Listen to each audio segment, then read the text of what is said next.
I'm light. Light. It's okay.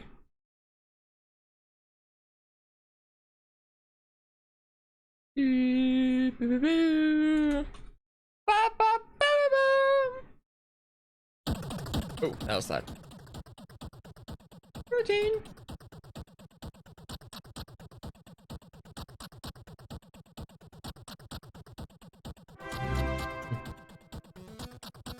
Four moths.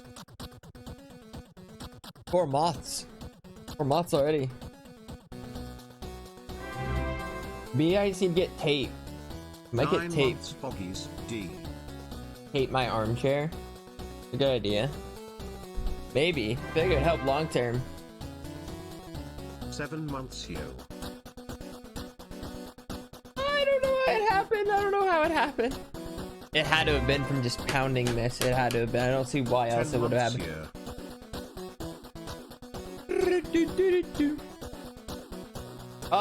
Thank you. Wait, there's subs. Onion. Zendro, Wilbrasu, Ambi, Hiyame, Minty. Thank you guys. Toki. Thanks Thank for you. bringing me comfort every day. Foosh pog pog pog. It is just about every day, isn't it? It is just about every day. Less than 3. Boo boo.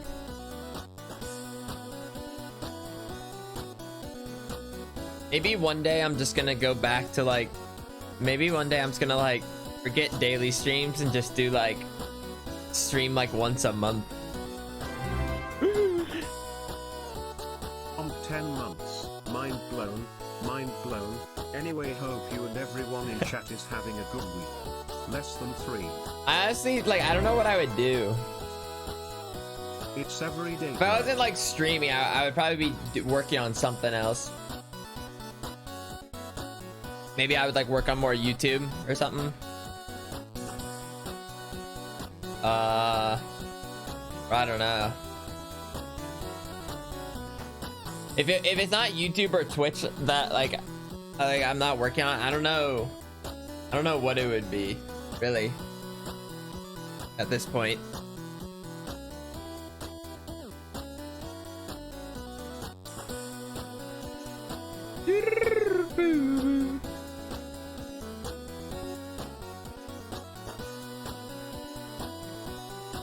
You know what's weird? I don't know if this makes sense. I feel like my eyes feel tired, but like I don't feel tired.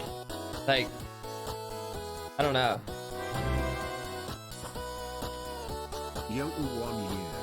Hope you have a great day, Foosh.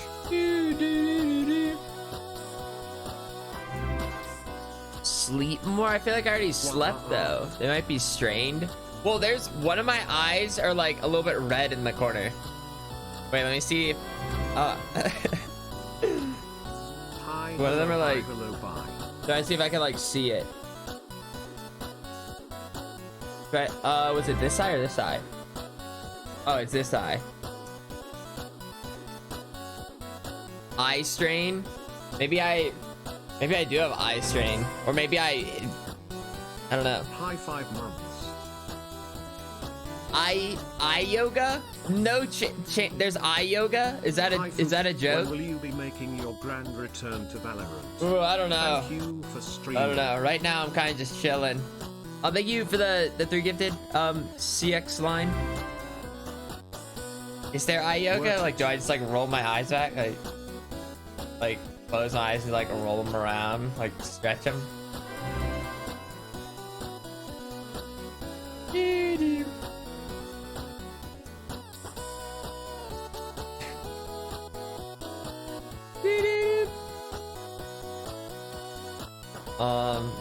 Yeah, I don't know.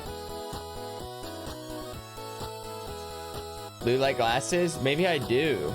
I don't know. I'll give it a second though. Like, I'm stretching them. I'm doing eye yoga. Like, and release.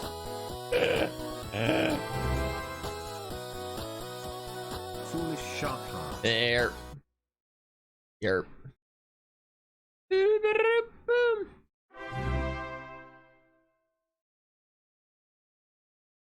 Why are my eyes tired? Okay. Rinse them with cold water.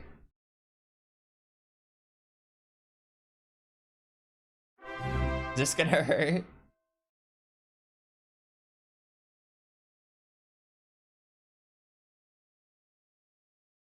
Like, it's like, I mean, people do eye drops.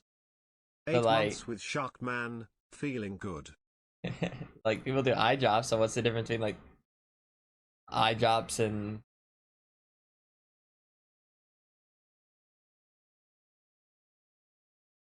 I'm so scared. I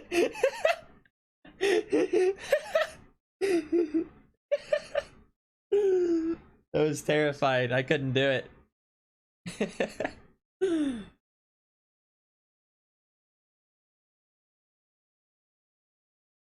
Are eye drops not just water?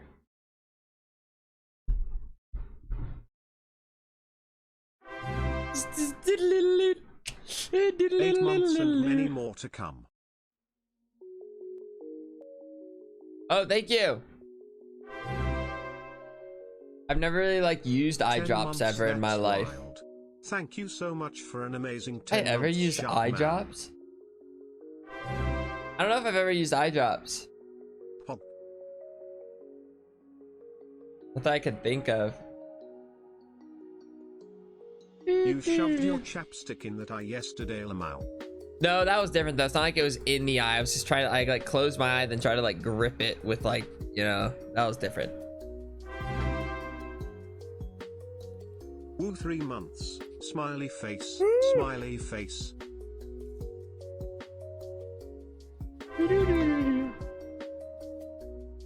Oh wait, I think there was a new daily deuce. Photosynthesis in real time. We'll watch that in a second. 11 months. About allergies? I don't know. I don't know. Well, I mean, I know I have allergies. But Skittle Lunar, Yeah. thank you. Nikki, thank you. Princess, Goddess, thank you. Lindsay, thank you. Onyx, thank you. Aline, Unknown Ruler, Fuel Expash, Nitty, Peepo Kitty, Xavier. Boom. I don't know. Maybe. What about Gatorade? That has electrolytes in it. Like if I just like put a little electrolytes in my thing. I do like just little electrolytes for the old eyeballs. Hello, how you been? I'm good. I'm good. It's just always a problem. There's always like a. It's like, oh, it's first. It's not first. Normally, it's like I start It's a start great stream with like day an indeed. itchy nose, but THX for the 7 months and Fush, you always put No, a it's like smile on always. my face and I can't wait to reach 400k. Oh! Have a swaggy stream. oh my goodness, 400k. Well, that's okay because today's Give a him my chill time to stream. foolish. It's a chill stream. Absolutely. It's a chill stream. I can feel my eyes dissipating, but like in a good way. Well, actually, I don't really know 2 what months, dissipating Bob, means, hope you're but doing well. it's my eyes are starting to adjust. It was just an adjustment period. Just an adjustment period.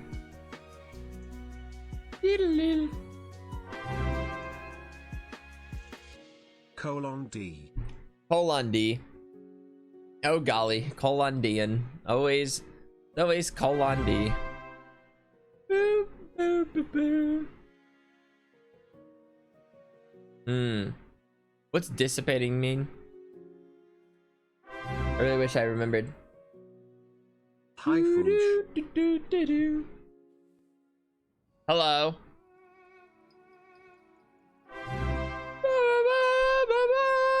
Foolish. Disappear? Oh. Okay, never mind. Is there such a thing as like eye caps? Like So epic. you just you just put like little like caps on your eyes and then it'll like refresh them basically. I don't know if that makes sense. No, not like an eye patch. It's like, I don't know, not like contacts. It's just like you just grab little like eye things and you like, and then it just like refreshes that you like. Is there anything like that? Cucumbers? Is that really what cucumbers are for? I've never really questioned what cucumbers were for when you see those for like spa days. It's just like, oh yeah, slap a cucumber on your eyes. Why not? I don't think I ever put cucumbers on my eyes. Eye drops? Oh.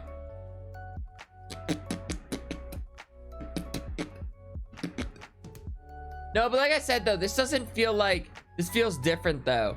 It's not like my eyes like hurt, like they just feel like tired. It feels different, like not like they're strained or like or it's just like they just feel like tired. It's like I'm sleepy. It's like I'm sleepy, but like the rest of me is asleep. My like my mind doesn't feel sleepy, like my body doesn't feel sleepy. It's just my eyes feel sleepy. That's the weird part.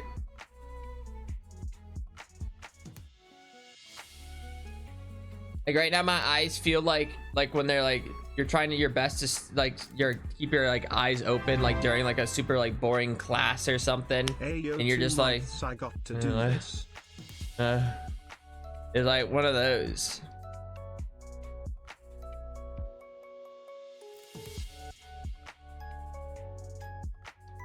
Hi Foolish. Yeah. Just here to remind you how much we appreciate you and enjoy everything you do. Smile. Oh. Old damp cloth. Is that just tiredness? I don't know. Maybe it is. That's the weird thing though. But like I said, though, typically if I'm tired, I would think like it's not just like my eyes that would feel tired, like the rest of me would feel tired. But like I'm like I feel that, but it's just like my eyes. I just need to, I don't know. Thank you for the Jasmine, thank you. Isabella, thank you. Amelia, thank you. Too much screen time? I mean, I only Hi, Foolish and know about that. Smile.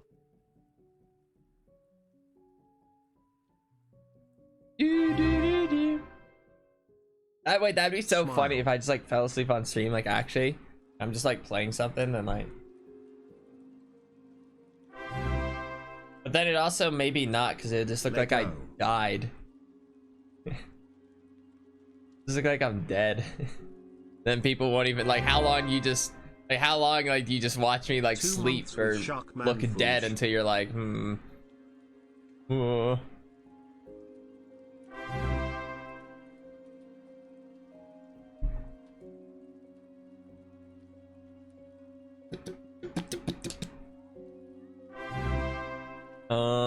maybe I just need to chug water.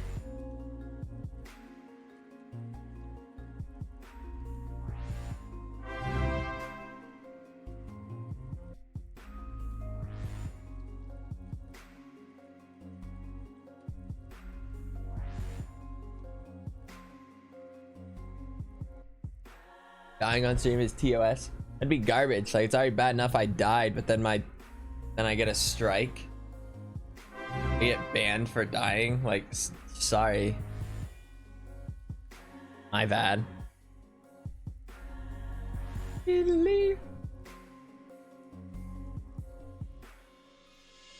dead. What would it matter? Well, maybe I don't know. It's just I would just feel like it'd be a real kick in the balls is all I'm saying. That's all.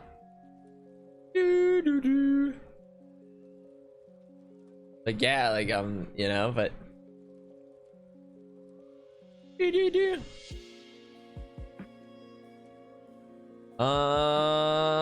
okay. Maybe I'll cause we'll start like doing something very soon. Just checking something. Just checking something. Just checking into something.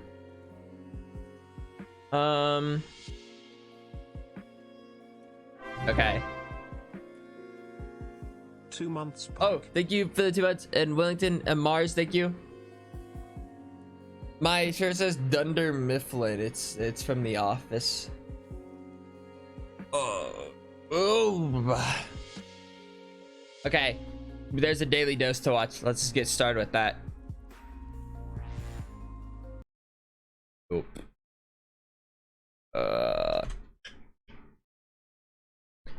Vala, maybe a little Vala. I don't know. I just don't know. I think right now I just need to stay away. You know what I low-key want to do, guys? Do you know what's been on my mind is getting to level 9. I you want to get to level 9 if I can, but if you know what I'm talking about. But I don't know. Hey, Foosh, might take a while. I just got my first job today. Oh, congratulations! Can I get a do's a number to celebrate? 9,333. Do, do, do, do, do.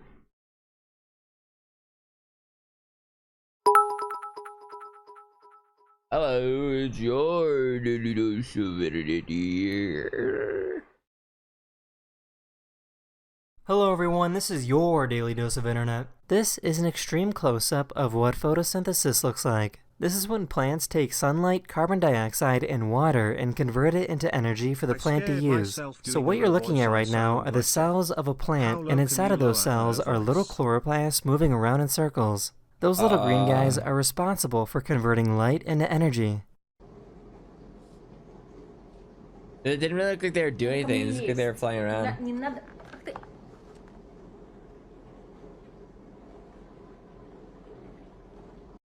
Hey babe, would you still love me if I was fat?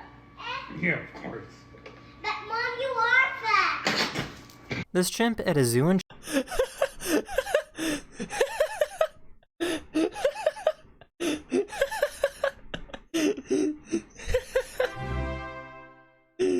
That's just perfect timing, like take this to water. Yeah, of course. But Mom, you are fat.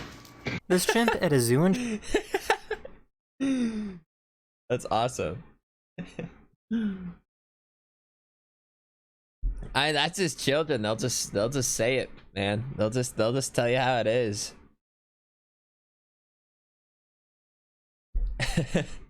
China found some nail clippers and knew how to properly use them. Wait, that's wild. Look at that quick adjustment too.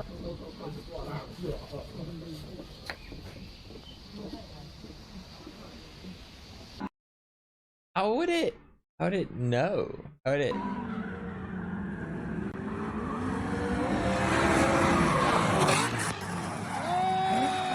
Ooh, that was pretty slick.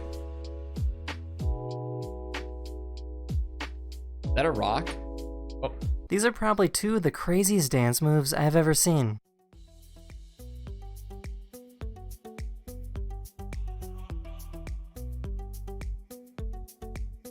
This is the equipment Wait, did that guy just have abs of steel?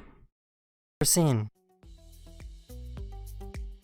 Wait, does he land legs or stomach first?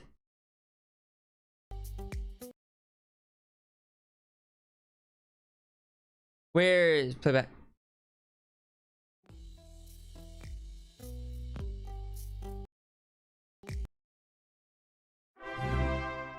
Was that leg first?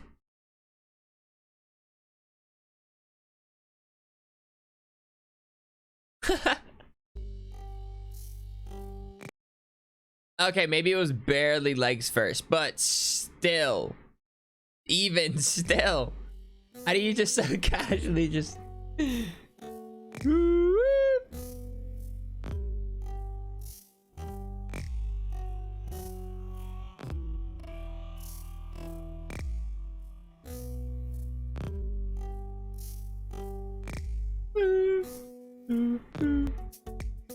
This is the equipment professional javelin throwers use to get stronger. Oh.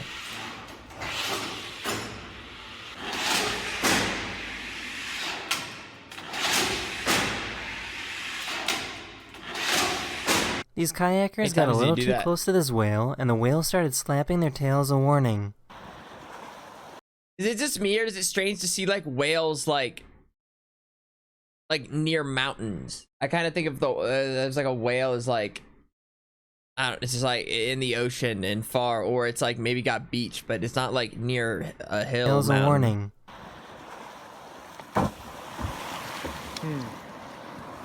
I think he's mad.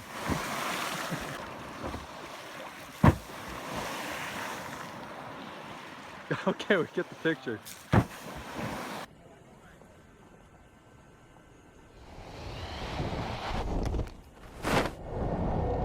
Are you allowed to do that? Like any rules? Like, can I go wherever I want with those?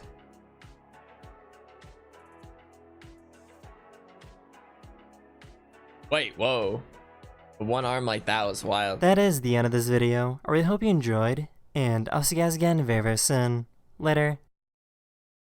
Later. Later. Do do do do do do do do do do do do do do do do. I know what I need to do.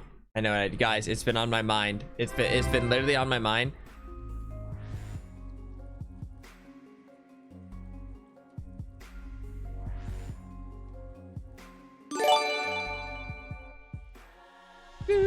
Thank you for the 5 gifted foolish jorts.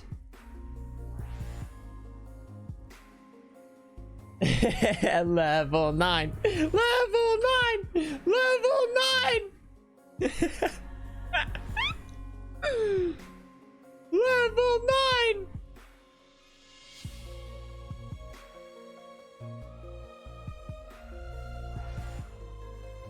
Wait. No, I think it's like that. Okay.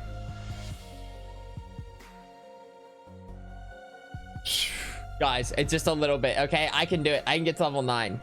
I can get to level 9. Oh, I still got it. Oh, I feel so slow. I'm just not ready. I don't know if I'm ready to like be going crazy.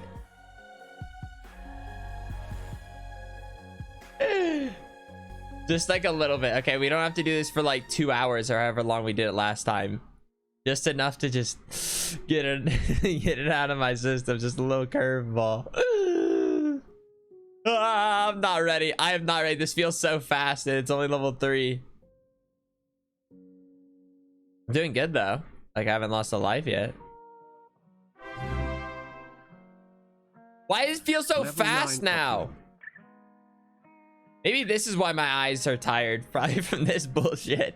I probably didn't like blink like half the time I was playing yesterday. Why? Thank you. Oh, thank you very much. Gucci Garen? Clean. Oh, gotcha, idiot. Oh my goodness. Oh, level 4 just could not keep up. Number 4. Okay, well, that was a my bad. That was a whoops. I need to like remember to blink, but like when do I find time to blink during it? I don't know. I'm already at level 6, which is pretty good. Like if we can beat level 6 and then level 7, that'd be nuts. Like who knows? Maybe I just beat it first try. We're doing pretty good right now.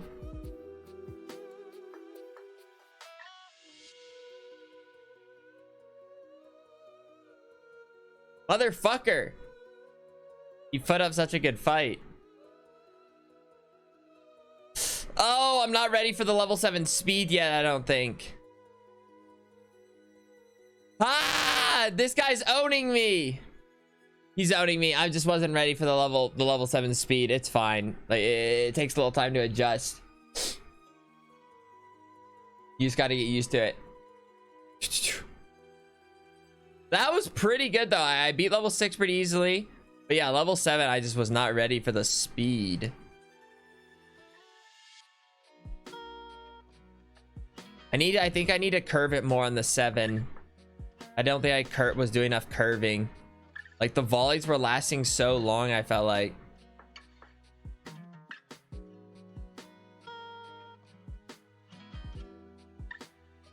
Ah, gotcha. All right. Maybe this time we won't lose a dumb life on level 5.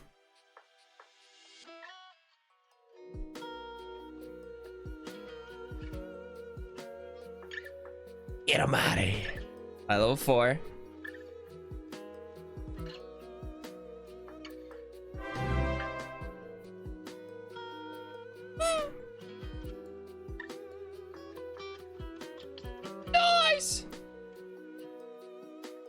Just a little bit. Just a little bit. Thank you for the Prime Misty Wave.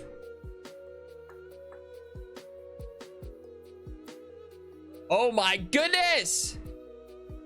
This is what I'm talking about. Sometimes the level 5 feels better than the level 6. Like, it just knows how, it like shoots faster than level 6. But I did it. Okay, blink, blink, blink, blink, blink.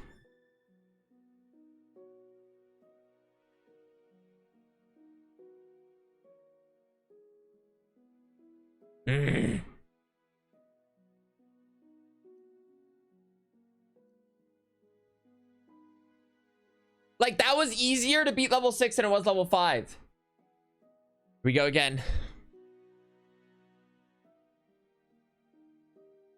Motherfucker! Dude, it goes so fast. Okay, I'm just playing. I'm reacting so slowly. And maybe I shouldn't do this now. Maybe this is why my dude, I don't know what's up with this. Why does level 7 feel so fast right now? I was getting the hang of level 7 yesterday. But it's weird though. I'm getting to level 7 with like a lot of lives.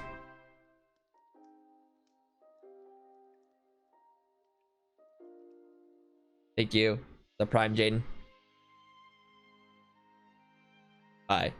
Maybe just like a few more tries, and then if I'm making no results, then I just gotta try again another time with something else.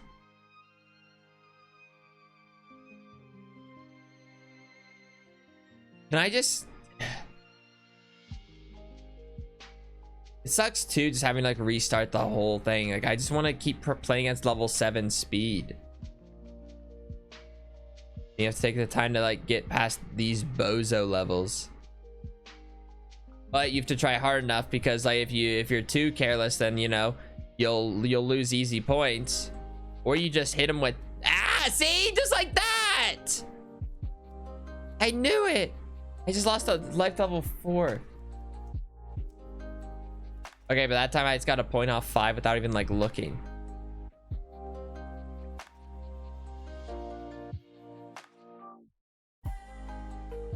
Oh man.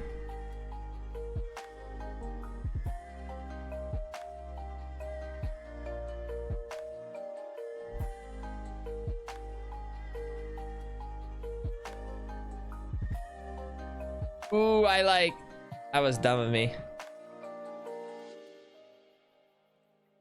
Level 7! There's just so much speed.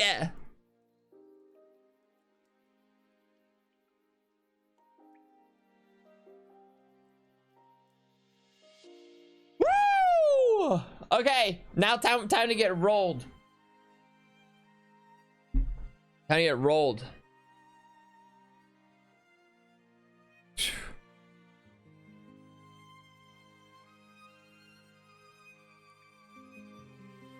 Okay, just literally a couple more tries, just a couple more tries, and then we'll do something else. That was good though. I actually beat level 7. But then like, of course, it's like, okay, you beat level 7. Now it's like, you gotta adjust. I think I've only ever taken 1 life off of level 8, if I remember correctly.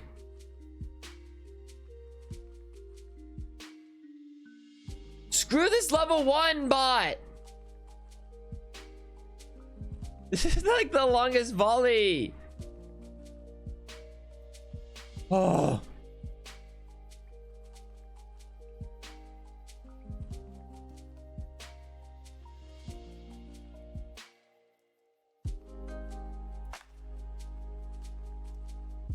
Get out!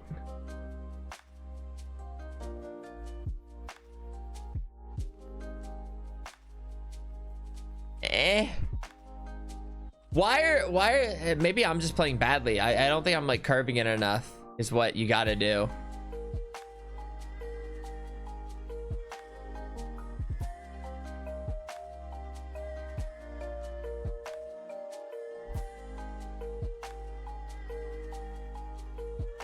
They're all putting up such good fights. What is happening? like, this is like the longest taking me to get to like playing against level 1, 2, 3s like this. I think it's a me problem. Like, I'm not curving. That was a good hit. Okay. Go.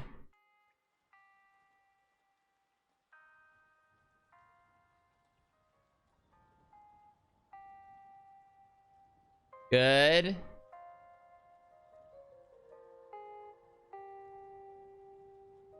Okay. That was a little intense though for 4. Oh! The level 5 bot is so good!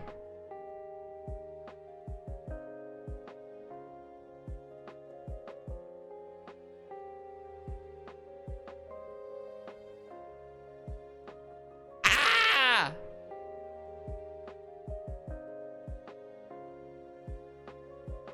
No! I already lost 2 lives to level 5. That is just not acceptable. Holy shit.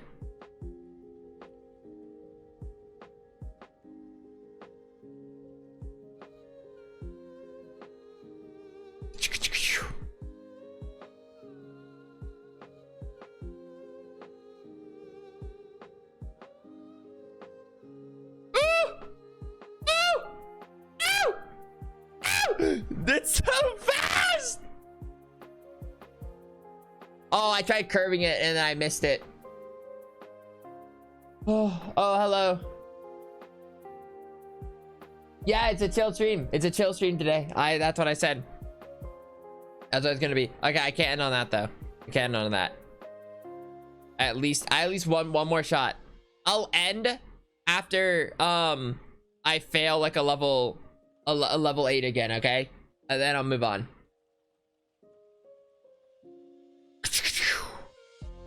We got chill music, we got a chill game, chill commentary, got a chill chat. We're all just chilling today.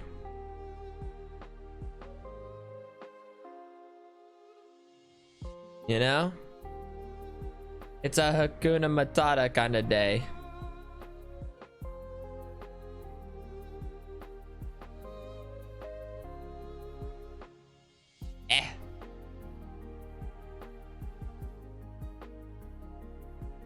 Okay.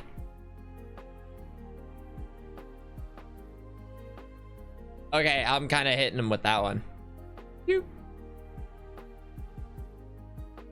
Like, sometimes I feel like I can read the ball pretty well, and then there's other times I'm like, oh no. Okay, that was dumb. I'm trying to do like this weird like shaky thing instead of just... That was dumb. Just lost on level... I lost a life to a level 3 bot. Stupid.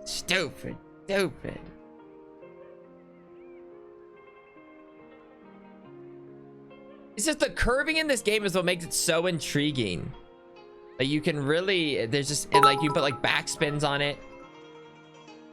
Question real quick. Actually get give fucked. You things from kids. They're asking, D. Oh yeah, I haven't opened them yet. Actually, I haven't looked at them yet.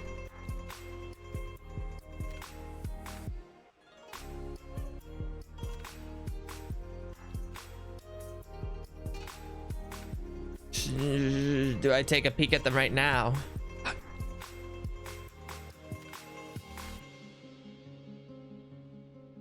Dude, the level...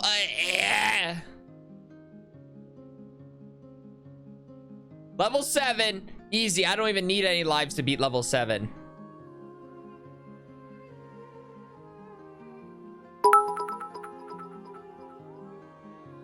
That's okay, they just wouldn't stop asking if you got it. You can open whenever, on or off stream too. What is this? Here, I'll open this thing. I see this. I see that. Open. Wait, here, I'll open this thing. Does this look familiar?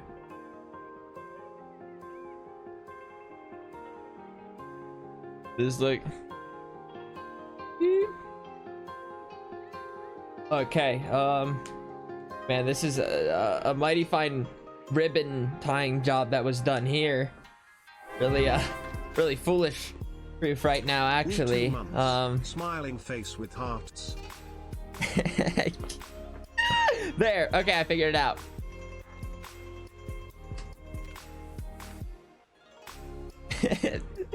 How do I deal with these ribbons? How did this get in here? Okay, wait, I just need to be smarter than the ribbon. Okay. Here, wait, let me, just real quick. Alright, wait, let me, here, I'll just, here, okay, here we go. Here's the first thing. I think there's maybe something else in here, I can't tell, but. Oh! Oh, wow. My Twitch baby is a month old, :D. Look at that guy. Oh wait, there's a second guy. I was right, there is a guy. Wait, is this what I think it is? This is what I think it is? Yeah, this is an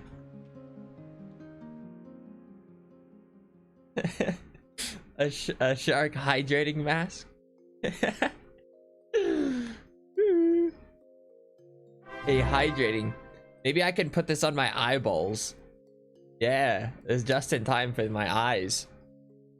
Wait, that got a little wrinkly. Let me trying to think where to put this. Yeah, there's this one, and then there's also here, let me put this one down real quick.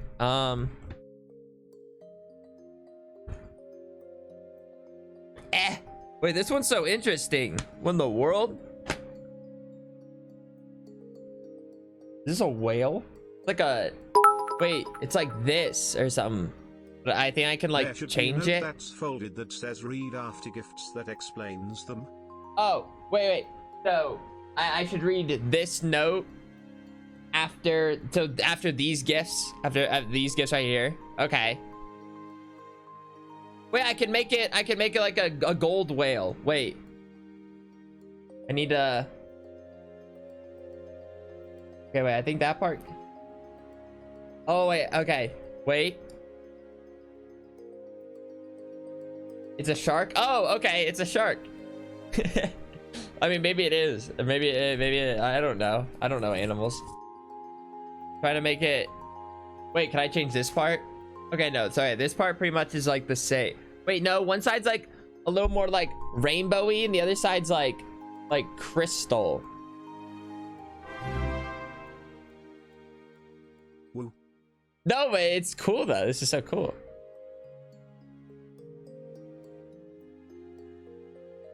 Look, it's like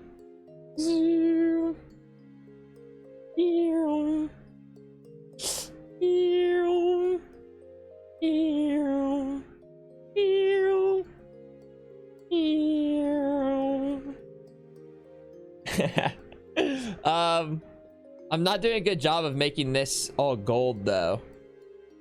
But maybe we'll just go for the slick. There, we'll just do like, okay. Here, we'll just, okay.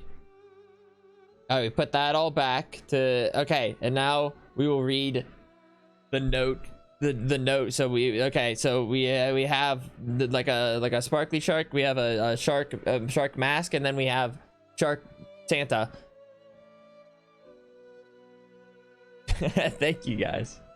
And then the note.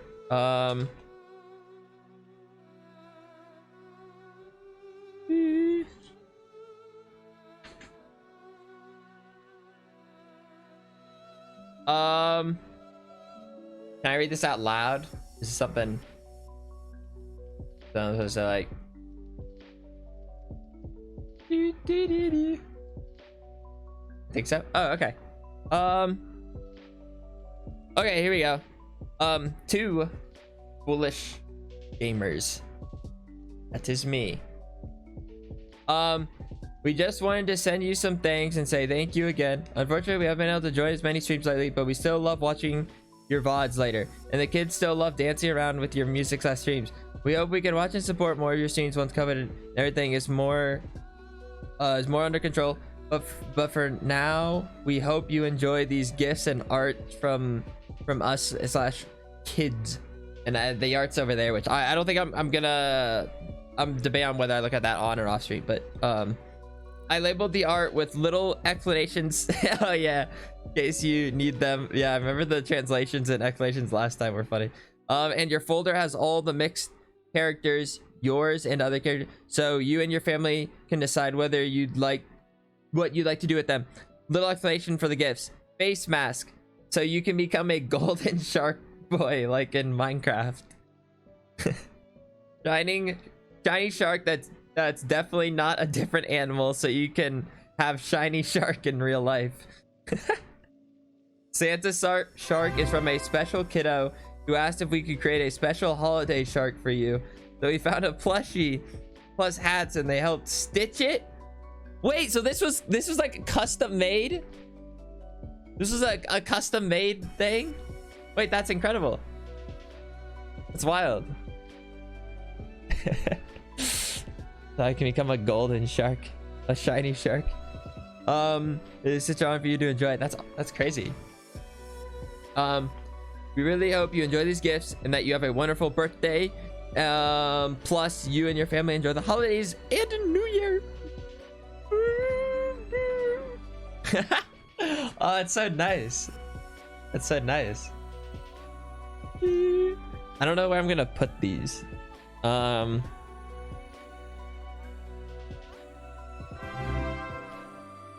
trying to think. Hey, Foosh. Okay, wait, that was good there for now. There. Be like, I don't have any good like shelving.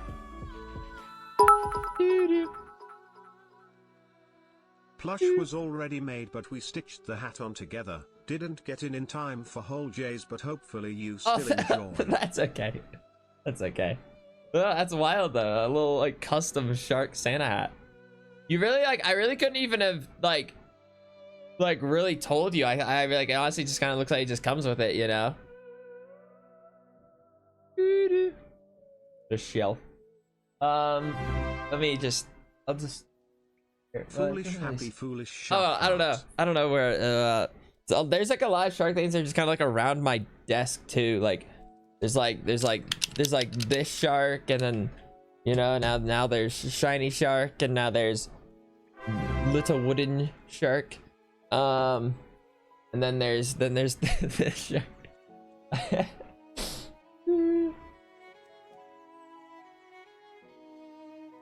And now of course there's also this shark, and then there's that shark. But thank you so much, Nikki and kids. Thank you guys so much. Ah! Of course, I hope you guys had a nice holiday and New Year's going well. Ah! Didn't mean that. No, I really could just start like a whole shark aquarium. Like just a whole shark aquarium with all these.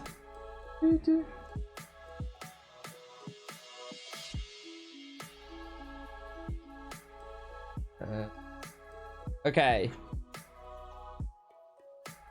You know, maybe I will just look at this now. 6 months with the shark man. Here is too many more foolish shark heart. Alright, well, let's look at some art. Let's look at some art from the kiddos. Oh, it's 2 different ones. Wait, I see.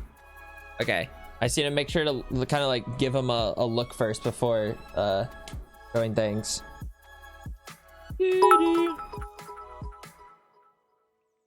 They should all be safe and have stickies over names, I think. Just don't blame me for the last one. Okay. So they have sticky stuff, so like it should be pretty good. I'll still try my best to look at things. Okay, so I'll just kind of, I think I'll just read them off in the order that these were sent. Holy, some of these are looking crazy.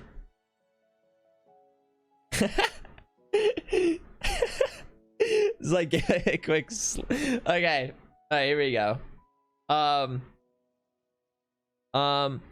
want to say thank you to Foolish, because he built a beautiful Elsa castle, and I want to live there forever. Oh, I remember that. I remember that wasn't too long ago, that Elsa castle I made, because I forget exactly. I can't remember if Elsa has ice powers creating the castle. Here is Elsa with ice powers creating the castle right there.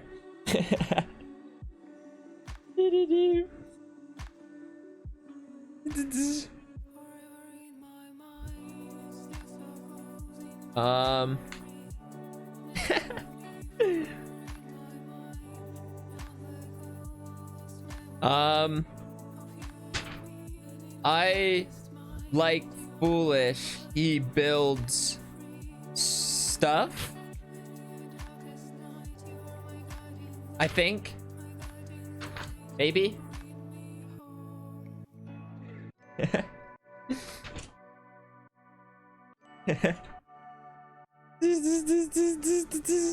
Okay, here's the first art. Here's the first art.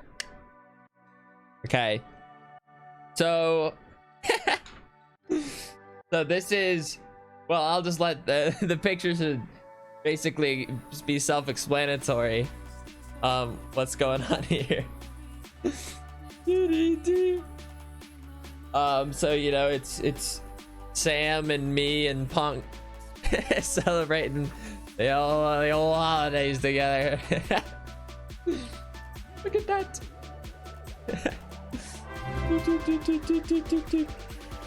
Hey Foosh, just saying thank you for streaming. Smile, working on my cosplays while watching your streams is always great. Love the outbeat EW, it's adorable. Yeah. What? Some of these are just wait, I need to make sure to, okay, let me put, okay, then just needs to go, wait, all right, the one cover I looked at, then go, okay, and now here we go. Here's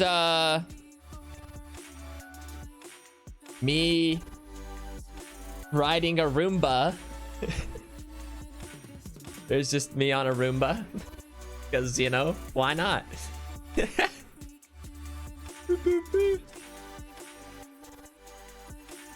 Wait, I just saw someone point out something too, like on the last art that I'll need to get back to. Who's riding a Roomba? Like a cat. I didn't even notice that on this last one. Pog's arm. I missed that detail.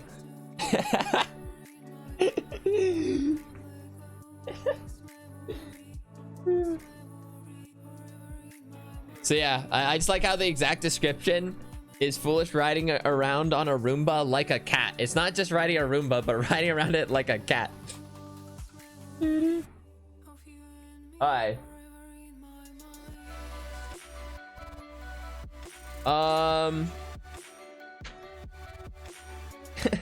Alright, here we go.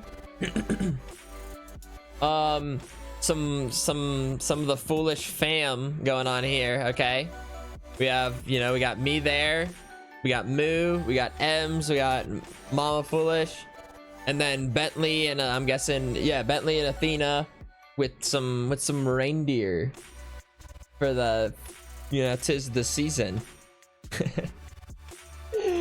Wait, you know, maybe I'm biased, but I love how I look the most. Like, look at that little guy right there. Look at that guy.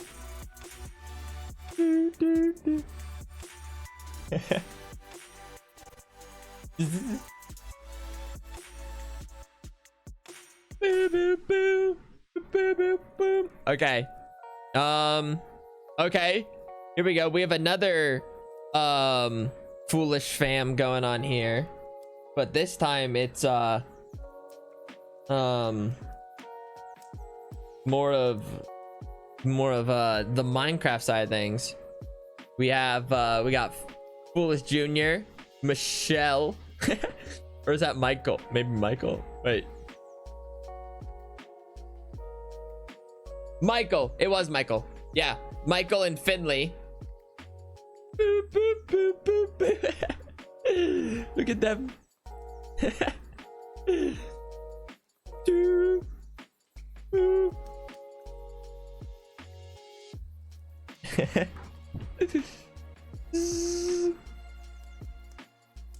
Okay, here we go. Oh my goodness. Oh my goodness. So this one's pretty crazy. Oh my goodness. It's a turkey hand. And then it has like different like connections. So like Moo, Emily, me, you know, the gold, Mama Foolish, and then the turkey. Oh my goodness. I'm just like curious, like like holy shit. Oh shoot. Holy shoot. That's awesome.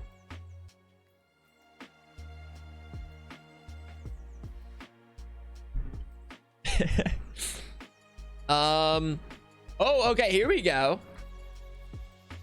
Kind of a different combo AHH. things here. So we have Foolish Finley and Foolish Junior, but we're snowmen. And they even got like the little shark fin in the back there as well.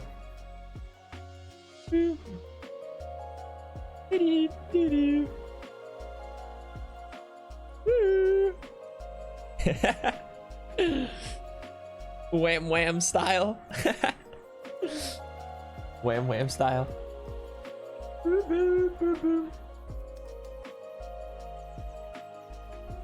Oh, okay. Here we go.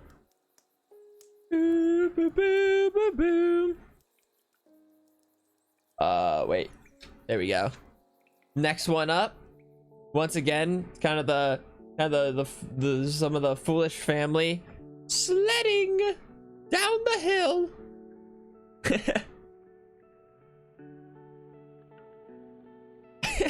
you know what I find funny in these is like more often than not for the for these things, like they don't try to like they don't draw me as like a little shark guy or like a human kind of guy, like the hair, like I'm just a little guy. I'm just a little golden guy. Just a block of gold.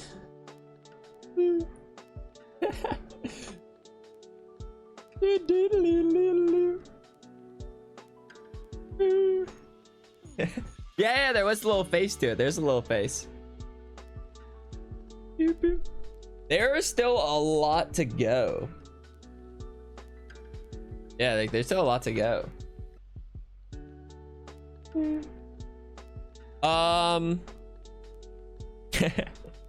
Yes! Yes!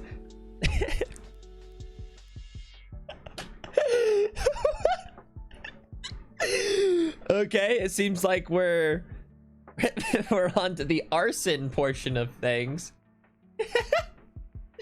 We're on to the arson portion. Here we go. So a little throwback to all the All love these drawing review streams. The kids are so talented. Wait, I can't tell if that's a name or not, so I'm just gonna cover it like this right here. There we go. Hello, A little foolish knights. throwback, okay, to all the different Muppet statues that we would do, like the Rambo one, and then the Dream one, and then the, you know, the Carl one, and then there's also this little me right there, little me having the time of my life arsoning the Muppet statues. Oh yeah, and the Dream Muppet is still holding George as well. Yeah. I like how Carl's is like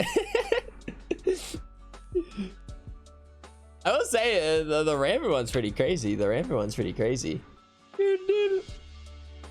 Yeah, and the little flint and steel with it as well. Hope you're ready to pay for their therapy/J. I feel like they're already getting, you know, the arson's already helping for sure.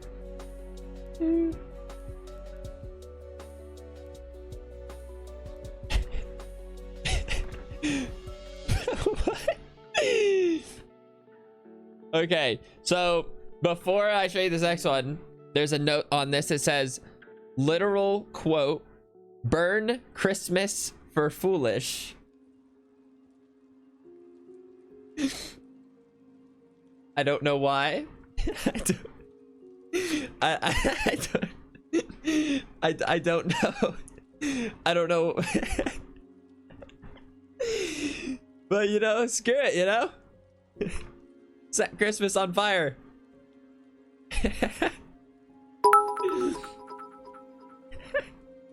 You wonder why I say they need therapy. That's awesome, you know? Burn Christmas for foolish. I'm trying to think, like, was I ever like say something where I was like screw Christmas, burn it all down. All right, here we go. Another quote. God of death causing chaos and death. There's me just going crazy with it. Kiddo's going, you know, I got the netherite sword, I got the trident, and the fire lightning ablazing. This is actually pretty impressive, like putting together like this kind of whole scenery, and then it's just, you know, pretty impressive.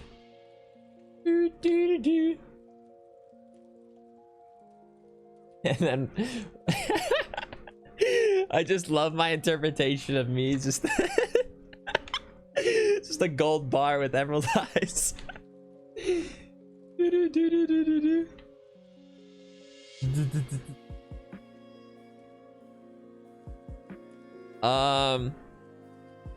Well, no, it makes sense. Like, it makes sense to draw me like that. It's just, you know, like, it makes sense. Like, I'm, you know, the tone of it makes sense. It's just, it's just funny. Finally, here we go. Here's a quote. This art, the explanation for this art is roasting moo. The cow, by the way. That's a cow. It's a cow. Like on its back. Just on fire. Finally, there's some moo slander. It's always me. Wait, this is awesome though. That was good. That was good.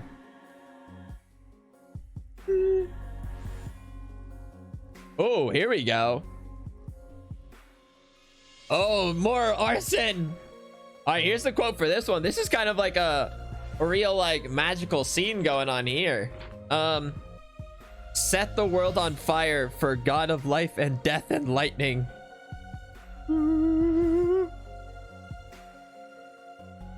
Just a little totem man.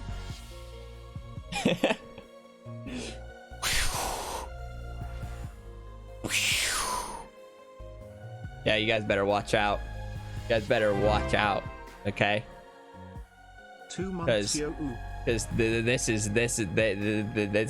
this is happening.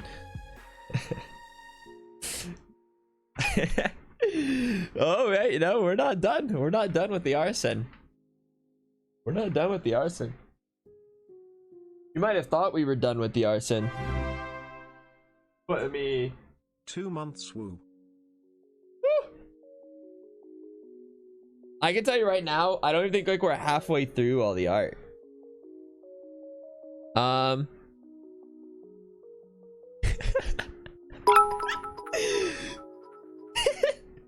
Next time I'm letting you explain this to the psychologists then /J. Listen, there's Nikki, your note on here.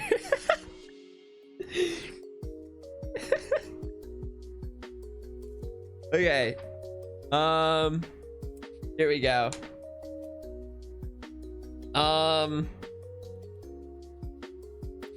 Which one? This one. So it looks like once again we got more of the dream Muppet art. Okay. This time it's not just me. I guess I got some other people to join along in the fun. Yeah, you guys already know which one I am. You translate it. Okay, it says foolish. Wait, no, that's foolish. That says foolish right there. That's foolish. Arson, dream, foolish, to fire, fun. Yep. Yep. But look how I just realized I didn't even think about it. Like I didn't even think about it. Like look at how unhappy. Look how unhappy the dream Muppet is to be on fire. I didn't even realize that.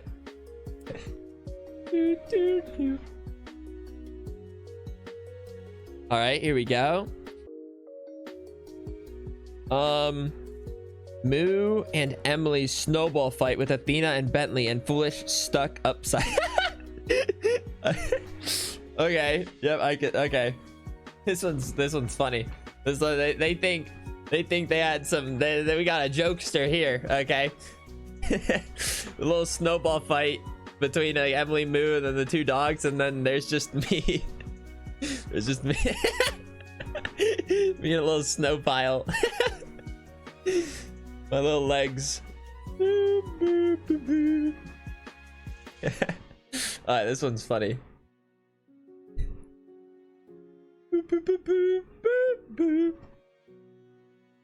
Yeah, just once again, it's never like me as like a human. It's always like it's just always I'm just a totem. I'm just always just a little totem guy.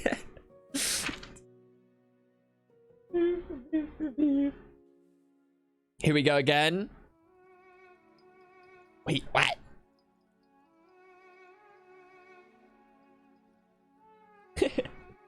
Alright, so here's okay, this one's getting crazy. I don't know exactly how this one was done, but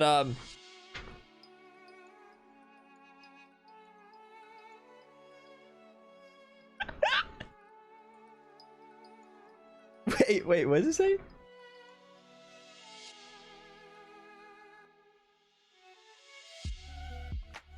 Okay, wait, I'll need to see the second part of that. But here we go. This one says his favorite curse to say on stream with his favorite color. Look how creative we're getting now. Look at how creative we're getting now. This is wild. Yeah, see, I didn't see M's thing, so I'll need to see what M's was. But I can see like on the back of it, but yeah, look at that. Screw you. Yeah. Pogot. Yeah, indeed it is. I just like how the inspiration for it was favorite curse and favorite color. It's just like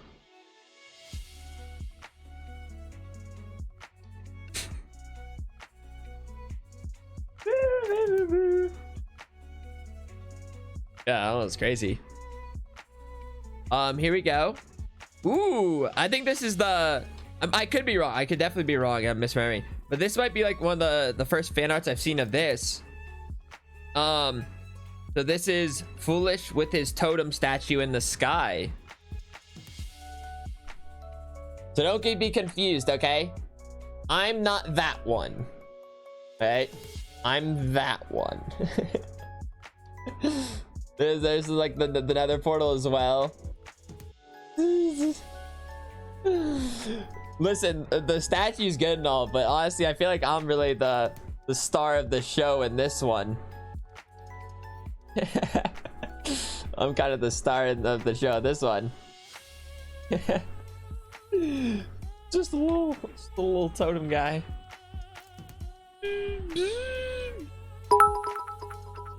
Yeah, no eyes, just no eyes, just gold. little gold guy. Well, okay, wait, this is another like I think this one's kind of interesting. Okay, this is like a really like attention to detail. Okay, so this one's foolish and is crafting benches, like all like the crafting table benches or whatever. And I think why I find this one interesting is because typically I'm always carrying around like 30 plus crafting tables like with me in my inventory. So I feel like this one's actually like a pretty like creative, like interesting idea to like put that into I don't know, I just think it's like a very interesting thought to be like, oh, that guy carries around like a lot of crafting, I'm just gonna draw the whole thing like with him. I think that's very interesting. Talking to tall people here at work got my neck hurting. They giants, I tell you. I'm over here 5'3". Wait, this one I kind of got some. Yeah, there's me as well. Foosh yell at me to do my essay. PLS. Do your essay. Love you. Do your essay. Do your essay, or I'm gonna burn all this art, and no one's gonna be happy with you then. Okay, no one's gonna like that, Summer Lawson. Okay, so now it's on you. Yeah, now the pressure's on. Yeah, good luck not doing that threat. Yeah.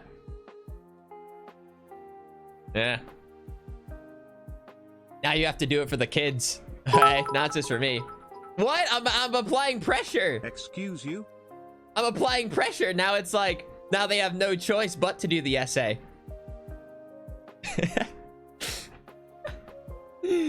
Okay, here's the next one. No, obviously there's no chance I would ever burn this. Are you crazy? Or maybe some of the kids would like that little arson for the art. Here we go. Next one. What? That was a joke. You better apologize before he cries. What? Please. No! I would never set it on fire. Are you kidding me? Oh, great. Now I'm the bad guy. Well, great. Way to go, Summer Lawson. Now you've done it. Now, oh, great. Okay.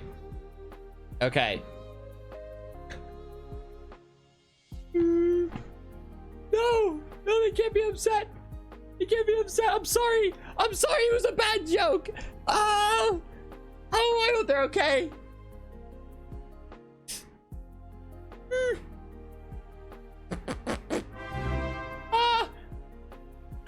Whoa. Okay, wait. Hang on. I'm hanging on. Before we go to the next one.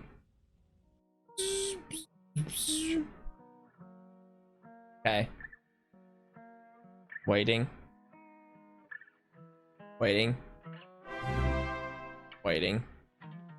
3 months with Sharkman. Wow. What? Are you telling them cry?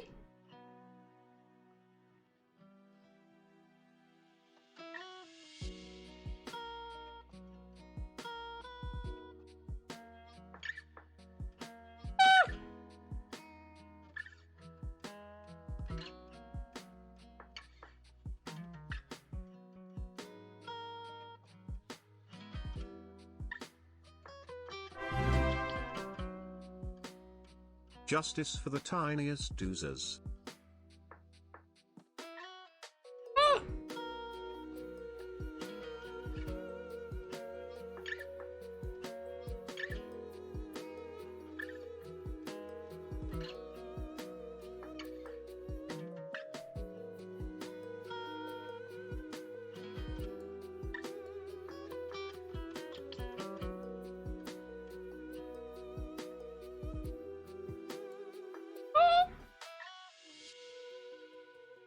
Okay, yeah, no, this art's so good.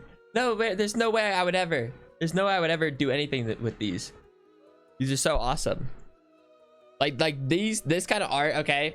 It just fills me with just like I don't even know, like an undescribable like little joy. Okay, like you know what I mean? It's just something different. This kind of art. I'm sorry, that was a terrible joke. I apologize for that. I apologize. I should have never done that. Okay, but there's still plenty of art to go. Okay, there's still plenty of amazing art to go. So on to the next one. Okay, this one, the family snowman building. Oh yeah, wait, oh, family snow, oh okay, I was like trying to like read it several times. All right, here we go. Family snowman building, here we go.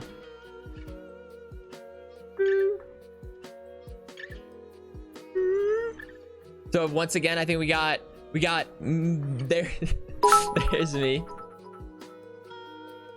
Kids says it's okay. Everyone can relax.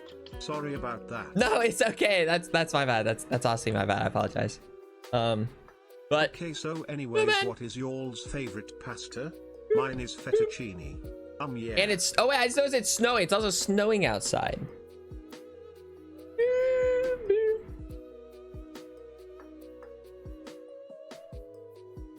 Okay. I just this cracks me up every time. This cracks me up every time. Just a little golden guy. Shark glasses. Oh my goodness. I don't know where I put them.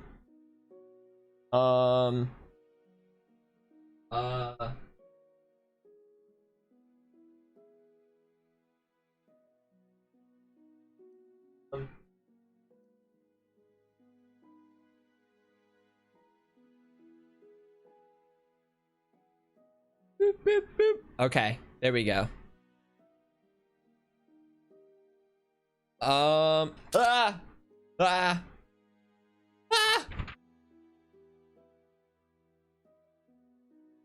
Oh, okay. Kid who talked about Frozen. Okay, so the one that talked about Frozen drew this.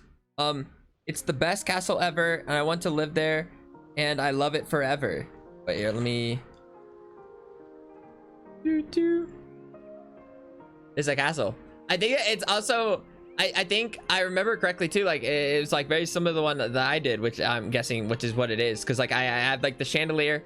I forget exactly. I had like a floor pattern similar to that as well when I built it. And then it was like this too, and they even added like the.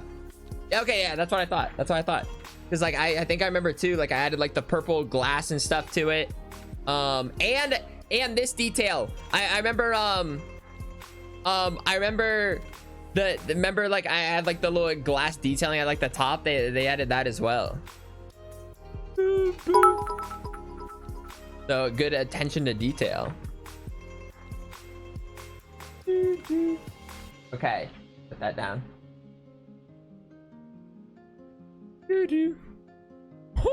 What is this? Wait, this is awesome. Wait, this next one coming up is pretty. These next few are pretty creative. So here we go. So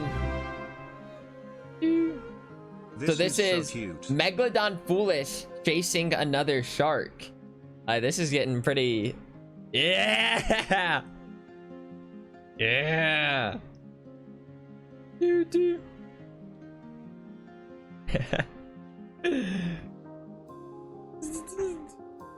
That's pretty awesome. I like the coloring for this one. I like the coloring for this one too, especially.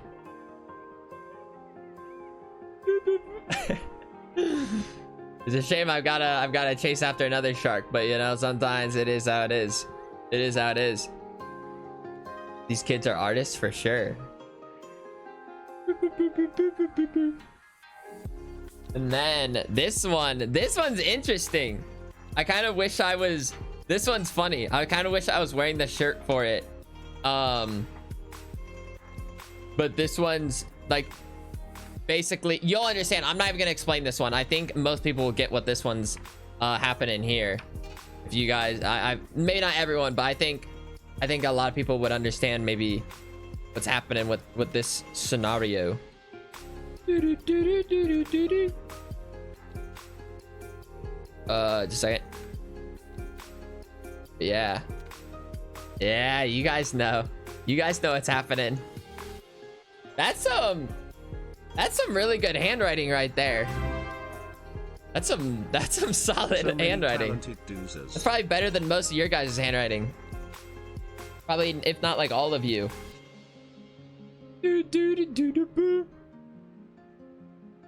But yeah, like basically it's like the golden jaws foolish version.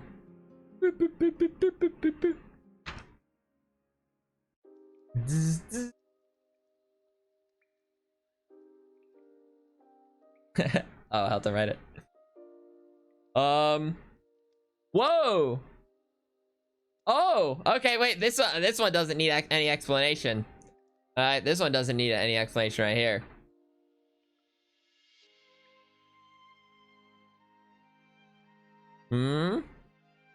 Look familiar? Look familiar?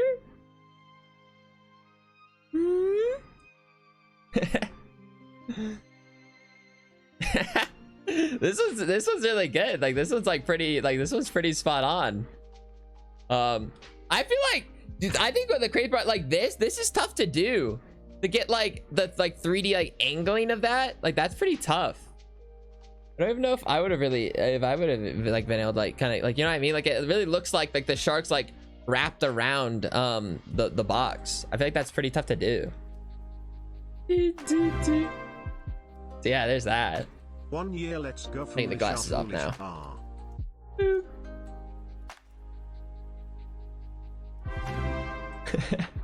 Yeah, solid cube. A quarter of the year with my comfort streamer.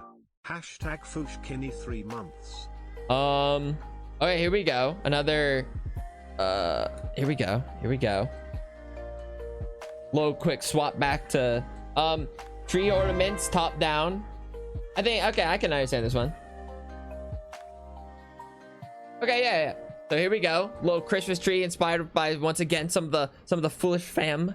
We got Mama Foolish ornament, the Moo Foolish, I mean not the Moo Foolish, the Moo ornament, the best ornament, and then the M's ornament.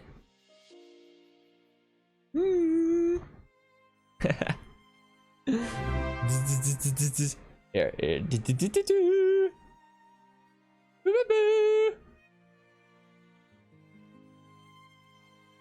That's awesome.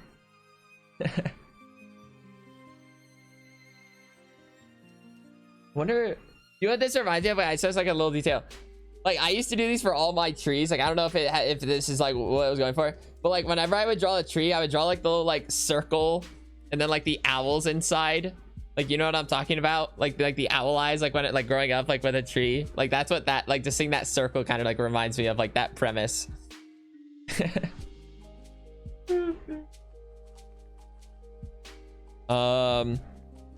Here we go. Still have several to go.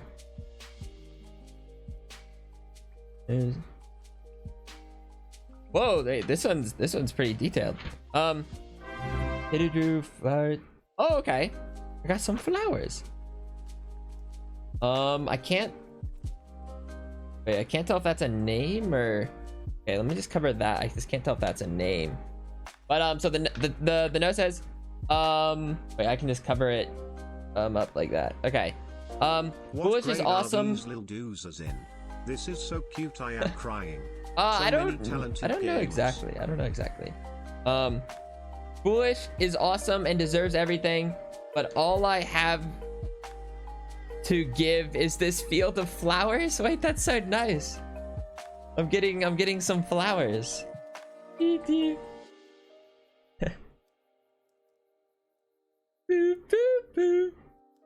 know, it's not often you get flowers.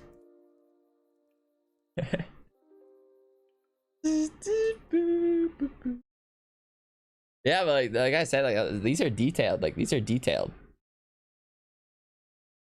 Wait, there. I'm trying to angle it better. I feel like I really like what's going on with that flower. Like that flower, that's a very like interesting like style and just like coloring. That one right there is pretty crazy.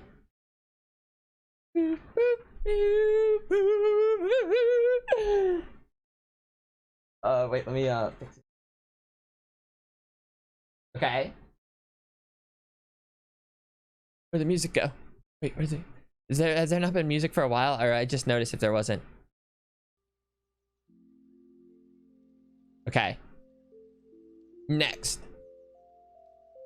And we're back. So Moo, M, and Foolish Gifts. I think you know you'll be able to spot which one goes with which. Making sure. The best one. The best one right there.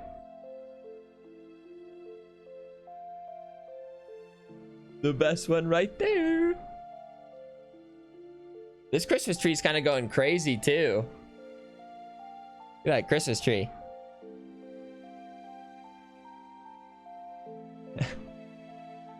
Oh, that's so nice. Okay, here we go. Oh, these next couple are pretty pretty like detailed and like you'll see what I mean. That these next couple. So once again, wow, ornaments. 10 months already, Foolish Cologne.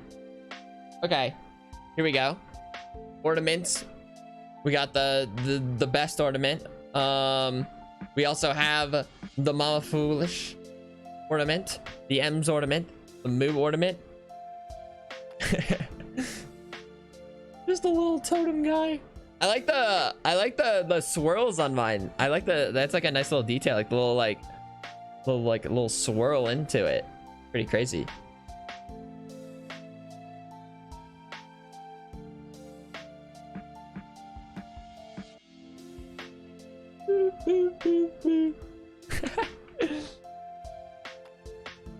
Okay. Next. See, this one's crazy. Like this is like some real like I almost feel like I could see these like in like a cartoon or like a game or whatever. But basically kind of like the animals. Okay, here we go. This one's crazy. You know, me, Moo, Mama Foolish, M's. I don't know, that's pretty crazy.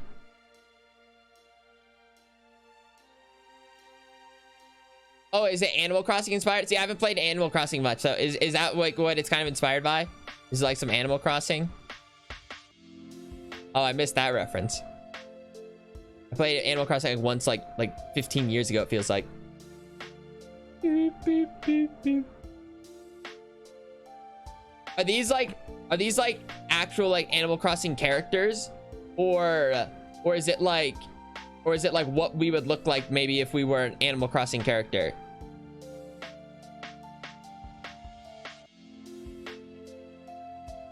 Inspired.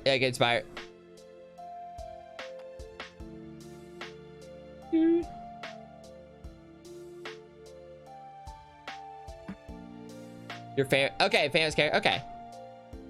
Oh wait, if I just would have read the note. If I would have read the note, I would have made sense. Oh, look at that. The best one once again. The best one right there. Yeah, that one's, like I said, that one's some really good it's like drawing, coloring, like shaping design. Like that was good. It's really good. This was one, I don't know if I don't know how many people would understand this reference. I think Moo once posted a photo of me, like, of her just sitting on me. And that's what this is. I don't know, do you guys ever just like, if you have siblings, I feel like you'd understand this. Do you ever just sit on them? you ever just sit on them? Because yeah, there's that. Like how I'm just chill. I'm happy with it, you know. It's whatever. You know, it's I'm having a good time.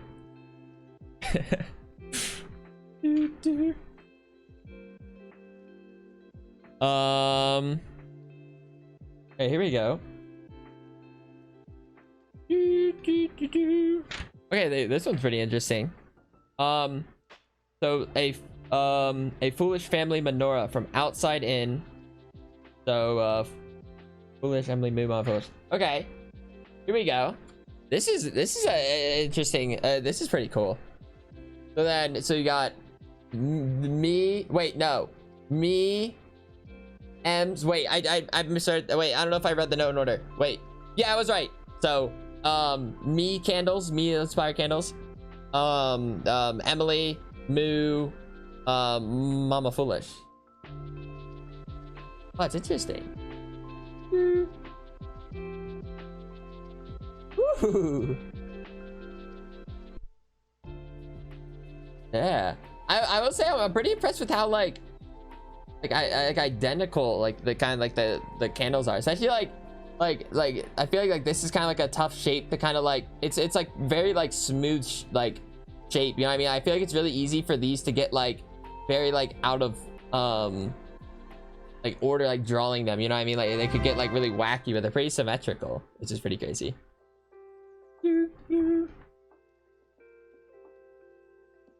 Okay.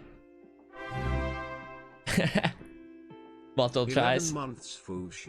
Oh, here we go. Here we go.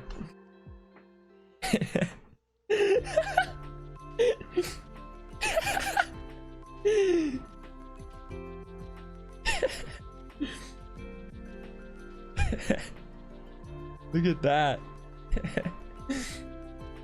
Look at the Batman foolish. I don't know how to explain it, but like somehow they made this kind of like look intimidating or something. Like you have to yell at me for Batman? Why? What's wrong with Batman? I'm kind of like intimidating in this one. Oh, that's awesome.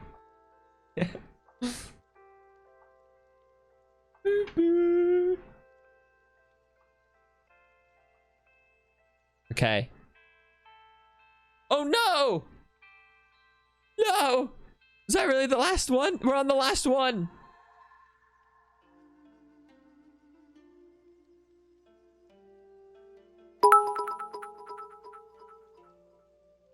Kids tried being like you and Batman. Turned into attack the kid when they jump and hope they don't fall thing.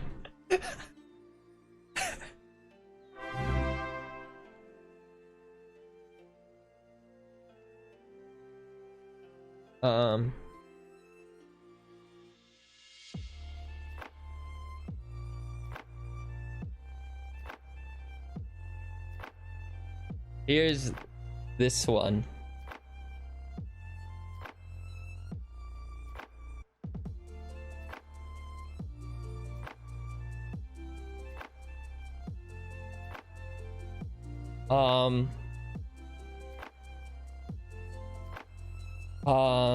You and John together. Since this is a quote. Since I always get to watch him, it's like he's next to me always.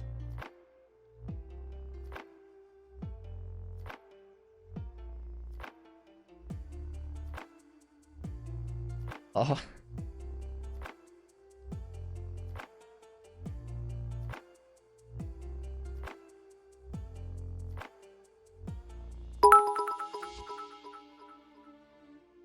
You made kids cry, now you cry, suck it. I'm not crying. Not crying. Whew.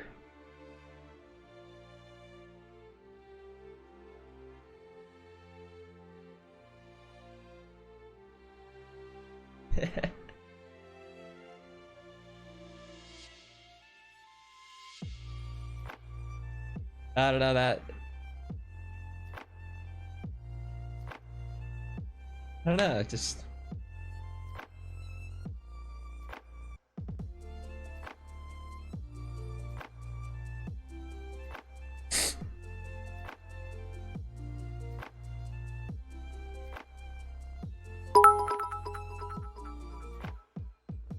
Kids do say to that they love watching you and fam cause it feels like you're there with them and are helping them and being their friends. D.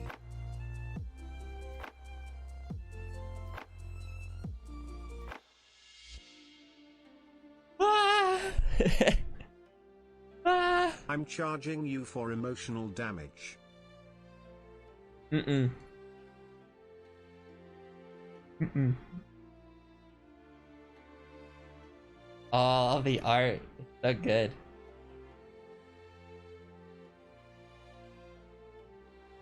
So good.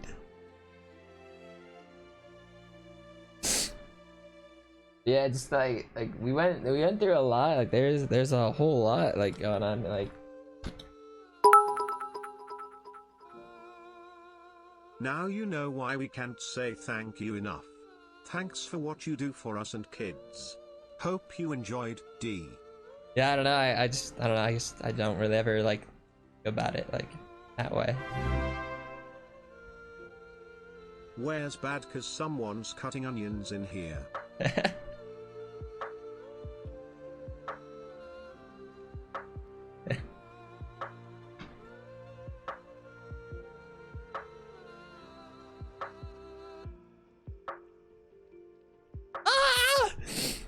Ah!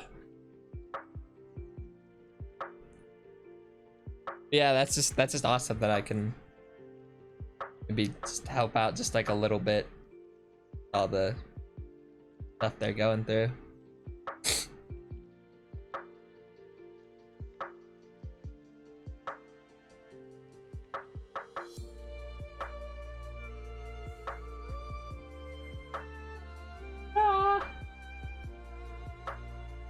If tiny doozers are best doozer. We love little doozers. You guys get first pick of doozer HQ.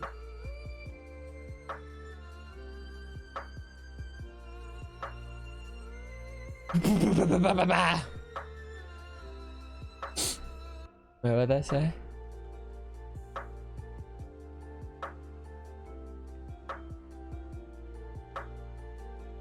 Wah, ba, ba, ba, ba, ba. Foolish shark heart, foolish shark heart, foolish shark heart. Yeah, I don't know. I don't really know like what to say. I'm stuck at work, so instead of the company logo, you're on our flat screen. Oh. 2 months pog. We love you little doozers, you're the pride and joy of our doozer family.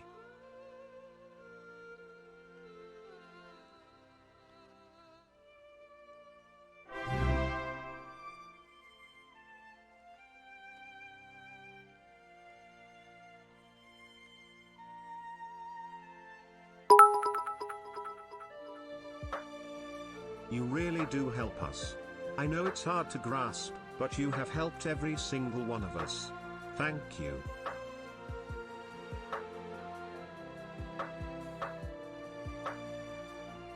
Big love Foosh from your friend in Yorkshire. British doozers love you too. Keep being you.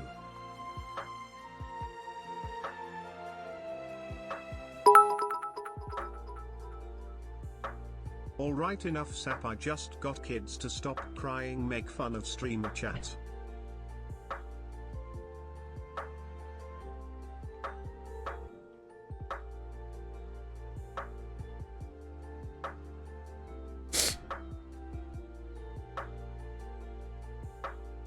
Okay.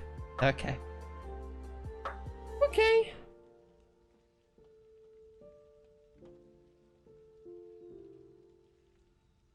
Just a chill stream today. 2 months, let's go. Just a Hope you're chill having a stream good today. day, big man.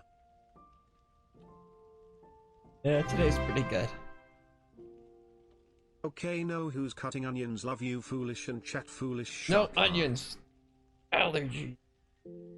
I am crying in the club right now, what the heck. Thank you foolish for everything and to the kiddos. I told you my eyes were tired. It's okay, sometimes you gotta have a little cry in the day. You're a lovely person, Foolish.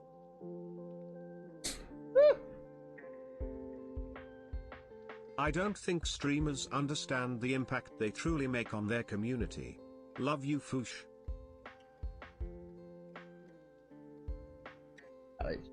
Stop crying before I cry. And crying? What? No. You are very loved, Foosh.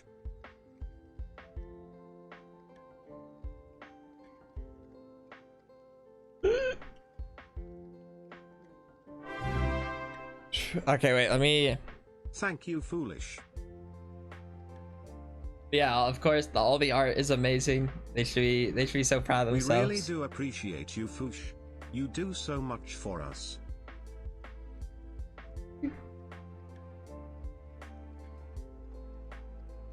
Remember this feeling next time streamer doesn't feed us. Okay, listen, just okay, nothing's changing there. Okay, let's get one thing straight. Did you hear about the shark ghost? It vanished into thin air. Also 2 months POC.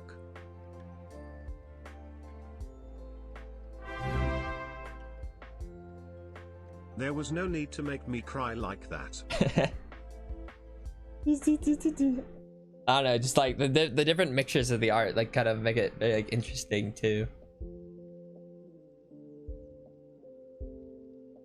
Trying to put this together. Wait.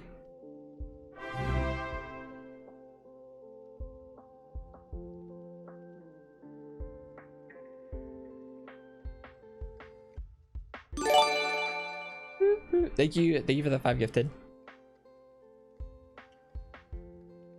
Let me see if this will clip together.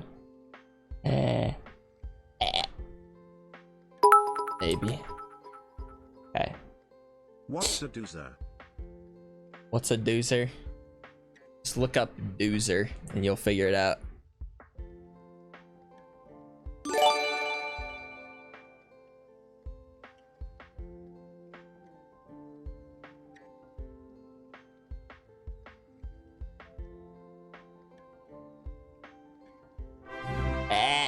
Come on. I'm no good with clips, apparently. Apparently I don't know how to clip things. Amber, thank you for the 5 gifted.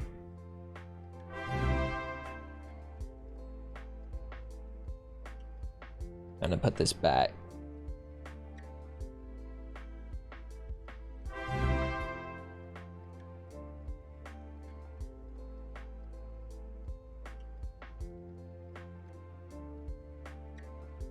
Ah! No! Oh! Darn it! Okay, there. I think I finally did it. Okay. Woo! And then I for everyone else that missed it too, they also, not only the art, but they also sent a few gifts as well. They sent this little guy. Oh, hello, Carl. Next time you can translate them /J. Yeah, no, I can read it. Nikki, thank you for the gifted subs. Thank you. Oh, Shantine, thank you for the I'm gifted. crying over my goddamn steak. I love you, Foosh and little doozers. It's true that you help us all.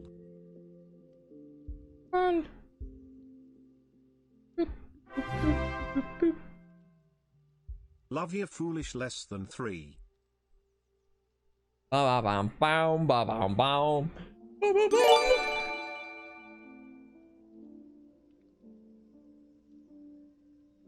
Yeah, Carl, I hope you're. Are you all back? You all back? Oh yeah, and they also sent this shark as well. They sent this shark guy.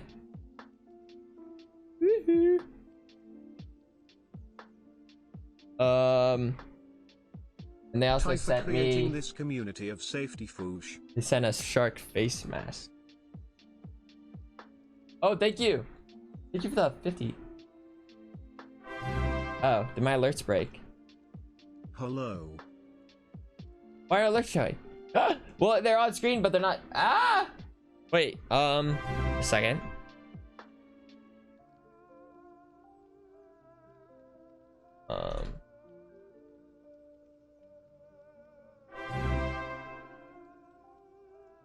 Thank me for 6 months right now. Thanks, Carl. Network.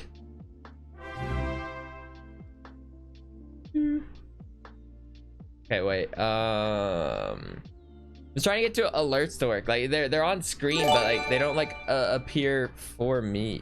Oh wait, maybe they did appear. It's just behind. Oh, it was just behind. Oh, never mind. Never mind. I was dumb.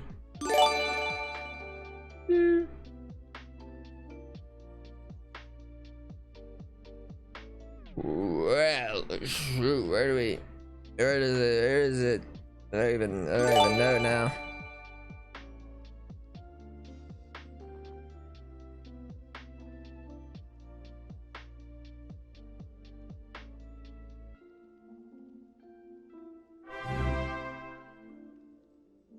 Smile.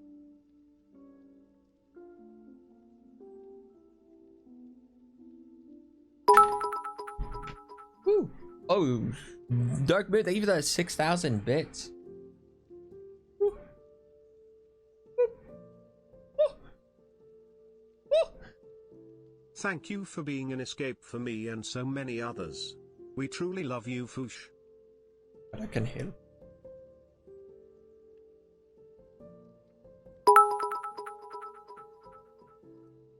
Okay. You're only a few years older than me and you're someone I always feel like I can look up to. I can't imagine what a role model you are to the Lil Doozers. We all love you, foolish shark heart. Thank you for everything, Foosh.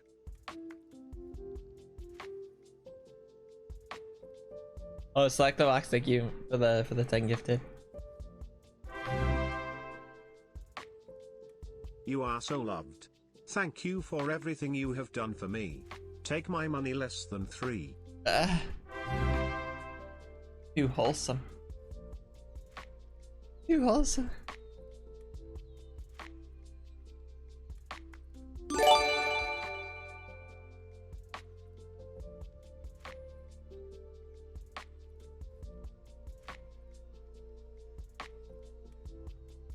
Oh, Soul Kiss, thank you for the 5 gifted.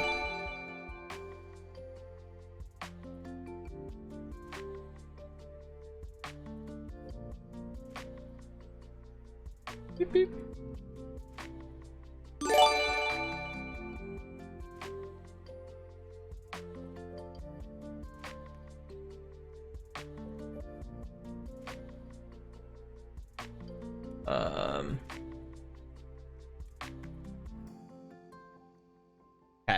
Okay. Lady, thank you for the 5 gifted. Chill stream. It's a chill stream. It's a chill stream. Chillin'.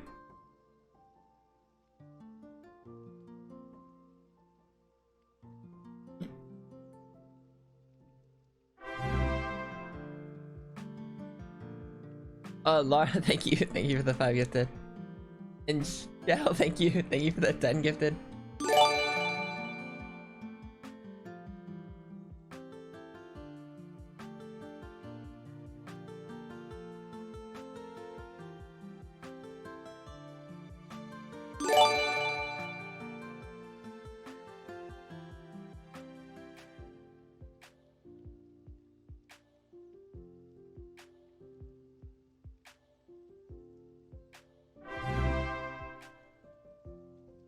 Thanks for everything, foolish.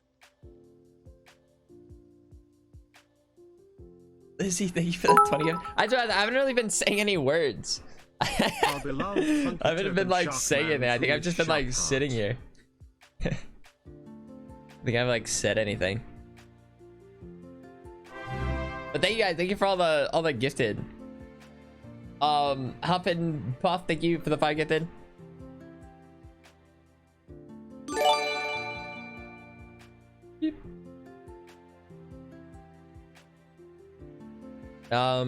Riley, thank you.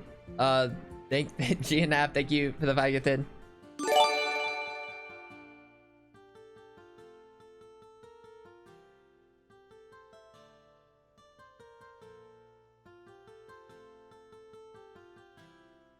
Words. Words. Words.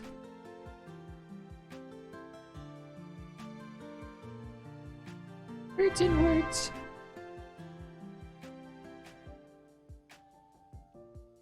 Winters, thank you for the 3 months.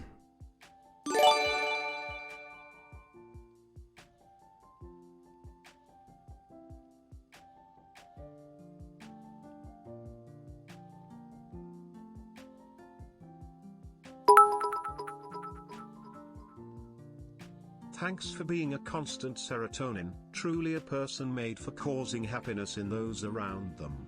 Love from Denmark, foolish shark heart. Kide. What does that say? Thank you, thank you, Mia Boon and DT, thank you for the gifted subs.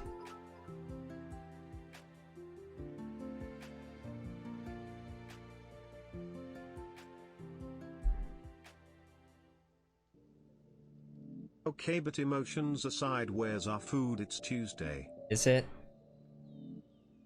I'll consider it. Oh my, VD, thank you for the 50 gifted. Ah!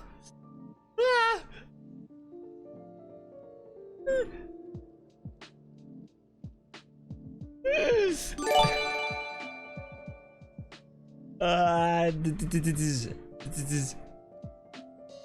Thank you so much. Thank you guys for all the gifted subs.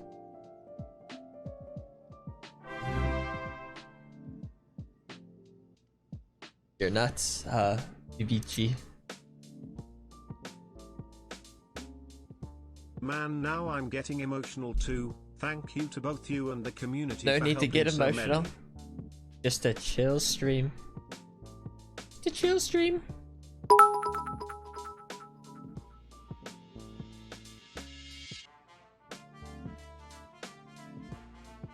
Thank you for the bitch.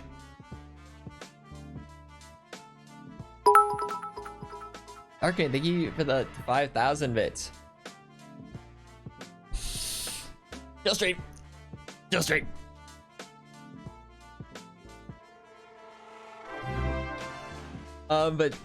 Jazz, thank you. Hyperolic, thank you. Bonsai, Alex, Hacanims, thank you for the.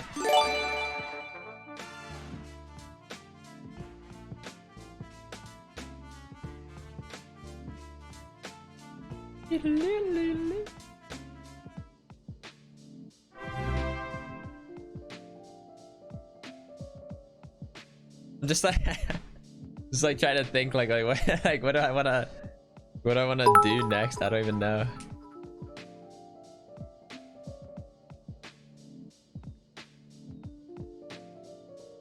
Maybe I don't have much, but I want to say thank you for being a big that's source okay. of comfort and safety for us. Harley Haka, thank you for the 5 gifted. 4 months, Pog. What did Nikki say?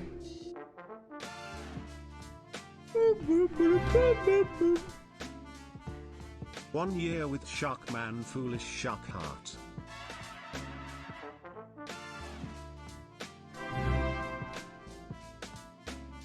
Thanks for keeping us company and being so supportive. Less than 3 years to 8 months, foolish pride.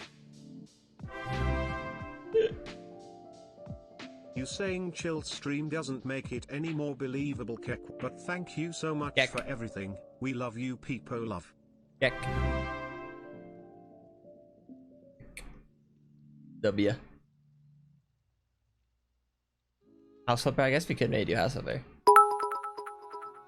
Maybe I keep playing curveball. Chat, we finally broke streamer woo, he's broken, steal the food. Not broken. I ain't broken.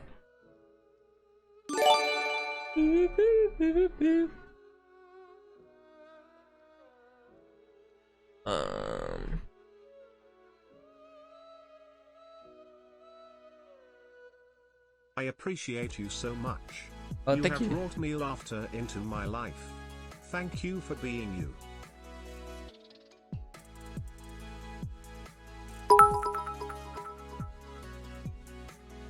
I've said this once and I'll say it again, I can't express how much you've helped us, Foosh. We love you.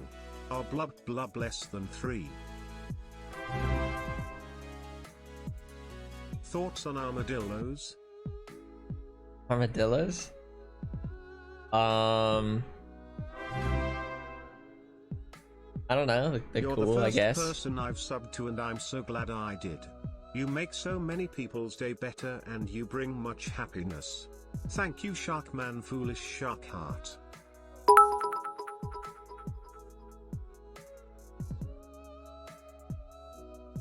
Oh, thank you for the Dark Room for another 500 bits.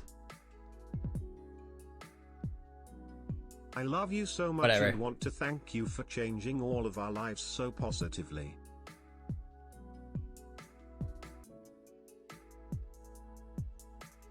Love you, Foosh.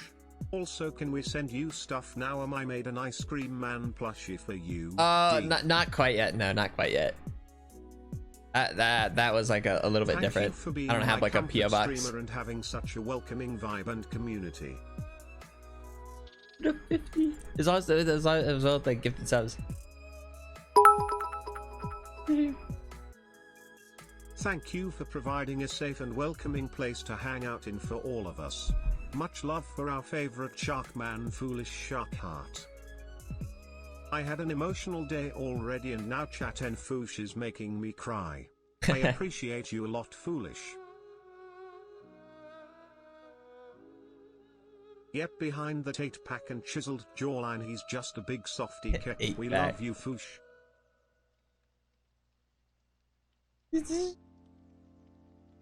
I started Sounds like something watching Bad your Boy Halo streams would 'cause donate. You are my GF's comfort streamer and you have made us both very happy. Oh, thank you.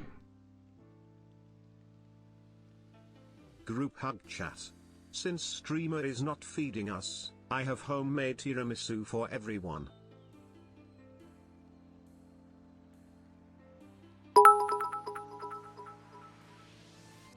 Lol, I was trying to get kids to nap time but now they're just chanting we broke him, yay. That's not true. That's not true. No. Well, I don't know. But thank you, Sydney. Thank you for the 10 gifted.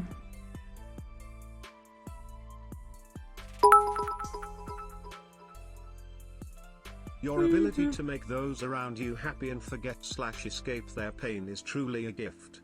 You have helped me and others so much. We are all so proud of you. Love you. VG, thank you for the 50 gifted. Holy. Not broken. But thank you. Holy. Love you, Foolish. Thank you for doing everything you do and being the comfort I need when things get hard. Foolish Shark Heart, Foolish Shark Heart. Nine more sleeps and I've been a sub for a whole year. And more sleeps. Sleeps. And more sleeps.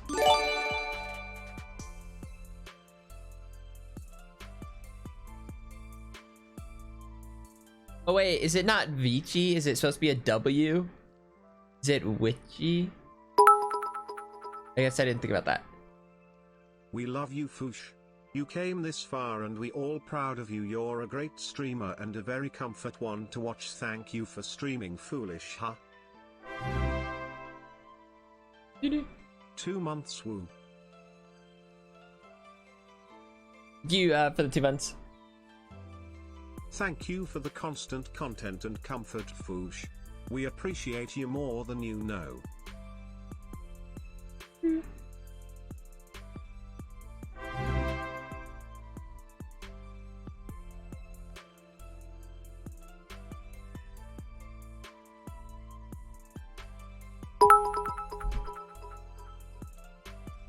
Sometimes your streams are the reason I get out of bed.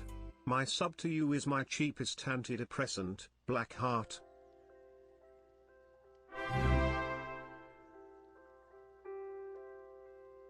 I'm not gonna cry now. Mia, thank you for the 5 gifted.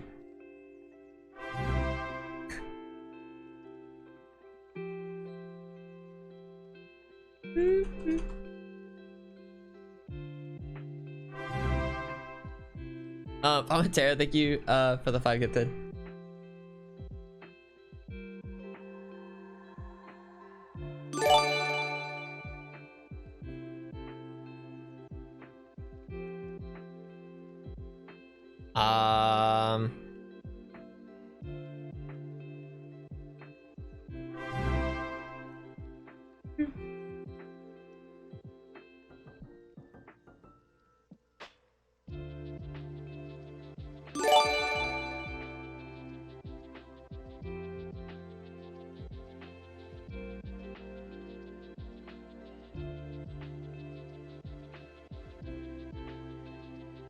May I please ask whether you like opossums?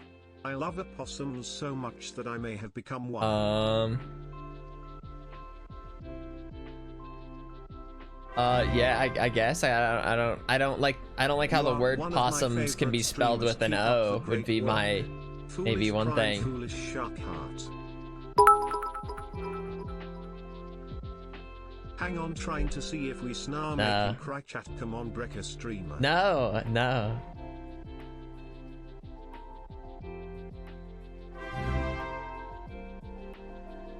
6 months, happy to have found you and chat, much love.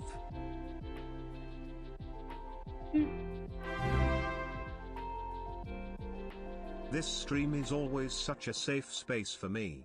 Even if I have a bad day, I turn into one of your streams and feel a bit better. And I think I've developed a Pavlovian response to smile whenever I hear the shift dance. Thank you so much, Foosh.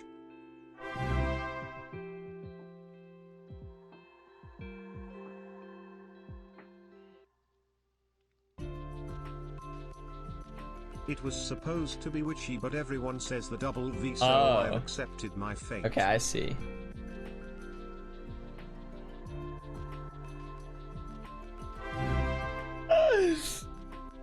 I need to play Valorant. Has been pretty poor lately, but I need to play Valorant. Going, thank you for everything you do. I got my 1-year badge yesterday, but alerts weren't working. Omega lol.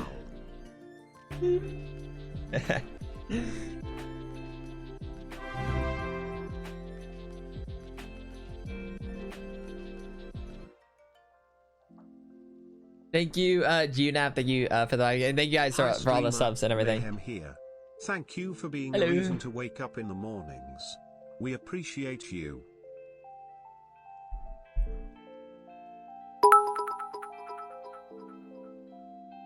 Foolish isn't used to all this wholesomeness. Quick, someone called him a dumbass or something.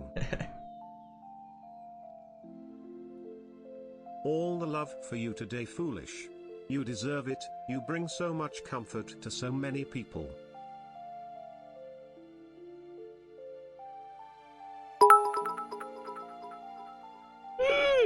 Thank you so much for being you, Foosh. Your streams always make me so happy.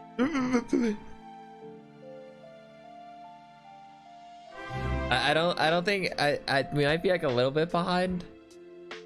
Trinity, thank you for the 5 gifted.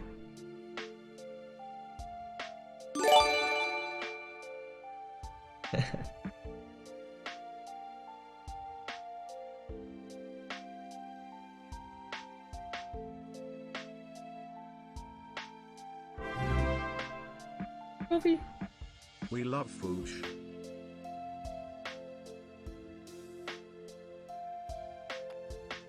I've never ever donated to a streamer before, but you are the absolute loveliest person. Thank you.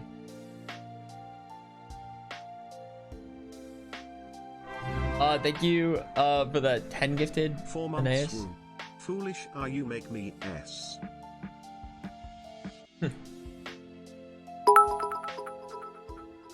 Oh my goodness. We all appreciate you. Thanks for everything, Peepo Happy.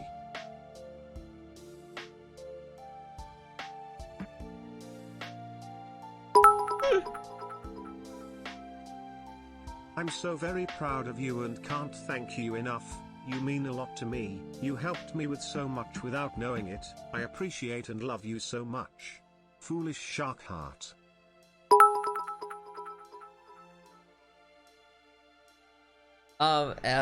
Artemisa, thank you for the gifted subs.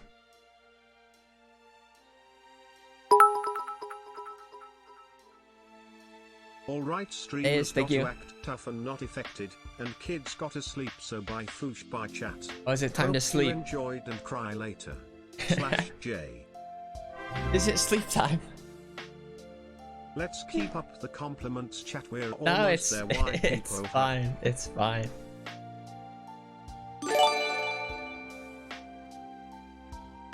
Dusk Call, thank you for the 25 gifted. Oh, I just haven't been saying anything. I haven't been saying anything.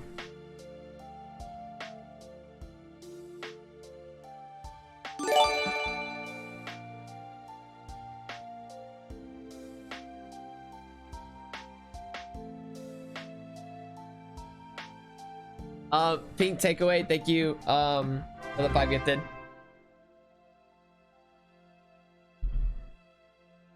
Layark, thank you for the gifted subs. You're literally there for us every day, and I can't thank you enough for that. I'm very proud of you. You're welcome. You're welcome.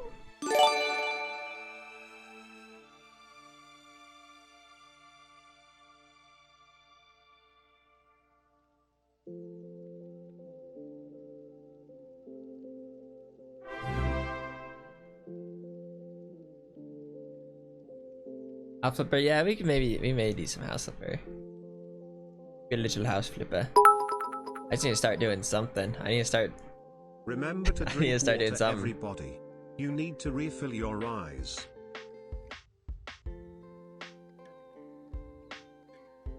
Valorant time, let's see the real tears now.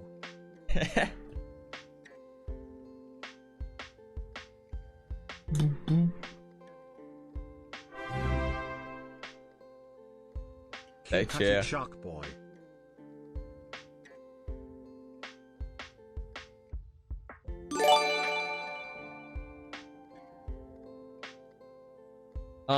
Okay, yeah, that was already. Are we all good now? We all good? We're all good now. Your energy and smiles are so contagious, you deserve all the love, Foosh. It's like we could, you know. As a senior, I have a lot of uncertainty coming up, but you and your community help me so much. Oh yeah, senior time could definitely be an interesting time. You a ball of sunshine. Love you and the doozers so much. Invincible, thank you for the 5 gifted, and Turtle Cloud, thank you for the 5 gifted, and Naas, thank you for another gifted sub.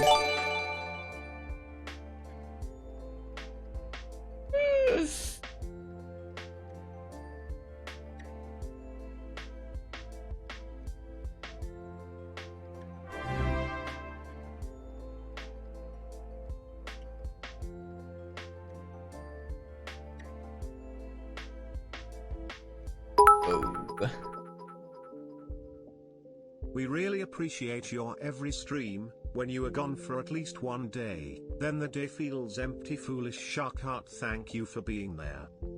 Nice Lego hair. Thank you. I try to keep it in check for the most part.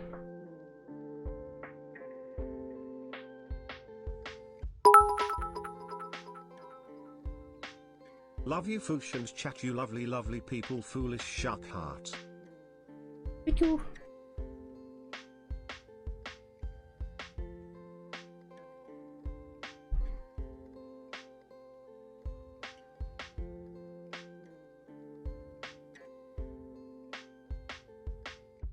Pretty cool or whatever. Thanks or whatever.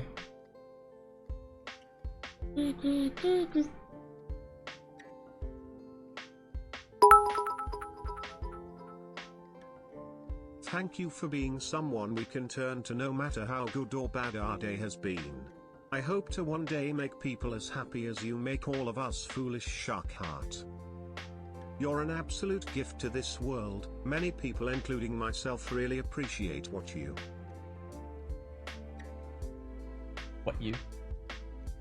with you. You never fail to make my day. Thank you for always being here for us, Foosh. You deserve the world. This is like the longest streak of wholesomeness.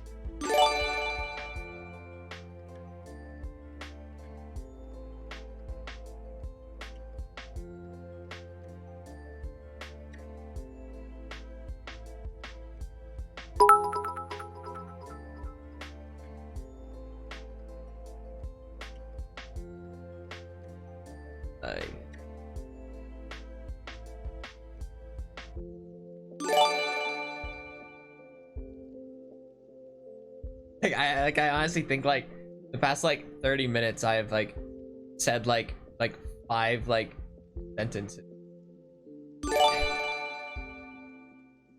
like not counting like thanking like subs or whatever.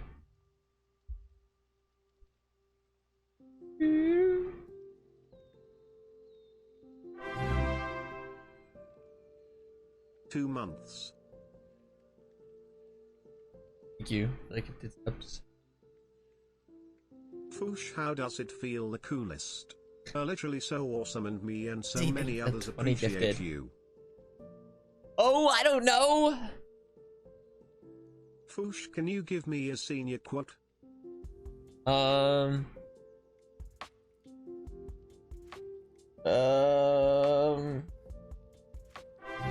don't know, it should just be something random, just like who stole my shoe? Just I don't know. That's the best I could come up with.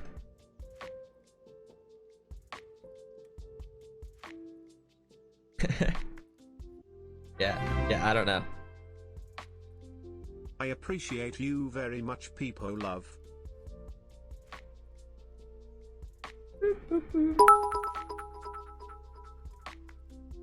Will you show the drawing of you, Sam and Ponk to them as well? Oh yeah. Like I was This like, is who's how it them? works. We tell you I was like, we oh love wait, you. salmon. You call Oh. us idiots. But hey, we're your idiots, smile.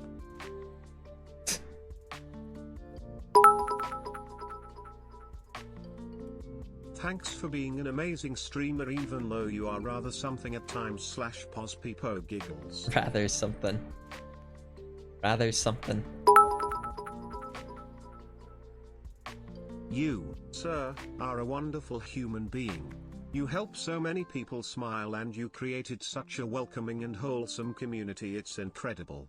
Keep up the great work. Love you, Foosh. Foolish shark heart. I was alone on my birthday, but you and chat said happy birthday to me, and it made my day. Thank you. Don't know welcome. how to explain it, but you're like the sunshine of Twitch. You always make me smile.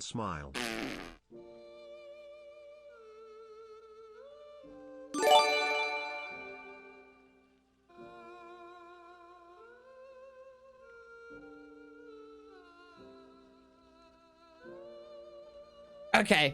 Okay. What size paper do Okay. you buy at Dunder Mifflin?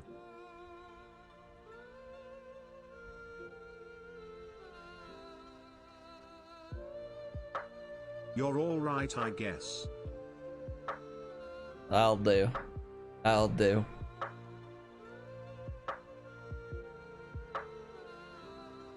Perfect time for a first dono ever. We love you. Thanks for everything. You are welcome.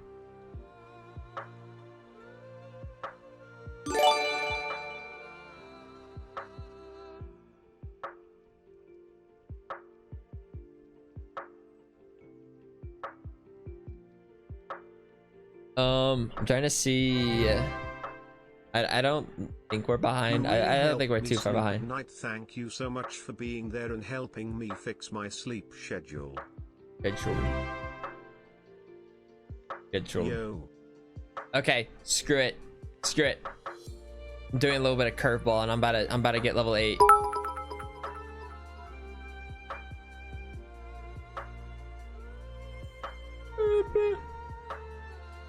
Okay. Thank you for being a huge comfort for almost a year. Love you always, Foosh. Annie, thank you for the 5 gifted. I don't know. Sometimes it's kind of nuts that it's been over like a year already though. Your energizing smile and positive energy is amazing. We love you.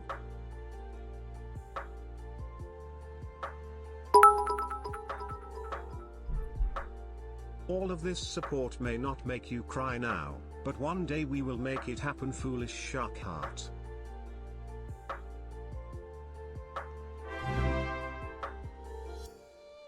A year with you, Foosh, you became my favorite streamer, and I thank you every day for everything you have done for me, even when you don't know it, foolish shark heart.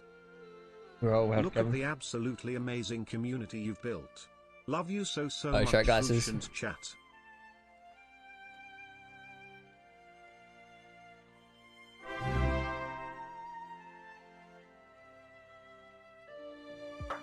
There you go. There you go. Glasses on. Glasses on.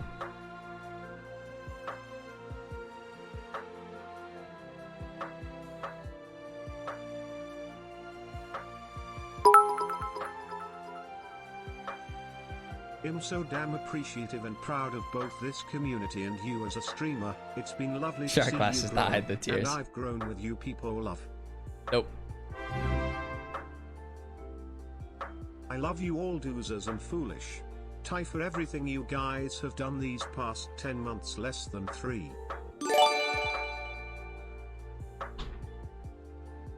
Okay. Screw it. There's only one way. There's only one way to start like speaking and being a streamer again. I just need to start like doing something. With kindness while he's vulnerable. I just haven't even been like streaming. I've just been sitting here. Opinions on moose. It just feels kind of strange. Multiple moose. Oh, yeah, I can put them on a little longer. That wasn't really too long.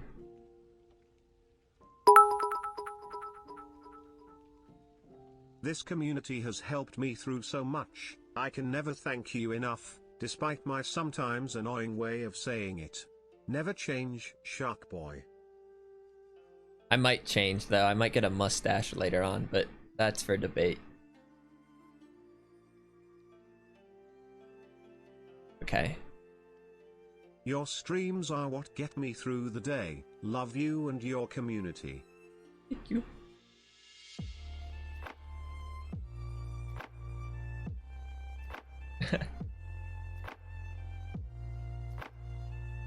Nothing wrong with a stash, you know. Nothing wrong with a stash. The most comfortable streamer I know. We really appreciate you. I mean, last time I rocked the stash. Continue to support you, foolish shark heart, foolish shark heart, foolish shark heart.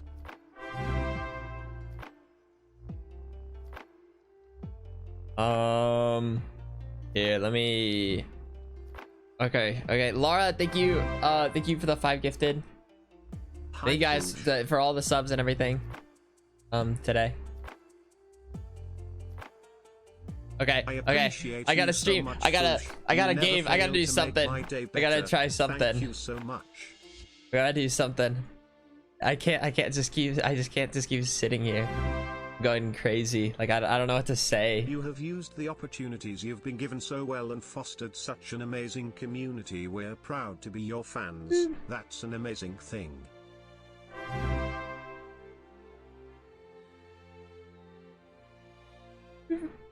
Whatever, I'll just whatever. Reset.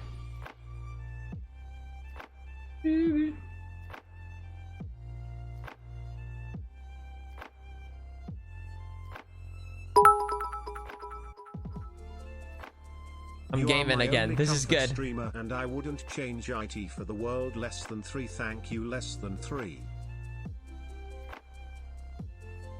Foolish is like that cop from Cloudy with a Chance of Meatball where he tells his tear to go away.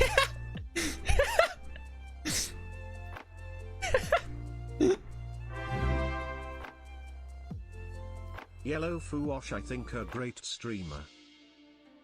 Thank you.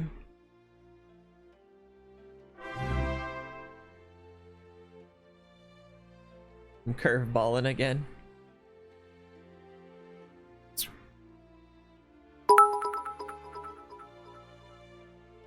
You know what, Foosh? You grow out that mustache. I absolutely loved the look. Yeah, I don't know about that one actually. I don't know about that one. What? There's no way. Wait, did I lose a life or did I looked away for a second. I'm not trying to like miss any like donos or anything. 4 months, Pog. Thank you for the 4 months. Ah. Awoga. Awoga. Wait, did I lose a life? No, well, yeah, I just lost a life there. Okay, I can get in the zone. Please no mustache. I just think a mustache can really be a game changer.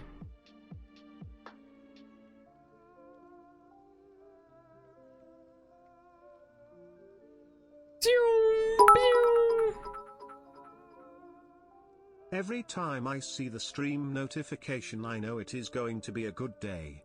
Thank you for all that you do, foolish shark heart. Oh, you're welcome. Ow, ow, ow, ow! I didn't realize I was on level 7. That wasn't too bad. Well, jorts. Oh, screw Peepo jorts. Let's talk about shapes again. Square, you say? I'm a square. Oh, the worst emote. Thanks for brightening up our days, foolish shark heart. You are welcome. Foosh, you got me through the summer when I was stuck in my house. Your streams made me happy. I'm glad I could help.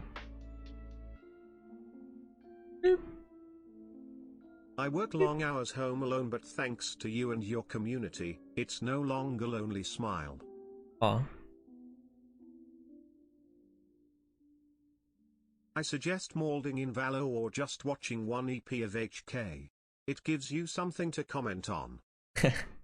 Don't worry, I'm curveballing. Level 4, level 5 bot will make me angry and everything will just feel like it's all normal again. And the music ran out. You're okay, I guess. Smile. Okay.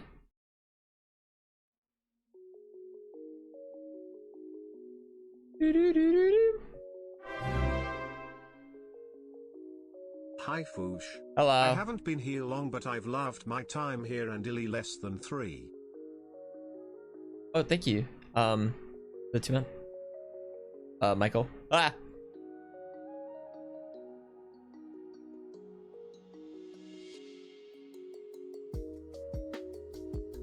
Ah! Okay, good. Bold jammies.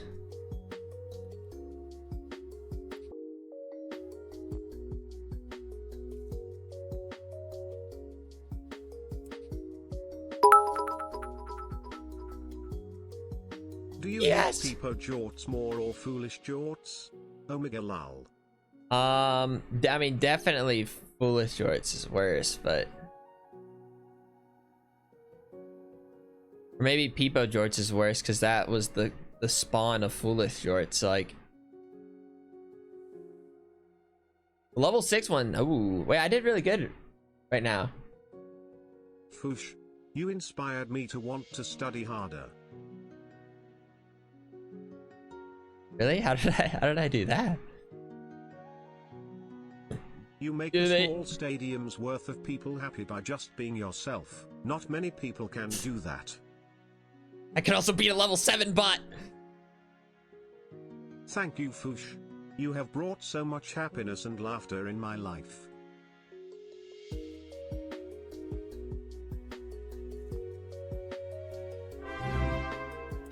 Oh man, I was on level You should 8. try I was doing Twitch strong. streaming. I think that you would be good. No. Taking YouTube. Taking Facebook gaming. I was actually kind of owning I took another life off level 8. Lamau 2 months. Lamau. What's so funny about that? Your streams have gotten me through my toughest moments. Thank you for creating a great community.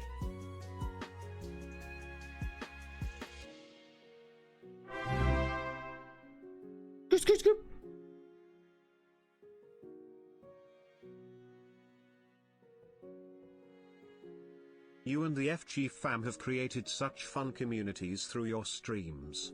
Love you all, Peepo Jorts. Thank you. Yes, okay.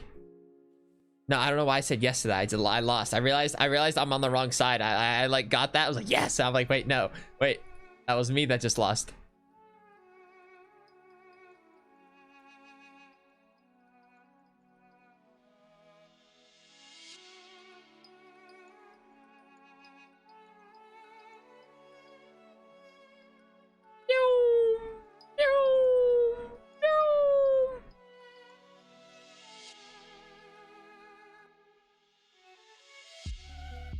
Okay, now we need to... Did I got to level 8 with 3 lives, I think.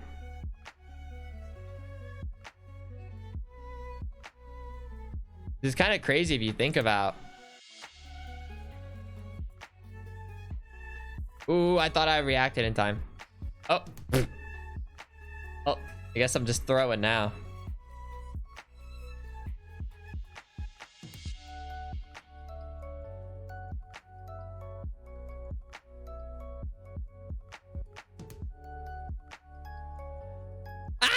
Dude, no! Oh, I was I felt like I was in the zone for a second. I can do it. I like ugh. And I know I can't just keep trying this forever, but it's so addicting right now.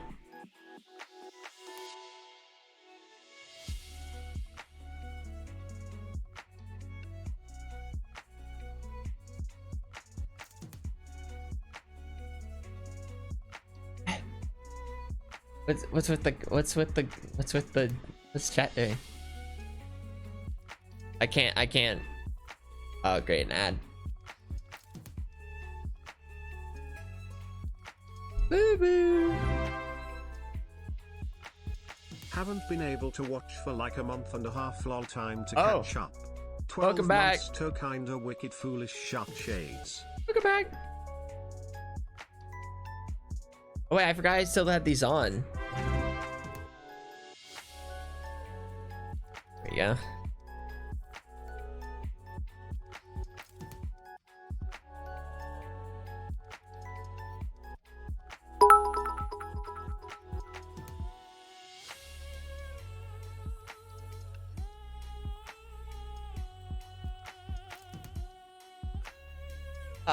This level 1. Dark glasses again? Oh my goodness. You know what? Never mind. Screw you guys.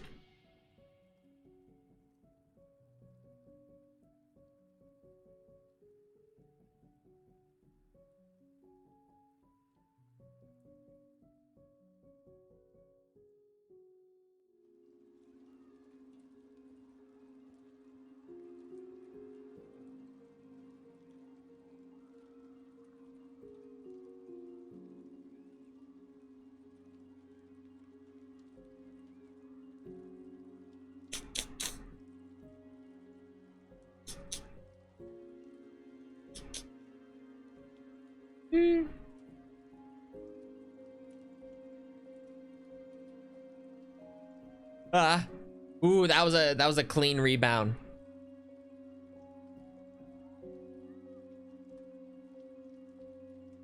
Gotcha.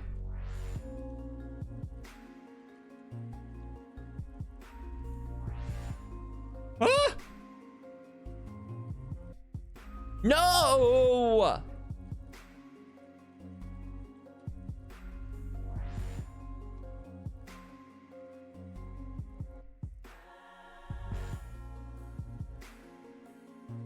Oh, the level 6 just rolled me. Now I have to like beat level 7 like flawlessly.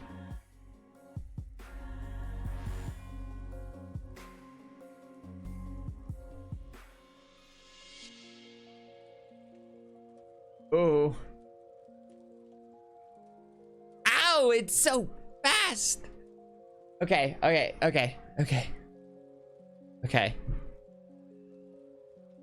Maybe it's just a couple more tries, and maybe then maybe something else. Just a couple more tries.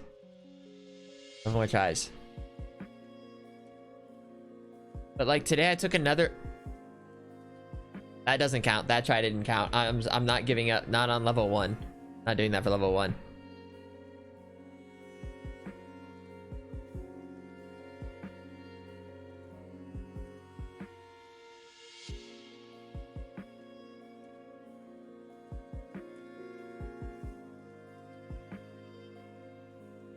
You. Gotcha. Get him out of here.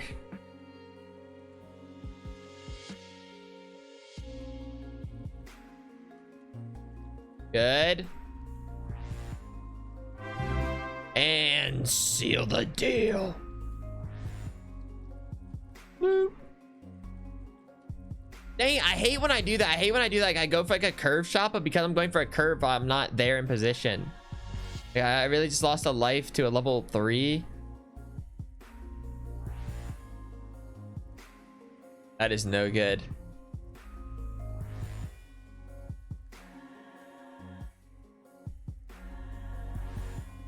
Ooh. Good curve. What are these bounces? That was moving.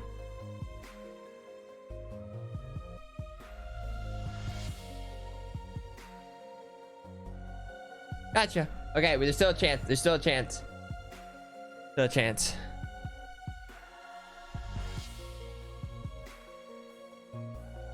Okay, level 6 bot. Where'd you get that?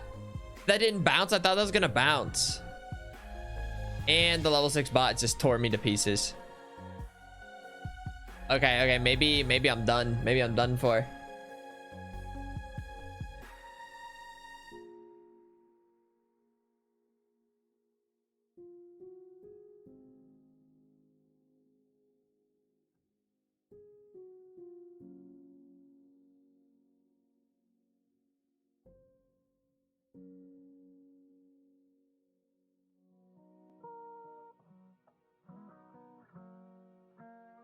Okay.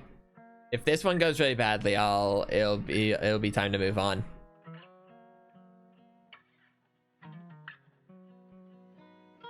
This is so fun. Challenging.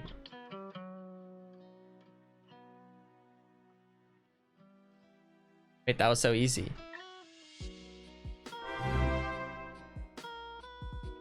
Hello. Hello.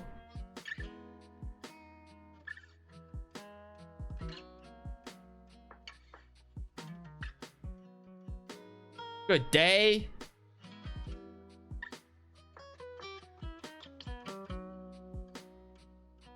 Sometimes it's tough, like when it gets like right here, like is it gonna bounce? Is it not gonna bounce? It's gonna be tough.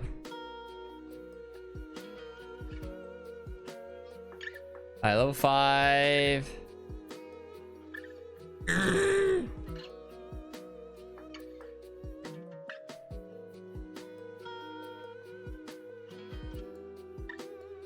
Get him out of here.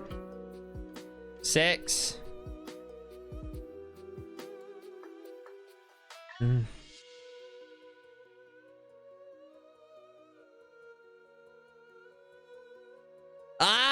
Dude, when it bounces from the top, I feel like that's like my worst.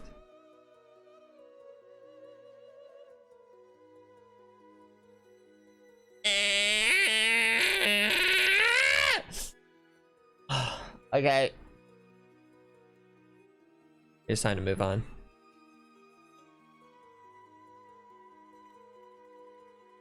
It's just not happening right now. It's just not happening.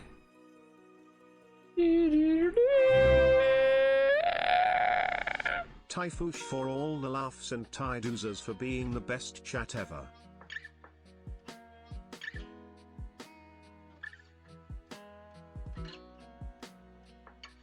Oh, thank you.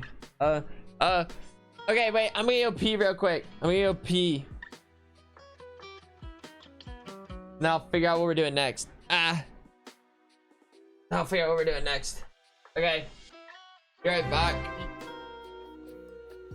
Be right back. Yeah.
Oh, it's your guys' chat now, huh?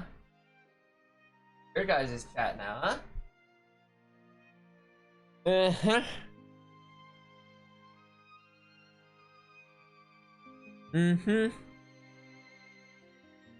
Interesting.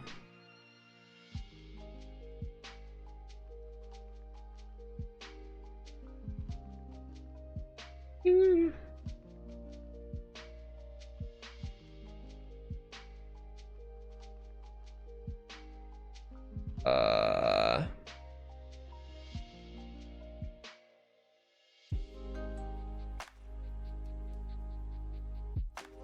Um...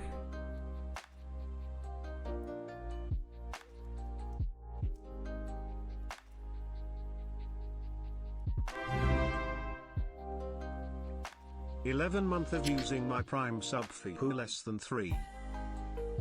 Well, I'm on.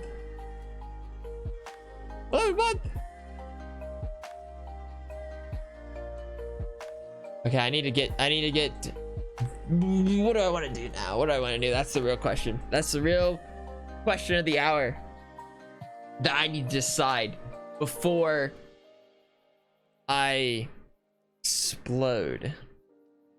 Maybe we do just do a little house flipping real quick. I don't think Valo.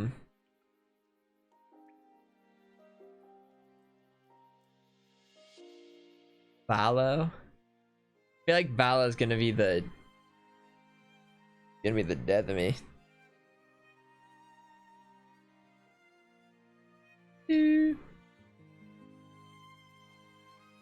Like Valo's gonna just crush my soul.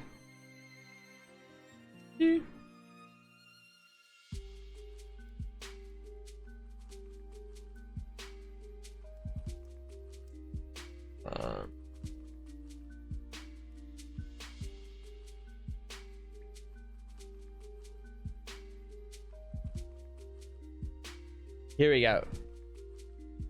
You know what? I'll do this. I'll do this just for old time's sake, and then and then I'll do one Valo match just for old time's sake. And then I'll probably switch just one game, and then I'll switch to like Minecraft or house flipping or something.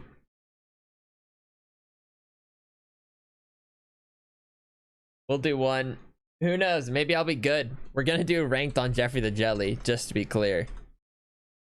Let's just see what happens. Like, what's the worst that can happen? I need to update the game. That also means it's time to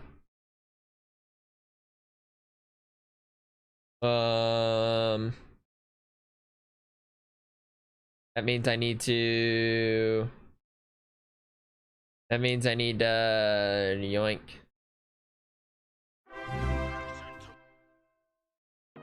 Poggies. Yeah, just one thing of a Valo and then we're switching. Just a second. It's like that update's like halfway done.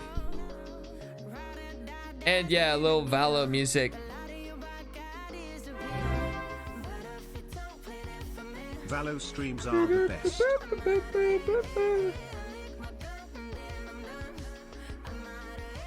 Yeah, and you know, I just use the Valo playlist.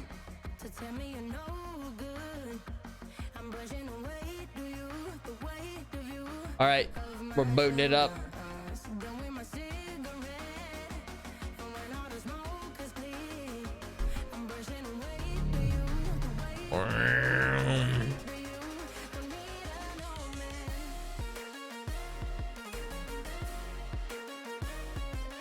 There's just no way this ends well. There's no chance this ends well.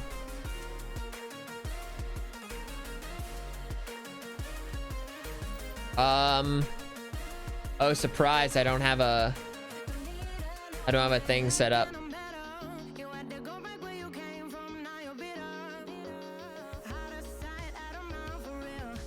Valo. Oh, what's this give?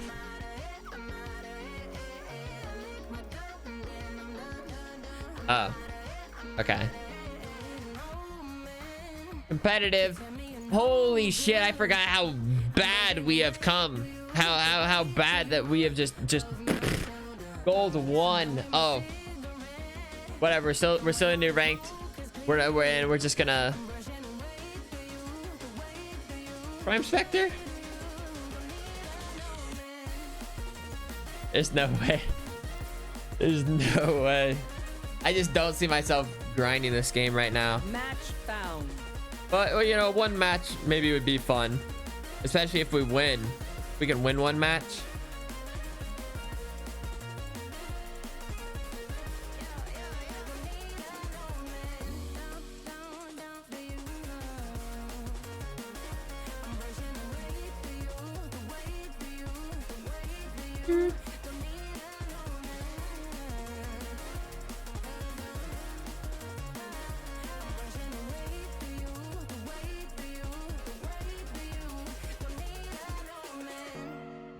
Fracture, that's what I need. That's just what I wanted.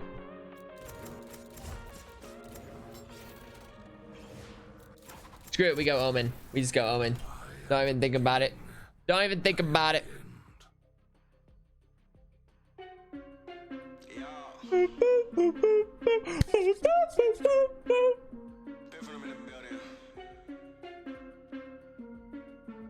That's true, it's not Icebox, so we have a better chance.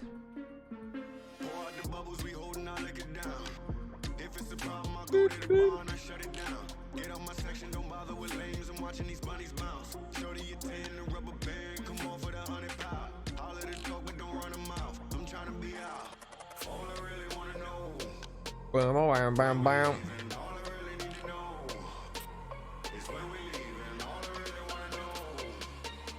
Right here. I was like, it was like.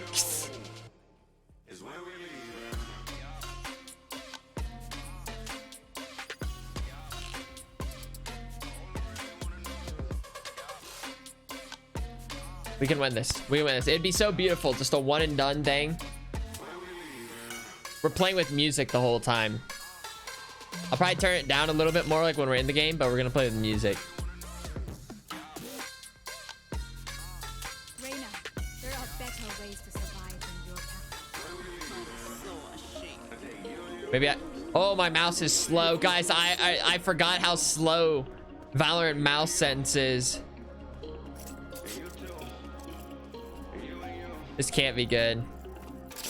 Reyna and or Jet, would you like to push? Hello. Thank you. Hello, hello. Would you like to push them A main? I will stun them. No, gracias. I'll push. I'll give them a big ol' stun. That's Big ol' wild. Kiss. Stun kiss. I'm Jeffrey the Jetly, damn it. I want you to get in there and pee on them. What? Stun. Never mind, they're not there. Oh.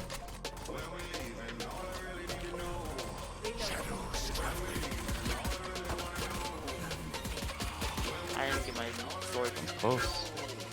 Yeah, one's close. Pew, pew, pew, pew, pew, pew! Reloading. One enemy remaining. Pew, pew, pew, pew, pew! Nice. Nice.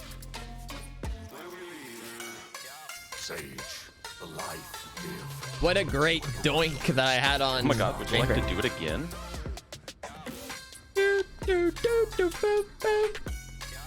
Just give him a big ol' stunular. Yep. Stunulation.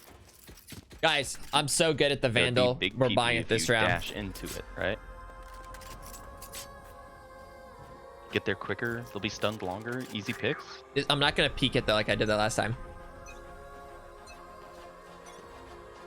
Stun. Not there. Well, they're there. They're there. They were Oh, just there. running. Oh shit. Oh shit. Yeah, I heard Okay. booty steps. Watch out, drop. I'll smoke Downside, it. downside. Spike planted. One's coming doors. One's on Yeah. top. One's on top still.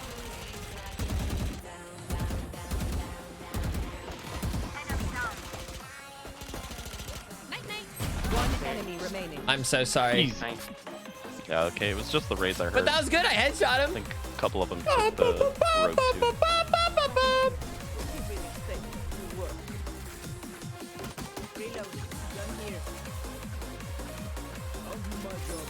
Yeah. I bet it's worth buying armor. Actually, no, it's not. No, it's Let's not. go. I'm too good at this game to need armor. Thank you for the 3 months.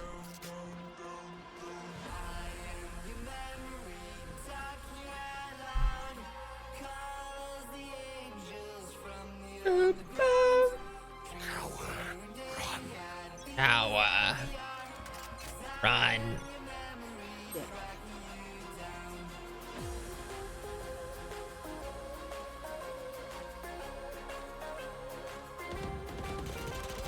B. There's a drone. Stun. A. At least one A. There's 2A. There's 2A. There's 2A. Breaking wall. Amber was B main. There's Sage gonna be here.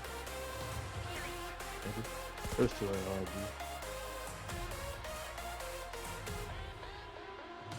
Hello. Arcade. That's arcade. Oh, that was the worst time for Rain to look away. That sucked. I was getting ready to look at heaven. B main sewer area. That sucked. Spike planted. I should have just stayed in heaven. I kind of put myself in a position where they could come from every way. Chamber's 1 HP. Chamber's 1 HP. B main. Astro, what are you doing? He's Gen. Oh, we got ourselves a team. Good work. Interesting. Chill stream. Chill stream. They can run or get run over.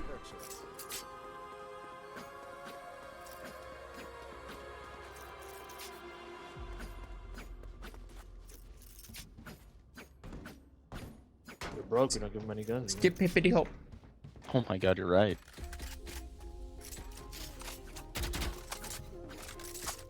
I missed the feel of the phantom. They want to die. Let them. Okay. 5, 4, 3, 2, 1. Yeah! Arcade. Shadows traveling. Cover going out. What's okay? back. You got my back on me. Stars. Stars B. Oh. What? Oh, I need timing your smoke, so he was already up there. There's one in heaven. Spike planted. I thought that guy was watching, so no one would be in heaven. Or tower, whatever you want to call it. Right there. One's arcade watching the cross. One's on site. Pretty sure there's one. Oh, dog on Player site. standing. B main and arcade. Nowhere to run. One enemy remaining. Nice. Not bad. Not bad. I see a stay tower. I keep dying. I keep trying to die from tower, and that sucks. Yeah, we got timing. The neon was already up tower. When he threw his smoke down, I was holding it. He's already up tower. That's annoying.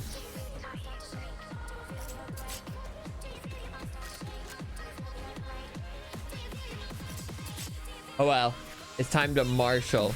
Rennie, you want to do me a super duper fave? No push dice. I'll have I can't hear anything though. Like any steps, if they happen to run, I'm not gonna hear anything. Okay. With this music. If you spot him, I'll stun him. You want to play? Let's play. Astra stars there. Oh, oh, oh! I don't even think my shot was close. I don't think it was close.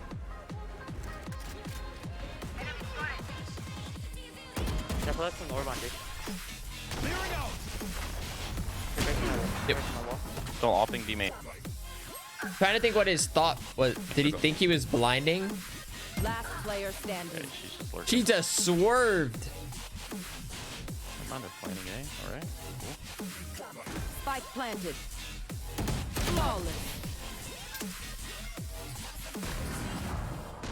Time to throw! Time to throw! Time to throw! We Time need to to throw! try taking some space. They're just pushing everywhere. I can buy you right now. Alright, I'm gonna try turning down the music like a tad to give myself a slightly better chance. Okay, I'll peek man. Okay.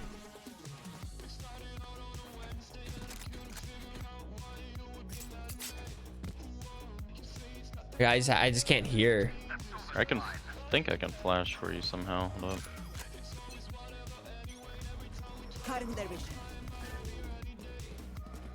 Nothing. No! Shadows traveling. Cover going out. So it was on A drop.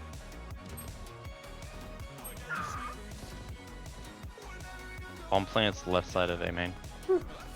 Like, or not default, but back corner.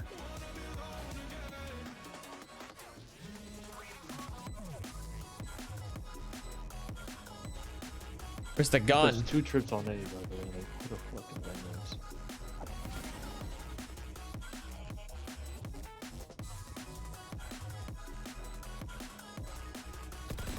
Last player standing. Huh? I was lost. I was like, maybe someone would be holding behind there, but this just wasn't good. Their backs will be towards at least one of us. I need to win. I can't bottom frag. I thought I'd make some miraculous comeback. Alright, to be fair though, 2 of my deaths have just been getting blindsided. Like one was that there, and then the other one I was kind of like getting ready to go here and then here, and then I got shot from this person. I really haven't necessarily been doing terribly. Cover going out.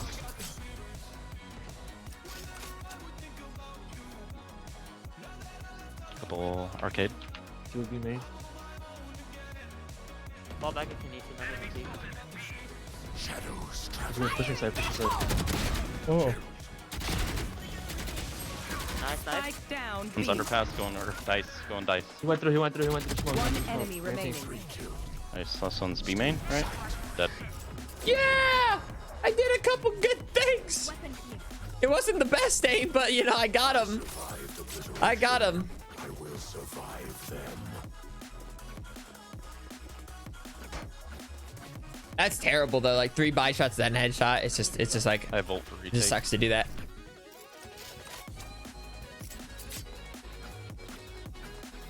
Thank you.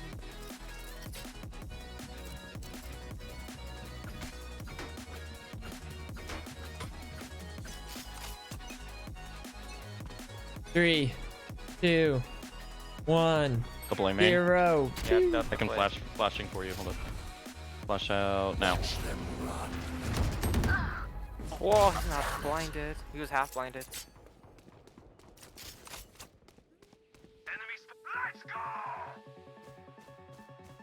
We're stunned if you want to push. They're both under. 2 there. What the fuck? Neon's at 130. Raze hit 65.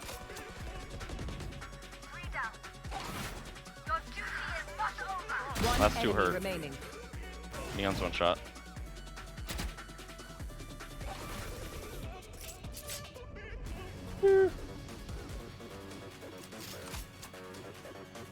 Planning B. Oh no, she's that. No plan B. Spike planted. This guy's full stun one tap me, bro. Full stun Yeah! one tap me, bro. I read it like a Yeah, book. that sucks. If I had Phantom, I could have killed them both, but I only had a. Actually, let me get that.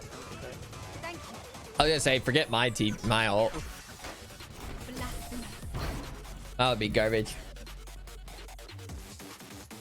They're just batteries. I need a drop. He had like no hit point. I hit her once in the leg.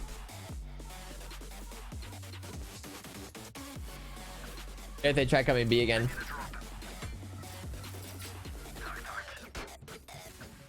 Talk. Top. Tick tock.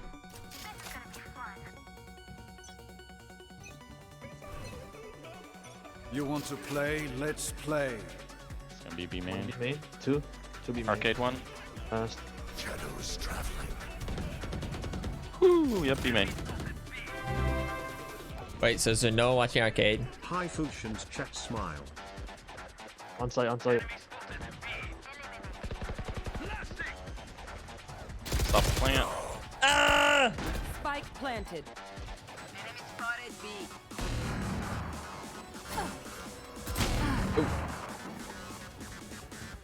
Arcade 1 side. I don't know. It just sucks they got onto A main like while I was watching. I don't know. Like I didn't want to get hit from behind again. You saw them? Last player standing. You probably could have shot, but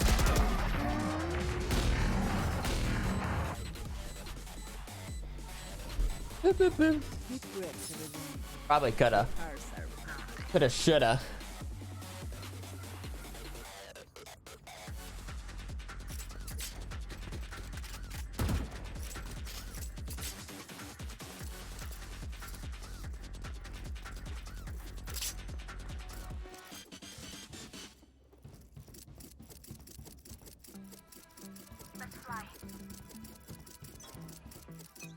Our arcade is gonna be open. There's smoke speed. Cover going out. Arcade. One A main. So they come, I'm popping these. Oh, I moved. One arcade. I went up tower. I moved when I went for the shot. We tend to dust. I mean, they have to go B. I'm throwing. Spike planted. You fought well. I'm throwing. Last player standing. One enemy remaining. Nice try. Yeah, nice try. Nice try. Okay, we know the drill. Stick to your roles and we'll crush it. I feel like I just shouldn't watch tower. I've been terrible at it. I can hold tower with a judge, fucking bro. Don't need peak shit. Yeah, screw it. Oh, Screw you guys on it. A or what's up? Oh yeah, let's say 1 round. Say no more. You want me to kill someone with the Marshall? Fine. Say less.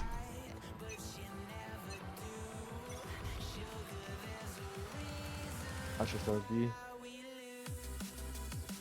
Couple arcade.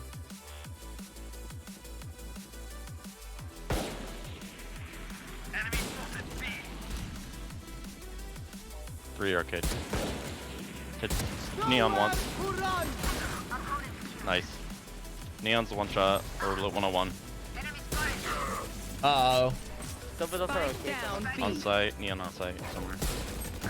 No! Oh! Oh! Dang it. I was body shotting.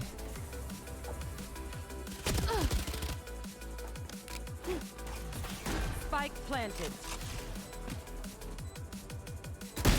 Wait, that was wild. Nice shot. I could have played that a little better. I just need to, like, that first try on the sub, I need to be a little better.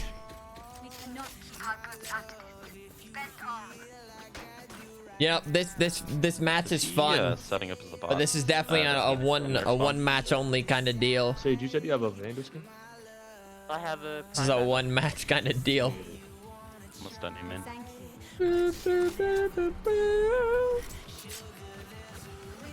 Snuff them out. I hate playing defense on this map. It's so annoying. Yeah. I'm saying main, flashing. They're back there. Cover going out. Usually they push hard together. Traveling. Silver dart, B arcade. I guess. Wait, nope. Aiming with ult. Could be arcade or tower. I mean, only. Blinding. One's arcade, watch out. I'm gonna go help Jet. Some dish. No. I'm rotating, I'm leaving Yeoman. It's still Remember one for you, pass I'll let you your know. back satellite. Yeah, they're going in. What the fuck? I am on the And way. they're- Spawn. One A main. There's one, enemy two, remaining. Two A main. they're both there. Last Nice. on site. Where are I was they? on site. You are divided. Shadows traveling.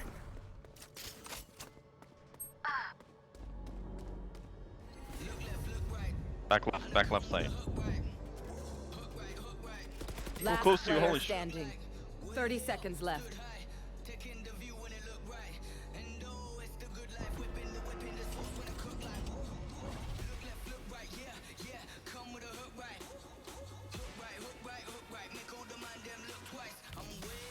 Probably going B. Okay, you took the whole key. 10 seconds left. Spike planted. Cover going out.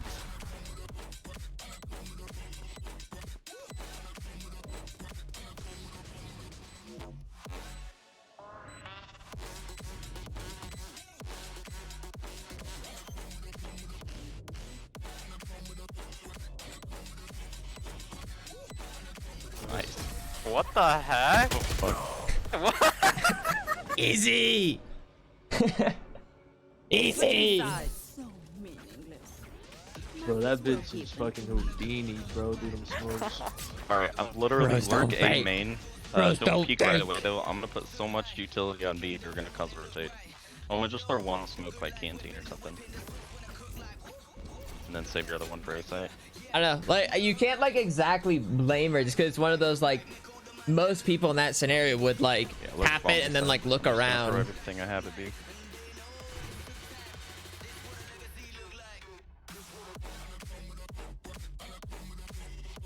Canteen. Do what you gotta do, Reyna.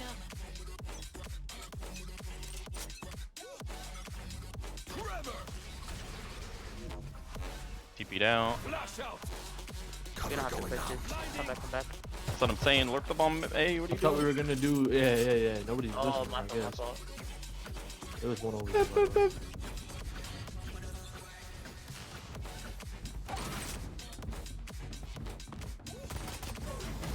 I'm sewer. Shadows traveling. Oh, you're on. For you. I healed the wrong. Mine is box. Mine is Close box. box, close box. No, we can just play back. We have...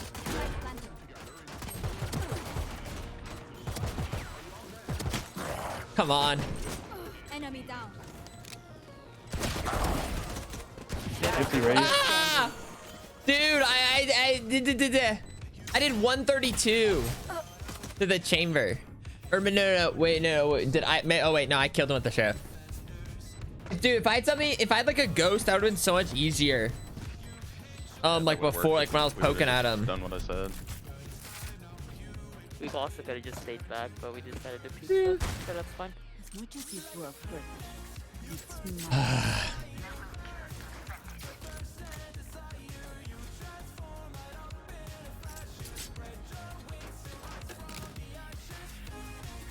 Just gotta get one.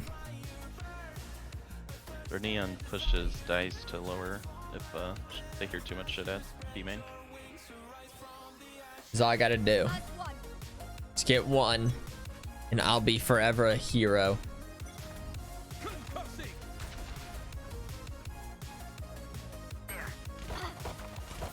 Enemy spotted. I tried to dash trap, that's it.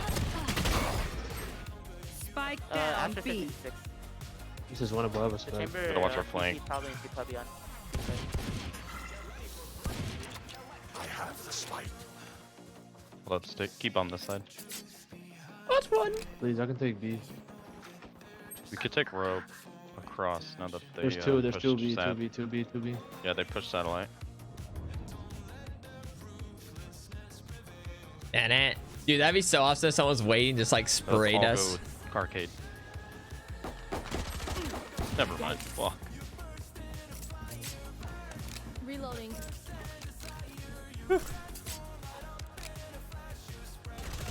Last player standing. Ah! The Sova almost was. The Sova was almost lined up to just take us all out if he would have been there just a little bit quicker. From the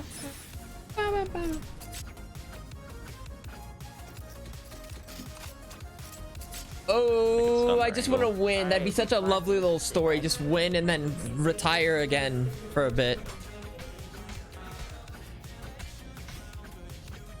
Yeah, we have Sage, so we can just play a main. Yeah. And shoot walls and plants.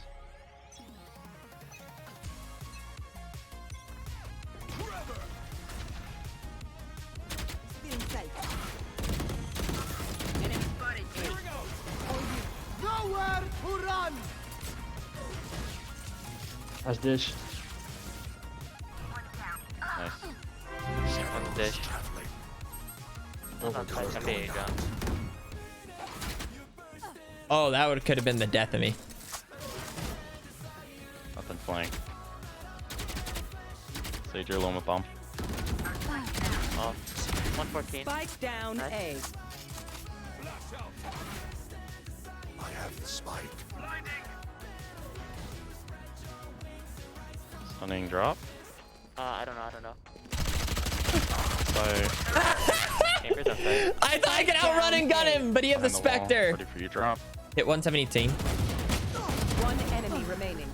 Underhand. Nice. I thought I could outrun and gun him. There's no way I was doing so good. I feel the strain. Block it out.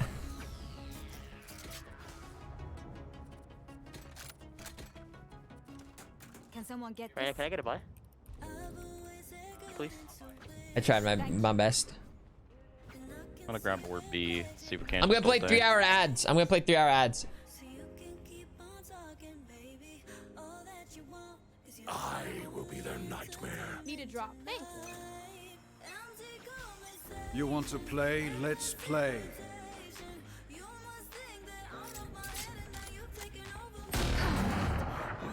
Yeah, hopping, eh?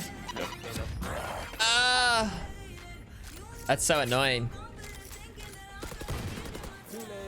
Get oh. Healing you. Reloading.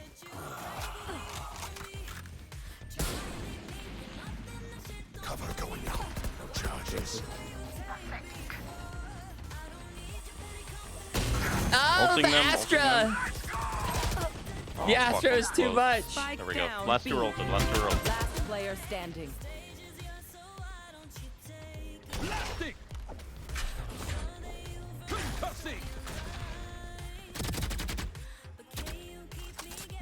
Got the spike. One enemy remaining.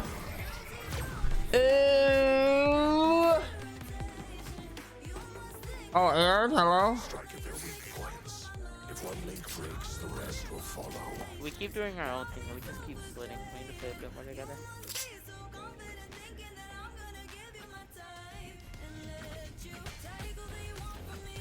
Wait, how did Reyna die? Did they just get lucky hitting you through my ult? I do not know. That sucks.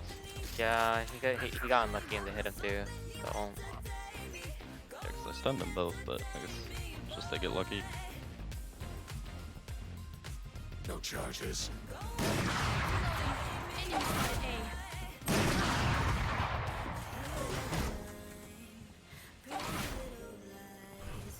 Shadows traveling. I forgot the door. I forgot the door. Still on B side. That was so dumb of me. The grenades were too good though. Lainey, thank you for the tier 2 sub. M, thank you. Happy 11 months less than 3. Oh, now he's Spike opping. down A.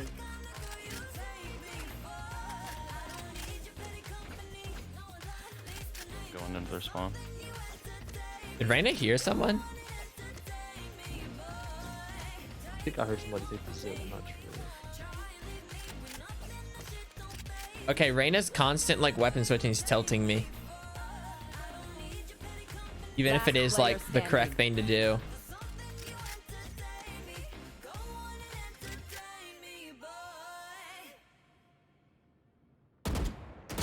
Seconds left. That's my Reyna, She was one baby. shot. She was. That's my Reyna.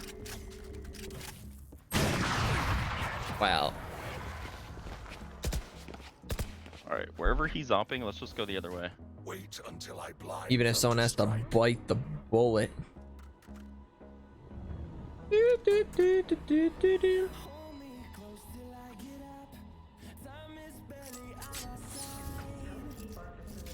Or we just do the thing where, or that we were supposed to do the one round to just lurk bomb A and I'll throw everything I have at B. We need somebody to go arcade though, so that Neon doesn't push lower. Yeah, we need 2 people though. so Omen, we can yeah, Omen trade. just look the bomb A side after you I throw don't kill, I might just die and just no trade. What? Yeah, yeah, take it A, take it A.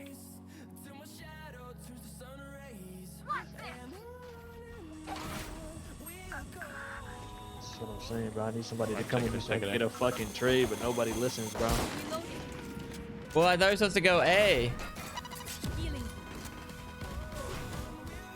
Shadows traveling. Charges. Enemy spotted A. Ray's on top of the box, there's 3A right now. Hi! Hit! She's charging A main. Player standing. Long. Dude, like that's so They just pushed the door. so ridiculous. Let them try. What are you supposed to do about that? With a Marshall. Can My I have one team's person slipping. come with me just so I can get traded if I die. Reyna, how about you just kill some people?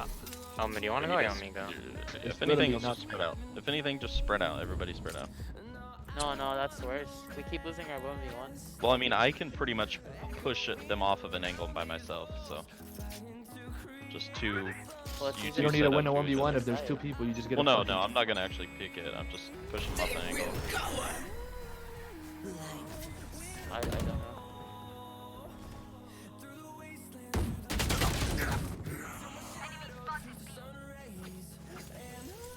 We lined up. We just lined up. It sucks. Oh. Right there. That's unfortunate.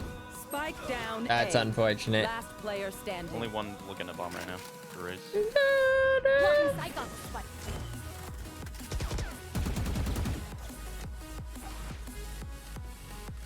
No, never mind. He ran back through the door.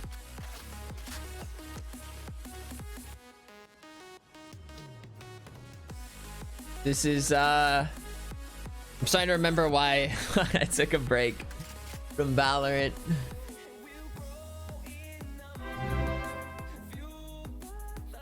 It's all coming back to me, and Chamber's probably holding something with an op. The moment she tries to walk through those doors, she might be toast. 30 seconds left. Spike planted.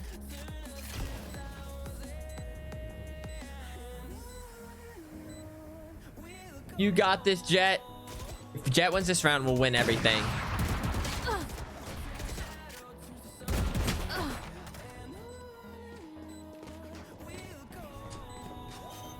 It's okay. It's okay. You know? You know, can't be mad. You know? Sometimes you just gotta... You know? Match point. My burden never ends. Brandon, can you flash right, please? Here. It's great. I'm a Vandal player. I knew it all along. Use your thing to clear that little corner and then also stairs. Yeah. I'm gonna hit him with a crazy ult. They're gonna be absolutely like, wow. Brandon, you here? Alright, we're good, we're good. Begins. Alright, you want me to flash for it this time? Yeah, just do that and then just stand here and Cover stare. going out. Flash out. Shadows traveling. You guys ready for There's this? the sun. You guys never seen this shit before. On side, if anything. Now we can block. Enemy spotted A. Fire in the hole! I don't know. One flanking, one flanking. I don't know how to Flank's get dead, I'm dead. Get me Silver out flank. of the game. Get me out of the game. Just kill us all. I'm no good. I'm no good. I'm no good. Oh. That's one One straight. enemy remaining. Oh. Backside. Here. Last player standing. Ow! Ow! Oh man. Clutch.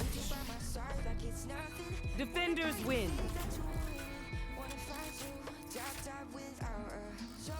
I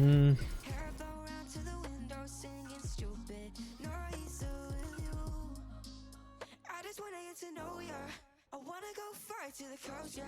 I wanna dive first to the ocean. I wanna know all of you. Growing up like a ghost, yeah. I wanna have kids of my own, yeah. And live a life till it's over. But until we do, it's sleeping too long.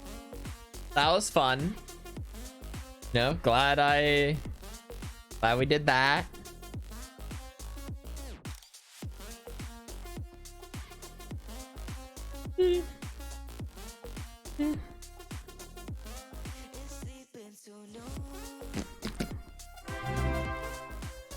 That Hi Mr. Foosh, how are you? good. Good. I hate that. That sucks. Maybe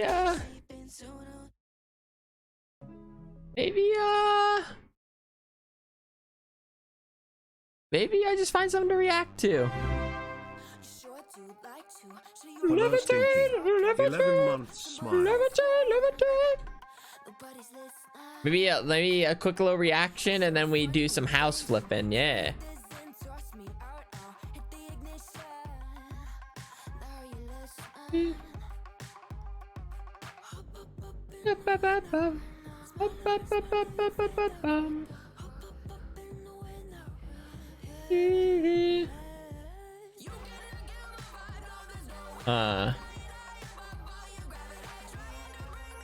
Looking.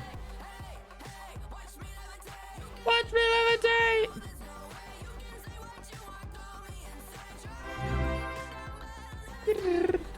Foolish shark heart.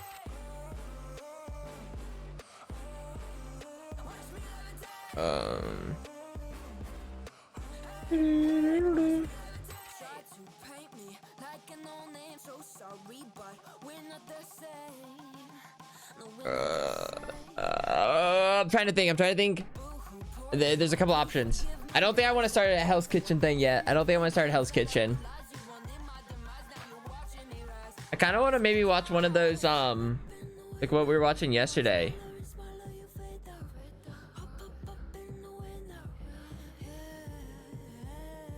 Yeah, yeah.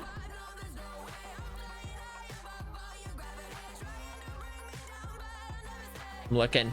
Or let me look at trending videos real quick. Anything trending? World's longest t-shirt launcher.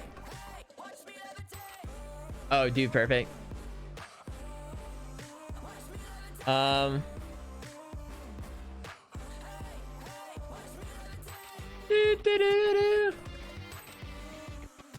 bunch of Olympic stuff that I don't even know if I can watch, so probably not gonna worry about that. Don't bite my nails.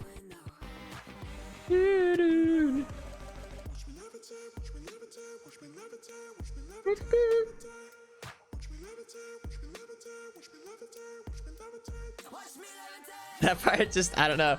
I find it so like entrancing. Levitate, levitate. I said it again. Okay.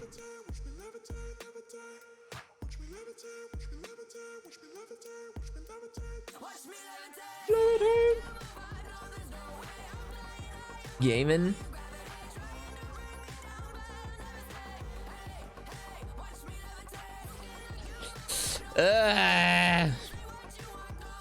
It's just nothing. There's nothing. Nothing. Oh.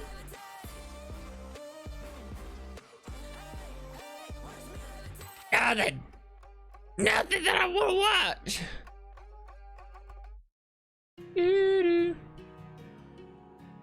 Oh, whatever. Solve the mysteries. I think we already. Oh, no, we didn't watch all those, but I don't know if I really want to watch that now.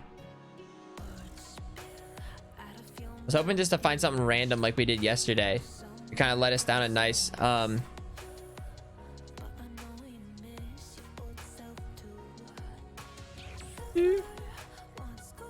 The greatest bank heist in Chinese history. We'll watch one of these at least because I like this. Wait, we'll watch this one first. The 1 billion North Korean bank heist. Bibbaloo, thank you. Wait, we'll watch the 1 billion one.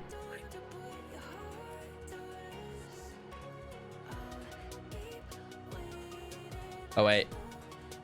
Sorry. This video is made possible by Dashlane. Dashlane has made all these videos. Of the accounts and budgeting department. Never want to lose another password again at the link in the description. Bangladesh, February 7th, 2016. Oh, this is recent. The director of the Bangladesh Central Bank got off the elevator on the 9th floor and headed to the back office of the accounts and so yeah, this is the 1 billion North Korean bank heist. Budgeting department. This was the most restricted part of the building. He was there to deal with a problem, one that had been plaguing the office the last few days. You see, the printer wasn't working.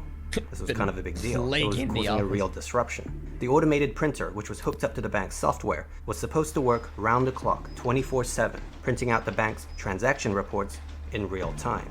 Due to this technical glitch, however, the printer tray remained empty. Much of the day was spent trying to fix the issue, and after a... Are they really trying to tell me that this printer is the beginning of a 1 billion North Korean bank heist? Great deal of effort, there was success. They were able to restart the printer. And so the backlog of transaction reports started rolling out, one by one. Now it soon became apparent that something wasn't quite right. There were more statements than expected. When they took a closer look, they found 35 suspicious payment orders for what were ridiculously large sums of money, having supposedly been transferred from the Bangladesh bank's own account to various other accounts in other countries. Certainly, no one from their bank had authorized it, and the swift security system in place was unbreachable. As the director sifted through the suspicious transfer requests, the true scale of the situation started dawning on him. The transfers totaled to almost $1 billion US, an absurd amount, a significant chunk of the nation's reserves. Where were they going? Who was responsible? Panic I feel ensued like that would as be the a workers sick scrambled feeling, to stop realizing the you might have just payments, lost $1 but it was billion. likely too late. The ill-timed printer malfunction from earlier had caused an unfortunate delay in their response. It seemed Bangladesh had just lost $1 billion. But how? This happened in February 2016, but what led to this moment actually started 9 months earlier. Philippines, May 2015, over 3,000 kilometers away. A group of men entered the Jupiter Street branch of the RCBC Bank just outside Manila and opened 4 bank accounts with just $500 inside. The men then left, never to return, with their accounts left seemingly abandoned. Now, returning to Bangladesh, the country was becoming one of the fastest growing economies in the world. Their central bank sat in the financial district of the capital, Dhaka, a chaotic city with almost 20 million people. But despite all this rapid growth, it was a nation that could ill afford to lose $1 billion of taxpayers' money. Fast forward, I feel January like billion's 2016, a lot. a month before the incident, an employee at the Bangladesh bank was checking his mail at work. Now, nothing seemed out of the ordinary. He thought nothing of it. But he went home that night not realizing he had just set in motion events that would soon shock the nation's banking system, if not the world. You see, he had inadvertently clicked on an infected email, one that immediately began installing a malicious program in the central bank's computer systems. This malware would allow intruders to enter the network and gain access to the inner workings of the Bangladesh bank. Hiding in plain sight, these intruders could now spy on workers and study the bank's operational procedures. And that's what they did. All good hackers wear a black hoodie and work in the dark. As the bank was shutting down for the weekend, which in Muslim-majority countries like Bangladesh tends to be on a Friday and Saturday instead of a Saturday and Sunday, the intruders once again entered the system. But it was for the last time, because this was what it was all leading to. Now, they were in the system, but manipulating international money transfers was a whole nother thing. SWIFT, you may have heard, is a global payment network enabling financial transactions to be sent in a secure and reliable way, using military-grade security designed to be unbreachable. Just to be clear, SWIFT does not facilitate the transfer of actual funds, but rather it sends trusted payment orders between accounts, which the banks then act on. This is the standard in international banking, and this is partly why bank hackers usually focus on stealing the login credentials of individual bank account holders, rather than focusing on the banks themselves. But it wasn't the case here, not for this group. Their target was the institution. Using the bank's legitimate SWIFT credentials that they collected from the malware, they were able to take control of the SWIFT terminals, as if they were legitimate bank employees. Yes, SWIFT itself is safe and secure, but the banks using them first needed to be responsible for their individual cybersecurity on their end. If their security happened to be lacking, as in the case with many developing nations, SWIFT could actually be used against them. And that's what was happening here. 35 phony transfer requests totaling $951 million was by now being sent via SWIFT to the Federal Reserve Bank of New York. Okay, but why New York? Well, because the Bangladesh bank owns an account there with billions of dollars on deposit, meant for international settlements. The details of the requests sent from Bangladesh were to transfer the funds from New York to various accounts set up across Asia. I'll get to that part soon. Now, with that, they were done. In and out in just hours. Wow. The next day, Friday, New York City, one of the world's biggest financial centers. The Federal Reserve Bank of New York was busy processing Bangladesh's payment orders, or supposed payment orders. The Fed, renowned for its security, initially had no cause to stop the transfers, because SWIFT instructions are legitimate, they're trusted. So, oblivious to the deception, they began processing the requests. Sunday morning, the Bangladesh bank employees, back from their weekend, were now trying to fix their darn printer problem. The automated printer connected to the SWIFT network hadn't been working the last days, and the usual printouts of real-time transfer confirmations were backlogged. Of course, this was the most unfortunate time for a technical glitch. Except it wasn't really a technical glitch. The hackers had indeed taken additional steps in preventing confirmation messages from revealing their theft, wiping out evidence from the SWIFT database and intentionally crashing the automated printer. This had bought them some much-needed time. It was just now, one meanwhile, printer? in Sri Lanka, $20 million arrived in a Pan-Asia bank account of a company called the CHILLLLL Foundation, sent from the Federal Reserve Bank in New York. This, of course, was just one of 35 transfers making its way to Asia. Right, back in Bangladesh, the workers had now finally got the printer working, and they were sorting through the transfer requests. Panic quickly ensued as they realized 35 payment orders were made, totaling to almost $1 billion.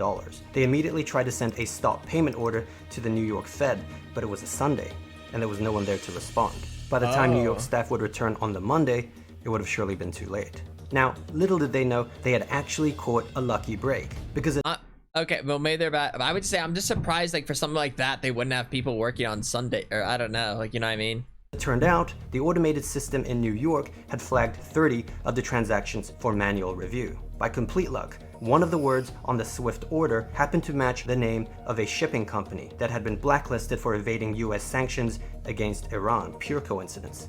This would prove devastating for the hackers, as $870 million worth of transfers were now blocked. Later, when staff took a closer look, they noticed several red flags. The unusually high number of payment instructions, the large transfers to private entities rather than banks, and the ridiculously large total. At this point, they had to seek clarification from Bangladesh, and after getting word of their stop payment order, the transfers were shut down.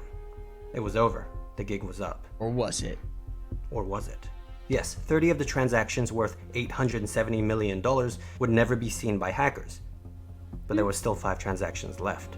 The remaining 101 million, which the Fed's automated system failed to pick up on, and which was still a heck of a lot of money, had gotten through. Where did these 5 end up? The first transfer, Sri Lanka, $20 million, as we know, reached an account in the Pan Asia Bank via Deutsche Bank, which was the routing bank, intended for a company called the CHILLLLL Foundation. This was a supposed Sri Lankan non-profit. Now, an observant employee at the Pan Asia Bank noticed something odd. $20 million was an unusually large amount for such a small NGO, not to mention for the country of Sri Lanka. This employee then sent the transaction back to Deutsche Bank for verification. So now Germany, Frankfurt, the payment order, just like in New York, was being reviewed. And just like New York, there were red flags, such as this one, spelling foundation as Foundation. These suspicions were soon reaffirmed, and ultimately it turned out, no surprise, that this CHILLLLL Foundation was indeed a fake company. The money was then rerouted back to the Bangladesh Bank's New York account. Then there were 4. $81 million. But we won't drag this out, because these 4 were all sent not just to the same country, not just the same bank. Is that how it's supposed to be spelled? Or like, there's just like, there's no way you make it this far and have such a great plan and then spell foundation, I feel like. To the same branch, the Jupiter Street branch of the RCBC Bank just outside Manila in the Philippines. 4 accounts had laid dormant for 9 months with just $500 inside, untouched, until a sudden cash infusion of $81 million. These sudden bursts should have triggered an alert from RCBC, but for whatever reason, it slid under the radar. And indeed, the accounts were later found to be under fictitious identities. From there, the money was quickly withdrawn and laundered through casinos, where the electronic money transfers were converted to hard, untraceable cash. The Bangladesh Bank did try to stop the transfers, but timing was just not on their side. The stop order was not received by RCBC Bank on the expected Monday, because Monday was Chinese New Year, a non-working holiday in the Philippines. By now, you're probably noticing a trend here. Every step of the way, there were delays that benefited the hackers. And this was by design. A remarkably well-timed attack. I was just about to say the same thing, like timing these up with like days to where like the bank works here, but then not here, but then doesn't also, then like that's a very... On Thursday evening, they entered the system at the start of the Bangladesh weekend when the bank is closing. On Friday, the New York Fed tries to clarify the requests with Bangladesh, but no one's there. On Sunday, Bangladesh staff return from the weekend but can't get through to New York as it's now the weekend in the US. On Monday, the Fed finally gets the orders to stop the transfers, but not the Philippines because it just so happened to be Chinese New Year there. And only on Tuesday, 5 days after the heist, did RCBC staff find out about the fraudulent transfers. But by then it was too late. Now, 2 Chinese men, Ding and Gao, were eventually found to be responsible for setting up the fake RCBC accounts in the Philippines. They turned out to be just middlemen, but they were still a crucial part of the operation, and investigators hoped questioning them would lead to the true culprits. How many people are part of this? Unfortunately, kind of before the Bangladesh authorities were able to apprehend them, they left the country, boarding flights to Macau, a special administrative region of China, where it was then impossible to track them. And so with the remaining 4 transfers, the hackers were able to net $81 million. Not quite the original sum, but still enough by some metrics to be considered the single biggest bank heist in history. Now, despite the attackers' best efforts at removing evidence from the bank's That's systems, wild. cybersecurity experts were still They able didn't to even get analyze close the to malware. the amount they were What trying they to found steal were and similarities still in the techniques got and the tools most. used between the Bangladesh bank heist and many other cyber attacks on financial institutions around the world, which means that this one particular group had very likely been responsible for a series of global attacks. This group was dubbed Lazarus. But there was more. As experts dug deeper, combing through the server logs of recent attacks, they found something even more unexpected. An IP address connecting Lazarus to a particular nation state. For a brief moment, they had failed to cover their tracks, and the logs had indicated that the attack servers they used had been accessed at least once from a North Korean IP address. There was also Korean language found embedded in the computer code. Now, it is important to note that it is possible that North Korea was framed, with the attackers leaving behind purportedly solid evidence in order to mislead investigators. But, according to the majority of cybersecurity experts, it is almost certain that North Korea was behind the attacks. And it wasn't just attacks on financial institutions. They were also revealed to be responsible for many cyber terrorism and cyber espionage campaigns against the South Korean government and various South Korean infrastructures. Then there's the Sony Pictures hack of 2014, one of the biggest corporate breaches in history. Lazarus had taken great exception to the plot of the film The Interview, where the North Korean leader Kim Jong-un was targeted for assassination by the CIA. Cinemas across the US were threatened with terrorist attacks if the film wasn't pulled. North Korea of course denied any responsibility, but it seemed fairly obvious that this group was actively targeting known enemies of the state. Now, as for Lazarus's banking exploits, like the Bangladesh incident, the attacks were just the start. They had to ensure the money would then get to the intended location. And the way they did that was to have the stolen funds move through places like Macau, which in particular is known to be North Korea's financial point of contact with the outside world. We know, thanks to the two Chinese middlemen, that that's exactly where the Bangladesh funds ended up. And from there, it wouldn't have been hard for the money to be wired directly to Pyongyang. So they Proceeds did get would away then have with the likely money, gone towards though. advancing their nuclear program, funding the lifestyles of the elite, and propping up their economy. All this quite possibly representing a significant percentage of the country's current GDP. If this is all accurate, and North Korea is indeed behind these attacks, the international implications would be profound, especially with the recent developments, as this would be the first known case of a nation-state robbing banks. From there, perhaps anything is possible. They could hack political campaigns, weapons systems, civilian bank accounts, or even YouTube accounts who have made content they may find unfavorable. Oh, crap. Actually, that's okay, because I have Dashlane. Yeah! Dashlane makes keeping track of... Dashlane will keep us safe. Yes! Good on Dashlane. Yay. To escape North Korea. Didn't we watch something like that?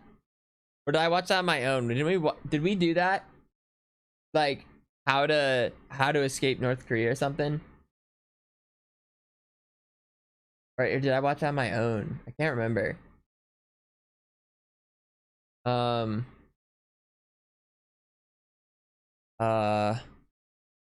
Wait, let me see if I can wait. Oh, here we go.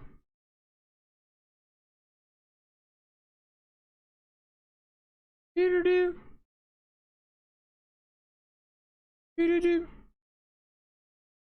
Boop. Okay, here. That's what it made me think of. Why North Korea is the hardest country to escape. This video is made possible by Curiosity Stream and Nebula. Watch another I'm full-length sure it part. is. There is simply no other country in the world today that can be even remotely compared with North Korea. Without any exaggeration, it is a literal 21st century glimpse into what Nazi Germany would have looked like had it survived after 1945. It is the world's most hardcore totalitarian regime, where absolute loyalty is Emma, always thank you for the demanded, comments. and where even the slightest sign of disloyalty to the country's absolute ruler can get you sent to one of the regime's numerous concentration camps for life, where you can expect a gruesome fate of starvation, literal slave labor, live medical experiments, constant torture, and random execution depending on what the guards feel like doing to you. There is no such thing as due process or human rights in North Korea, and hundreds of thousands of people are existing right now within these camps, living out this hell every day. This isn't history. It's happening live right now as you're watching this video and listening to my voice. Obviously, if you were one of the ones trapped inside of this real-life nightmare, you would want to escape. The problem with that is that North Korea is without a doubt the world's most difficult country to escape from, primarily because North Korea doesn't allow you to. I remember this video. I just wanted this means that if you can make it in, you're guaranteed citizenship. Looking for something a little bit more like upbeat, perhaps. Oh, now these are the kind of videos we need to watch. This is a real-life lore. What's the deepest hole we can possibly dig? Made possible by now this is the stuff we need to know. 16,000 classes that could teach you a new life skill. The first 500 people to sign up using the link in the description will get a 2-month free trial. So at some point in their lives, nearly everybody has wanted to dig a hole down to the center of the earth. The only problem is, nobody ever has actually dug a hole down that far. This leads us to the question that this video is all about. If humanity decided that digging a hole was the #1 objective of our species, then how deep down could we actually dig with modern-day technology? Let's say that we start somewhere on the Earth's surface and just start digging from there. Not too far down at 1.8 meters, and we arrive at the standard grave depth in Western culture. So if you're afraid of zombies, this is how far down they'll be coming from. 4 meters down, and we arrive at the depth that Pharaoh Tutankhamun's tomb was discovered at. A little further at 6 meters below the surface, we found a tomb only 13 feet. I don't know, for some reason I was thinking it'd be further than 13 feet to find like a tomb, but reach the maximum depth that metal detectors can pick up signals from. At 12 meters, we can find the deepest burrows dug by animals, the Nile crocodile. A little further down at 20 meters, and we arrive at the... That's something I wouldn't have expected either. The Nile crocodile to be the animal that can dig the deepest. Depth of the Paris catacombs beneath the city of Paris, a tomb that holds the remains of over 6 million people. Double that distance to 40 meters down and we can see the deepest swimming pool in the world. If you drained this pool and jumped into it from the top, it would take nearly 3 seconds before you would hit the bottom. 100 meters down is the usual distance that governments bury their nuclear waste at. And just beneath that, at 105.5 meters down, is the deepest metro station in the world, located in Kiev. Moving on to 122 meters down, and we see the deepest known point that a plant's roots have ever reached, a fig tree in South Africa. 220 meters down, and we arrive at the deepest river in the world, the Congo River in Africa. Beyond that, at 240 meters, you can ride through the deepest railway tunnel in the world that connects the Japanese islands of Honshu and Hokkaido. But at 287 meters down, you can drive through the deepest road tunnel in the world in Norway. 305 meters down, and you would still be vulnerable to the B-82 Earth-penetrating nuclear warhead, which can destroy structures up to this depth.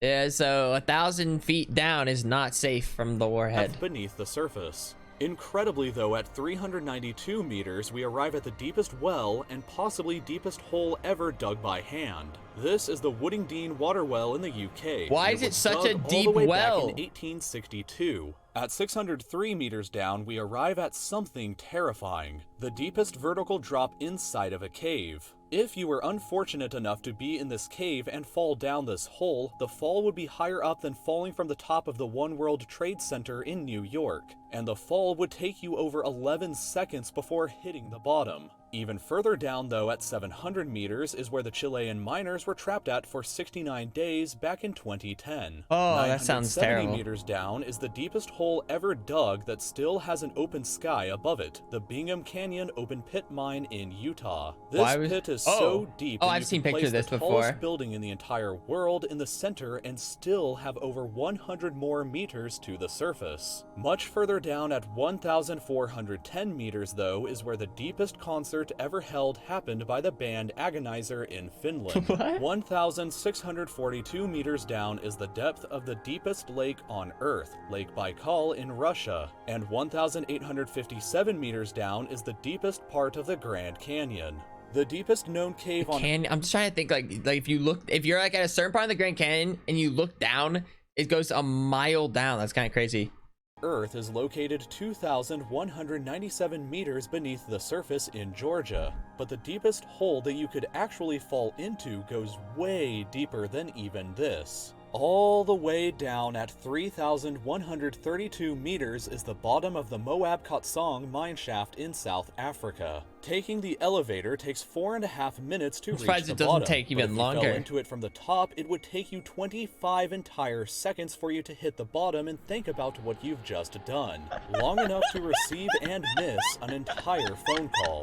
Even further down at 3,600 meters is the deepest point that a multicellular organism has been found alive. This freaky looking worm. Oh yeah. But human beings themselves have been even deeper than this. Have we? 4,000 meters down is the deepest part of the deepest mine on Earth, also located in South Africa. The trip from the surface down to the bottom takes over an hour to complete, and the temperature at the bottom can reach a sweltering 66 degrees Celsius. 6,000 meters is the average depth of the oceanic crust beneath the ocean floor. Okay. Way down at 8,848 meters is the height of Mount Everest if it were placed underground instead. 10,994 meters down is the bottom of the Marianas Trench, which is the deepest part of the ocean. I already covered the depth of the ocean in another video, but unbelievably, humans have actually dug down significantly deeper than even this. For reference about what's next, 11,887 meters is the average altitude that a commercial airliner flies at. But deeper than that, at 12,262 meters is the depth of the Kola Super Deep Borehole, a project where the Soviet Union attempted to drill all the way through the Earth's crust. They only reached a third of the way there though, because the temperature at this depth reached 180 degrees Celsius, which was I mean, listen, you can't even blame them for that one. You know, I mean, someone had to have tried it,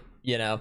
Someone had to have given it a go. Too hot for the drill to continue operating any further. The hole is also only 23 centimeters wide, so luckily you can't accidentally fall into it. If you dropped a quarter down the shaft though, it would take about 50 seconds before it hit the bottom. Recently, however, this depth has been surpassed by the Z44 Shavio oil and gas well, which has drilled down to a depth of 12,376 meters. That's the equivalent of stacking 15 Burj Khalifas on top of each other, and currently represents the deepest hole that humanity has ever dug. The crust, however, can extend down to 70,000 meters below the Earth's surface, and the planet's center is located 6,371 kilometers down. If the surface of the Earth is Lisbon, Portugal, and the planet's center is Astana, Kazakhstan, then humanity so far has just ventured this tiny, insignificant distance. A lot of you have asked me before what software I use to create these videos with and how I learned Mandible Classics. But learning research, it's free to try it out. After though, it would take past depth on top of to 70,000 meters below the Earth's. Oh, so we're not even close. We're like, we haven't even made it like an eighth of the way there. Get to the crust. But then, like, I don't even know. So it's not even possible to dig through Earth though, really, is it? Unless you can you like dig through the Earth core? Like, what's the Earth core even made of again? Like, what's it, what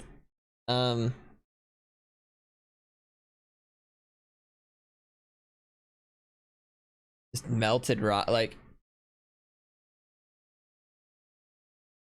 why nobody wants this part of Europe? Hell yeah. This video is made possible by Morning Brew. The whole world has been explored. Every corner of the map has been accurately filled out. We've all known where everything is now for over a century, but despite what you might think, there are still 3 actual pieces of land still remaining that continue to be unclaimed by any modern country. By far, the largest of them is this huge piece of land on Antarctica, known as Mary Birdland. But that's not really— Wait, so some of this— Wait, I'm confused. I thought Antarctica, though, was kind of like a neutral— So, or maybe just— I guess, what do they mean by owned? really too interesting because, well, it's on Antarctica and nobody lives or wants to live there anyway. So, another unclaimed chunk of land can be found here in Africa, wedged in between the countries of Egypt and Sudan, deep in the middle of the Sahara Desert. Nobody lives here, nobody wants it, and so theoretically, anybody can claim it for themselves, and I already made a whole video about this one. The other, third remaining piece of unclaimed land left on the planet is the smallest of them, but perhaps the most interesting of all, because, of all places, it's located right in the center of Europe. A continent where you would naturally think that every square inch of land has already been claimed by someone. And while, yeah, over thousands of years of history now, it mostly has been, there's somehow still a little chunk right here directly next to the Danube River. How? I'm sure that's what the video explained, but how does no one like, fine, we'll take it? Like, Wedged in between Croatia and Serbia that somehow everyone has missed, and it currently remains unclaimed by any sovereign nation on Earth. And it's not a particularly small area either. At about 7 square kilometers of land, it's about twice the size of Central Park in New York City, and it's even larger than 2 other fully recognized sovereign nations that are in Europe, Vatican City and Monaco. Since no country in the world currently claims this bit of land for themselves, and since nobody actually lives there, it theoretically falls under the legal term known as terra nullius, which means that, theoretically, anybody, including you, can claim it for yourself and start up a brand new country upon the territory. But, as with everything, there are some catches, and in order to understand them, you've got to understand a bit of the history first as to why this whole bizarre situation even exists in the first place. Let's rewind a little bit back to the 19th century. Back then, this area, and the whole area around it, was all controlled by the Habsburgs, and then the Austro-Hungarian Empire. Which means that, surprisingly, the British are for once not actually to blame for this whole mess up today in the modern world. The British Back suck. then, as today, the land on either side of the Danube River here was inhabited by Croats in the west and Serbs in the east. But it was the Austro-Hungarian government itself, based in Vienna and Budapest, that designed the municipal boundaries between them. To be fair, they did a pretty good job, as these boundaries just simply followed the course of the Danube River as it was back at the time. The problems only began developing later when the Austro-Hungarian government decided to try and straighten up the Danube through various hydraulic engineering projects in order to make the river more easily navigable. While they succeeded in making the river easier to transport goods across, they unwittingly created a territorial dispute between the future countries of Croatia and Serbia. Because eventually, over the decades, Austria-Hungary would collapse after the First World War, and then Croatia and Serbia would both find themselves inside of Yugoslavia, which itself would eventually collapse in the 1990s. And suddenly, for pretty much the first time in centuries, Croatia and Serbia found themselves as fully separate countries, and over the past several decades, the Danube River up here that theoretically acted as the border had meandered and moved about to a different shape. Now, while they were both part of the same country, this didn't really matter too much. But now that they were both independent of each other, it suddenly did matter a lot. You see, as the Danube meandered and straightened, it gradually did so in a way that left 100 square kilometers of land over on the eastern side in what would theoretically be Serbia in all of these locations. Well, it only left somewhere between 10 and 30 square kilometers of land on the river's western bank, concentrated in these 3 really insignificantly tiny pockets, and the land that nobody claims up here, which all theoretically belong to Croatia. So, naturally, Serbia has insisted that the modern boundary between themselves and Croatia is still the Danube River itself, as it is today. Meanwhile, Croatia insists that the boundary is the historical course of the Danube River as it was more than a century ago, back in the 19th century, when the municipal boundaries were first drawn up, regardless of how the river has changed today. Effectively, this means that both sides claim all of these chunks of land to the east of the Danube, while no side claims the piece of land that's to the west of the Danube. Because, from Serbia's standpoint, the border is the Danube River as it is today, and the unclaimed piece of land to the west of the river, therefore, is rightfully a part of Croatia. But Croatia doesn't claim it, because if they ever did, it would mean that they recognize the Danube River as it exists today as the border between them, just like Serbia. And it would mean forfeiting all of their much more valuable claims to the more plentiful land over to the east of the river. So that's why neither Croatia nor Serbia claim this piece of land, and why no other country in the world does either, making it a sort of no man's land in the middle of Europe. Now, unfortunately for you, if you want to claim it for yourself and start your own little European kingdom, there are a lot of issues to discuss. First of all, there isn't any infrastructure to speak of at all, and the land lies directly on a floodplain. Second of all, the entire area is surrounded by the Croatian army, and they don't allow anybody inside. Literally dozens of people have been arrested by the Croatian authorities over the years who've tried to enter ever since all of this has come to light. So they arrest you for entering a place that like not owned, like they're protecting, or is it but like they think they own it? Or don't go there. Third of all, a lot of other people have already claimed it that you're going to have to struggle against, like, most notably, this guy, Vit Jedlička, a Czech libertarian politician who declared the Free Republic of Liberland upon the territory back in 2015, after raising a flag within the territory. Ever since, he's been arrested and detained multiple times by the Croatian authorities for attempting to visit, and more than 600,000 people from around the world have signed up to become future Liberland citizens, which anyone else, including you, can do right now by sending in an email. Now, legally, both Serbia and Croatia have stated that neither Jedlička nor anyone else have any rights to the area, as it is currently the subject of a dispute between two nations. Serbia has stated before that while they find the whole matter trivial, the hypothetical new state of Liberland does not infringe upon the Serbian border, which they say is delineated by the Danube. Meanwhile, Croatia has stated that after international arbitration, the land should be given to either Serbia or Croatia, and not to any third party. While they don't outright claim the land for themselves, Croatia likes to keep it neutral in order to continue using it as a bartering chip to Serbia. At the same time, there was an article published in the Chicago Journal of International Law back in 2016 that examined Liberland's claim to nationhood based on the criteria that was laid out by the Montevideo Convention back in 1933, which generally defines the legal concept of statehood. The article quotes the following: Croatia's insistence that Liberland is a part of Serbia could constitute a renunciation of Croatia's own legal rights to Liberland. Conversely, if the territory that Liberland claims as its own is Serbian, then the Serbian government's renunciation of its title to that land could also be a situation that would transform the legal status of the land to terra nullius. In both of these instances, the territory would belong to the first entity, in this case Liberland, to I don't claim know what it. they're saying However, now. because of the complicated history I of the don't know what they're Croatian-Serbian saying. border region, I've it lost may them. be difficult to ascertain who the land actually belongs to under international law. Okay, so basically, Highlighting it as did it not stands help me now, there. there still aren't any countries who recognize the sovereignty of Liberland, but who knows how that could change in the future. A lot of what's happening today is based on what happened yesterday, last year, or last century and beyond. Keeping up with current events is essential to dare. understanding the way Don't that our you world dare. works. Informed person, it's so much for watching. Don't you dare.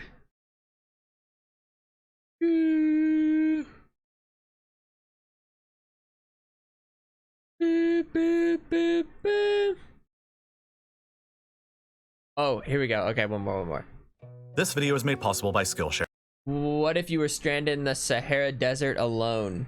I feel like I could The first live. 1,000 people who follow the link down in my description almost non-existent Sahara Desert, and it's one of the premium. I feel like I could make This it. is the Sahara Desert, and it's one of the most hostile locations to human life found anywhere on the planet. The average human will die after going approximately 3 days without any water. But in the Sahara, rainfall and clouds are almost non-existent, which makes water incredibly difficult to come by, and it enables light to pound the surface with intense guess I've thermal never radiation considered, like, that can quickly give you both heat stroke and intense sunburns if you're not Clouds careful. can't come over It's an also area. one of the hottest locations in the world too, with the entire desert generally having a high temperature above 40 degrees Celsius during the summer months, with certain locations that can hit as high as 45, 46, Okay. or even 47 degrees So I need under to- exceptional I need to circumstances. carry a fan and with the me. sand itself can get even more extreme than that, with temperatures easily reaching 80 degrees Celsius or even higher, enough to severely burn you when you touch it. Massive dust storms the size of entire countries can erupt at any moment, full of billions of superheated tiny sand particles that can rip a... I have literally never even thought about that, like during a sandstorm, like not only is it, you know, kind of like whipping around and like obviously it's like the fact it'd be hot. I've never even considered that. Like no one's ever brought heart that and up. your flesh, your eyes and your throat, if you're foolish or desperate enough to breathe it in. To make matters even more severe, the Sahara is also a titanically sized place. The desert is over 1 million square kilometers larger than the continental United States is, and it's nearly all a barren wasteland devoid of any water, cloud cover, or life. While the mainland United States is home to more than 320 million people, the Sahara is home to a mere 2.5 million, making it one of the emptiest landmasses found anywhere on the planet, where you're the least likely to ever find another human being who is able to help you. Without a doubt, this place is among the worst locations in the entire world to find yourself stranded in the middle of all alone. But for 9 excruciatingly agonizing days, one man found himself in this exact situation and, incredibly, managed to survive long enough to tell his story about how he made it out. I'm more confused. How do you end up in the Sahara Desert lost? This is how one man survived the impossible. In 1986, humanity created what is probably the most grueling and physically demanding race of all time, the Marathon des Sables. Located entirely within the depths of the Sahara Desert in southeastern Morocco, this ultra-marathon race spans for 251 kilometers and is run entirely by participants on foot over the course of 6 incredibly challenging days. Besides the sheer distance that's involved here, runners also had to contend with the intense heat, the intense isolation, and incredibly difficult terrain. In 1994, an Italian man named Mauro Prosperi decided to compete in this ultimate of endurance races, and he was incredibly well prepared for the task. He was a very accomplished runner who had already won a gold medal during the Olympic Games in the modern pentathlon, and he was now looking to challenge himself even further. To prepare, he had been running for 40 kilometers a day and reduced his daily drinking water intake in order to acclimatize his body to the sense of dehydration. In the blistering summer heat of 1994 in the middle of the Sahara at the age of 39 years, Prosperi began the race here inside of Morocco with about 80 other participants and was well equipped in case he got lost. But since there were so few participants, all with different paces running across dozens of kilometers every day, everybody was effectively running by themselves for a majority of the race along a predetermined and marked trail. As a result, everybody, including Prosperi, had to be completely self-sufficient. At all times, he had a backpack with extra food, clothes, a sleeping bag, compass, a portable stove, and an emergency kit with 1 signal flare just in the event of getting lost. Water was provided to each runner at predetermined checkpoints along the entire route. The race consisted of 6 stages across 6 days, and for the first few days, Prosperi made very good progress and remained on track. On day 1, he ran for 18 miles. Day 2 was another 22 miles. Day 3 was 25 more miles. And finally, he began day 4, the most challenging day of the entire race that demanded a distance of more than 53 miles to cover in under 24 hours. By the early afternoon on this day, Prosperi was still making good progress and had put himself in a 4th place of the entire race. But he was running alone, and the temperature had hit a peak of 46 degrees Celsius. This incredibly intense heat increased the surface air's temperature, which in turn created swirling winds that gradually over the day transformed into a sandstorm. At about 20 miles into the day's run and nearly halfway through, the wind began to pick up, and he began to cut across the smaller sand dunes in order to increase his pace. But as he did this, the wind got stronger and began picking up more and more sand before turning into a severe level sandstorm, which significantly obscured his vision. Mauro Prosperi was now faced with a critical decision. He could choose to remain in place and wait the storm out, but he feared potentially falling behind from his lead in the race if he did so, and the sandstorm was just so intense. He was also genuinely concerned about being buried alive if he remained still. Instead, he chose the other option, convinced that he could still see the race's path and determined to maintain his strong lead and performance. He chose to continue running and follow along what he believed was the proper trail. The brutal sandstorm ended up lasting for more than 8 hours, and Prosperi continued running for that entire time. During those 8 hours, he had no choice but to continue breathing in the air that was now filled with billions of fast-moving, razor-sharp grains of sand. As a result, he was now experiencing serious bleeding within his nose and his mouth. But that was the least of his concerns. After the storm passed and his vision was restored, Prosperi finally realized that the race trail was nowhere to be seen. Unconcerned and without realizing how bad his situation had become, Prosperi simply laid out his sleeping bag on the desert floor, placed a towel over his face, and rested. The following morning was day 1 of one of the worst ordeals a human being can possibly experience. He awoke and continued to run with good vision for another 4 hours, convinced that he would encounter someone else from the race eventually, but he never did. He finally climbed on top of a tall sand dune, and what he saw must have been bone-chillingly terrifying. What he saw was nothing in every direction. No people, no trail, and no landmarks that he was familiar with as far as the horizon in every direction. By this point, he had also gone nearly 24 hours without refilling his water bottle at a race checkpoint, and had precious little still remaining. He could have been literally anywhere within the desert for all he knew, and was completely alone without any help. Use your All of a compass! sudden realizing the immense gravity of the situation that he was now in, he instinctively urinated in his spare water bottle in order to recycle his fluids. And abiding to the race regulations, he stood still in place and awaited his rescue from a race helicopter.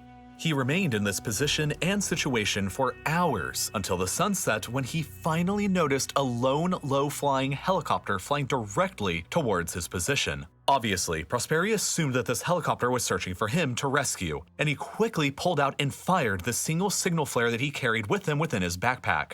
The problem was, though, that this was a small and faint signal flare, only about the size of a pen, and as a consequence, the helicopter never saw it and continued just flying directly over him and then disappeared over the horizon, never to be seen by Prosperi again.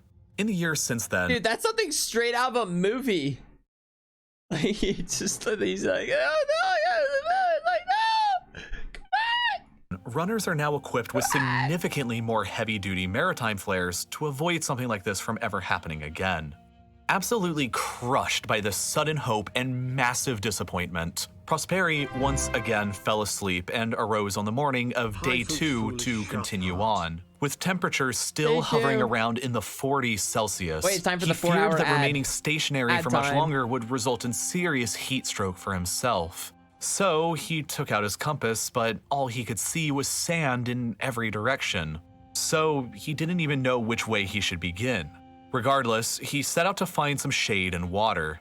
After several more hours of walking, he stumbled across a Bedouin Muslim shrine in the sands. Elated, he rushed towards the structure only to find that it had been long since abandoned. For the next 2 days, Prosperi would use this abandoned shrine as his shelter, hoping against all the odds to be found there. During these 2 days, he rationed his small supply of food left in his backpack and cooked them with fresh urine on his portable burner. He attempted to maintain his hydration levels by sucking on wet wipes, licking dew off of rocks in the morning, and continuing to drink his own urine. Eventually, he decided to climb on top of the shrine to plant a small Italian flag that he was carrying with him in the hope that maybe it would attract some attention or serve as evidence for his whereabouts in the event of his death. But while up there, he discovered a small colony of bats within a tower that he promptly killed in order to drink their blood for further nourishment. On day 4 of his ordeal, and after 2 days remaining at the shrine, Prosperi finally noticed something else incredible: an airplane flying directly overhead. Increasingly desperate for rescue, Prosperi began to frantically draw the SOS signal in the sand, and without a second signal flare, he lit his backpack on fire instead to create a smoke signal. That's kind of smart, But unfortunately for him, just as he set his own backpack ablaze, another devastating sandstorm swept across his position that this time lasted for 12 hours. The plane flying overhead never saw him, or his smoke signal, or his SOS, and help still remained elusive, leaving Mauro Prosperi still stranded. Having failed a second time to be rescued now, and drastically low on supplies after 4 whole days alone in the desert, Prosperi had lost all hope he had of being rescued and was now convinced that he was going to die a slow and agonizing death within the shrine. He believed that if he continued on walking through the desert, he would probably die in a location where nobody would ever find his body, which would severely negatively affect his wife's livelihood back home. In Italy, if someone goes missing without a body discovered, you have to wait for 10 years before they could legally be declared as dead. So if he went missing in the desert, his wife would likely never get his police pension for a decade. And so, in order to spare himself the slow and painful death that he was sure he'd experience, and in order to ensure that his wife would be provided for, Prosperi decided to commit suicide within the shrine where his body would certainly be discovered eventually. He wrote a farewell message, and using his small pocket knife, he slashed his wrists and he lay down to sleep, fully prepared and expecting to bleed to death. But by the morning of day 5, Prosperi awoke alive to find only minimal bleeding on his wrists. Due to his extreme level of dehydration and small incisions from the tiny knife, the blood in his veins had simply clotted instead of freely flowing out, and he suddenly found a resurgence in his confidence and the determination to survive. He gathered his limited remaining supplies, and after noticing a chain of mountains out on the horizon, he departed from the shrine and into the vast unknown towards wherever those mountains led him, daring only to walk when the temperatures were cooler during the mornings and evenings. At night, he would dig a pit in the sand and cover his body up with that sand in order to insulate himself during the cool nights. And during the day, when the temperatures were unbearably hot, he would shield himself in the shade against cliffs, dunes, caves, or beneath scattered trees, always walking straight towards those mountains in the distance that were getting larger and larger with each passing day. After more than 3 days of this endless wandering and without seeing anything, he by chance finally stumbled upon an oasis with a puddle of water within the sandy abyss. He rushed towards it, but due to the almost fatal level of dehydration he was now experiencing, his throat and mouth were so severely swollen that he couldn't possibly swallow. Instead, he had to lay alongside the puddle for hours and gradually sip what he could with his hands. He spent that night sleeping next to it, and on the morning of day 9 since he disappeared from the race, filled up his water container and continued walking towards those mountains. After several hours of walking this day, he finally stumbled upon a miracle: fresh goat droppings. He followed this trail and eventually discovered a series of fresh human footprints within the sands as well. And after following those, he eventually discovered a little girl alone with some goats. The first other human being he had seen in about 10 days. Ecstatic, he ran towards her pleading for help, but terrified, the girl ran away from him and disappeared over a dune. He followed her and eventually came upon a series of tents belonging to the nomadic Tuareg people.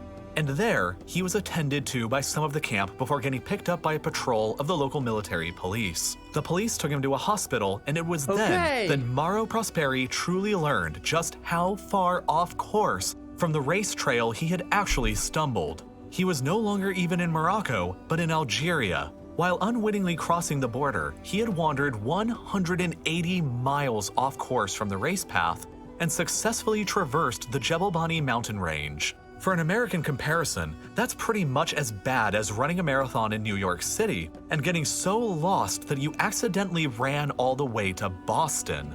And during this whole ordeal, Mauro Prosperi had lost 33 pounds of weight and was effectively a skeleton of his former self at only 99 total pounds of weight. He required 16 liters of intravenous fluids to replenish his water loss. His liver was damaged to the point where he could only consume liquids for months, while his kidneys experienced permanent damage from all of the urine that he was forced to drink.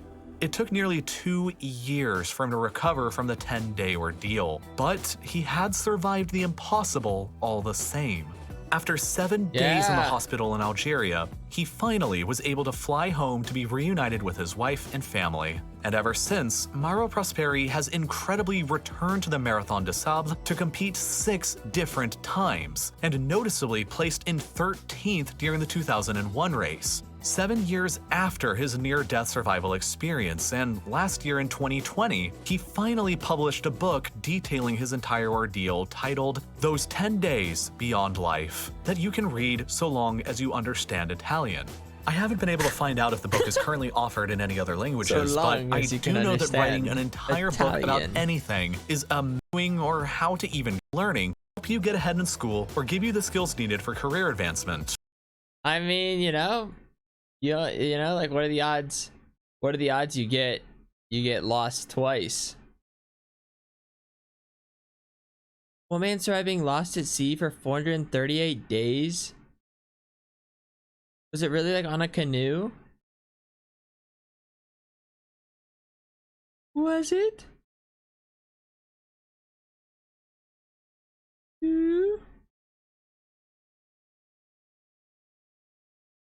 This video is made possible for a few scattered islands. Pacific covered, you'd discover that you'd still be in the Pacific Ocean in the South China Sea. The Pacific covers about 1/3 of Earth's entire surface, and it's bigger than all of the land on Earth combined. Except for a few scattered islands, it's also mostly empty, which means that if you're ever unfortunate enough to get lost here, there's a very good chance that nobody will ever find you. Which makes the story of Jose Salvador Alvarenga and his rescue all the more fascinating. He currently holds a world record that he achieved on accident and that probably nobody wants to beat.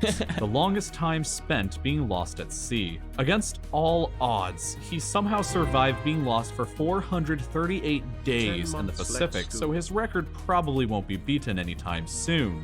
But how did he do it? The answers lie in how his misadventure began. Do you think the Guinness World in Book of 2012, Records came Alvarenga up was like, an hey, experienced congrats. fisherman in Mexico. On November 17th, he and another guy named Ezequiel Cordoba departed together on their small fishing boat from the tiny fishing village of Costa Azul on the Mexican Pacific coast. They planned to only work for a 30-hour fishing shift, so their boat was pretty small and not at all equipped for the nightmare that would come. It was basically a canoe with no roof or cabin, was only 7 meters long, and only had one small motor and a refrigerator for storing their fish. They knew that a storm was coming near the area, but fishermen in these parts of Mexico can earn enough money in a day to support themselves for an entire week.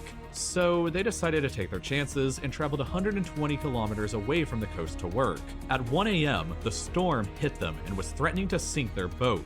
In a panic, the two men cut their fishing lines and dropped everything they catch and most of their gear overboard to make themselves more maneuverable. They were 6 hours away from the coast, so they traveled through the storm and the night in a desperate attempt to get back. By 7 a.m., they were only 24 kilometers away from the coast and could see mountains on the horizon. But then, awful luck struck them and their motor died. Without any paddles, oars, or sails, the unusually strong wind began pushing their boat back out towards the ocean. Their onboard radio still thankfully worked, however, so they frantically reported their position to their boss, who responded saying that he was coming, but their battery died and all they heard afterwards was silence. Imagine the frustration that they must have both felt in that moment as their radio died and all contact with the outside world with it. And as they watched the mountains and the horizon that they were so close to slowly disappear as their boat that they were trapped on gradually was pushed back out into the vast abyss. Man. Their boss did organize a search party that looked for them for days, but as their boat drifted further out into the vastness of the Pacific, it got harder and harder, so they eventually were forced to give up. Just 5 days later, the winds had already blown them 450 kilometers off the coast before finally settling down. They were surrounded by nothing but ocean in every direction, that's a terrible and their sight. boat was so small they knew that they probably would never be spotted from the air. They had no flare gun or any other way to signal for help other than by waving, so they knew that their chances of survival were going to be slim. They had no supplies left on board, so they were forced to catch tiny fish or birds that landed on their boat with their bare Cheers, my cans for beloveds. food. They grabbed plastic bottles that they beloveds. found floating nearby them and used them to collect rainwater for drinking water. But during long periods of no rain, they were forced to mostly drink the blood of turtles that they caught with their hands or their own urine. Imagine going day after day, month after month in a tiny box with only one other person to talk to, and the only other ways to entertain yourselves being catching fish or napping. It's easy to understand how somebody could go insane under these conditions, which, according to Alvarenga's story, his friend did. The other guy, Cordoba, gave up hope about 4 months into their isolation and became suicidal. He got sick from all of the raw food that they were eating and refused to eat, and eventually starved to death. Alvarenga was then all alone in the middle of nowhere with no other human in sight as far as the horizon could see, a tiny speck inside of the enormous Pacific. And as you can see from this shipping map, the Central Pacific where he was somewhere at is a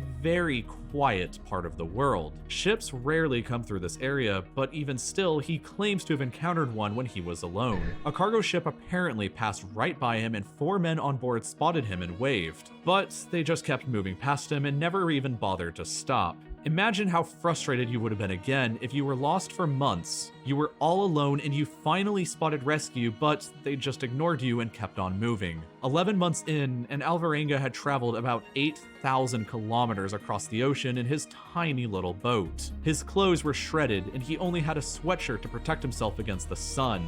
But finally, on the 30th of January 2014, he spotted coconuts bobbing around his boat and birds landing around him. He knew that land was near, and after drifting some more, he discovered an island that appeared to be uninhabited. It took him half a day just to drift near the shore when he finally jumped out of his boat and left its safety for the first time in over a year. Oh my goodness. He swam ashore and discovered a house, and when he But his knocked, legs, like, he made even contact with the first other humans since he know left how his to village in work. Mexico 438 days ago, and after traveling nearly 11,000 kilometers. To put into perspective just how far away that is, imagine starting in a tiny boat in Lisbon, Portugal, and traveling less than 1 mile per hour until you drifted across the land to Hiroshima, Japan. Alvarenga ended up washing ashore 1 on the Avon mile an Atoll, which is hour. the southern tip of the Marshall Islands and one of the most remote spots on the planet. Had he missed this spot, the next likely stop for him would have been the Philippines, nearly 5,000 more kilometers away. And since it took him 438 days to travel roughly 11,000 kilometers, it probably would have taken him about 240 more days to hit the Philippines. Fortunately for him though, he somehow landed on this tiny speck in the middle of the biggest ocean on Earth and got himself rescued because of it. Later, he was flown back to his home in El Salvador, where he published a book and got himself sued by the family of his friend who died on the boat, because they claimed that he probably ate him. So, the lesson is, even if you survive more than a year stranded at sea, you could still end up getting sued over something that you may or may not have actually done while you were out there. But if you're like me and the ocean terrifies you so Let's just say, even if he did or didn't, or like, how do you even go about like proving? How do you even go about like proving that? Like, unless like the dude was like, yeah, I killed him for food and ate him. Like, there's no way. There's no way you could even prove anything. much that you'll never actually go, but you want to learn more about the terrifying scale and the weird creatures that live there anyway, you can learn more from the comfort of your phone or PC in your own home by checking out CuriosityStream next. CuriosityStream is the first streaming service that exclusively streams documentaries and education. I just wasn't even paying attention that the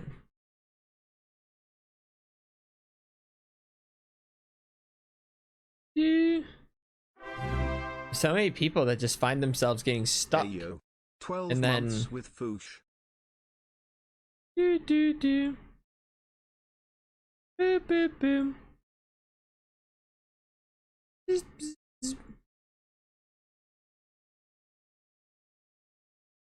Black Death. Deadliest disaster ever visualized.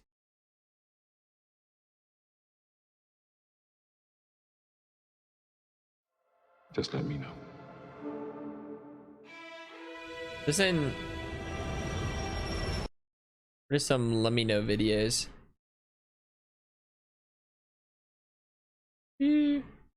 Oh, they did Team C's. The enduring consumed by the apocalypse? What does that mean? Just let me know. What does that mean? Of all the species to have ever lived, all but a tiny fraction have gone extinct. At some point in the future, the same fate will befall humanity. It may take centuries, it might take eons, but extinction is unavoidable. Not me. I'm lasting forever. The future is fraught with uncertainty, and the apocalypse never seems too far away. So are they just describing, they're going to describe like different versions of how the Earth will end, basically? Like, that actually sounds kind of interesting. Have you watched History of the World, I guess? It's really fun. He explained how the world started.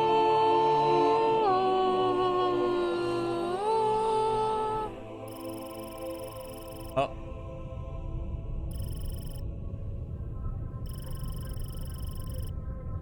Nearly 800,000 years ago, an approximately 1 kilometer wide asteroid collided with Earth. The crater has yet to be located, but fragments from the impact have been found scattered across the eastern hemisphere, an expansive strewn field that covers up to 30% of the planet's surface. Our distant ancestors were not only alive to witness this event, but managed to adapt and survive. Impacts of this magnitude occur roughly once every 500,000 to 2 million years. Are we More devastating good impacts, for now? like the one that nearly wiped out the dinosaurs, are far less frequent. So is that what happened with the dinosaurs? Like, is this the proven thing that that frickin' chick Zulub said bye-bye dinosaurs? 'Cause I've always been confused what happened to the dinosaurs.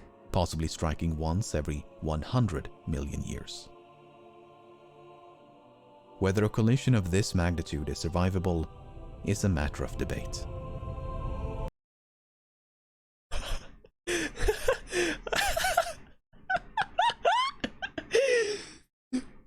Meteor size of Mount Everest. Holy shit.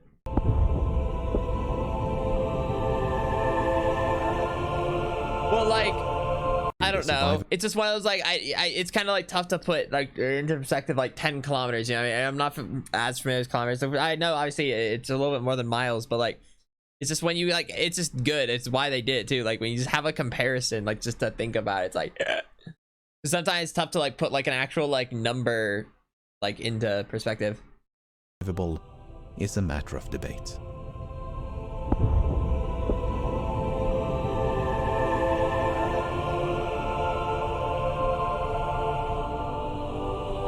Alright, so the dinosaurs got rolled.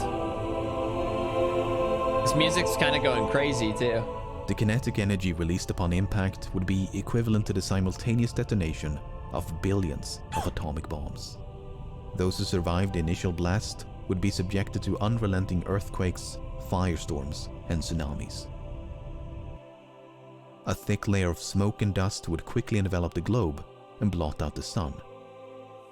An impact winter that could last for months or even years. So how did like things survive that? Darkness, freezing cold, and global famine would throw the world into chaos. In spite of this, long-term survival is not inconceivable. Oh, okay. Small pockets of humanity may take refuge underground and would at least be given a chance to rebuild civilization. But make no mistake, it would be a close call.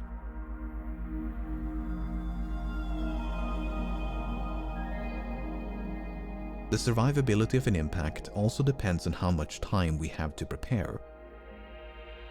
More than 90% of nearby asteroids and comets larger than 1 kilometer have already been detected.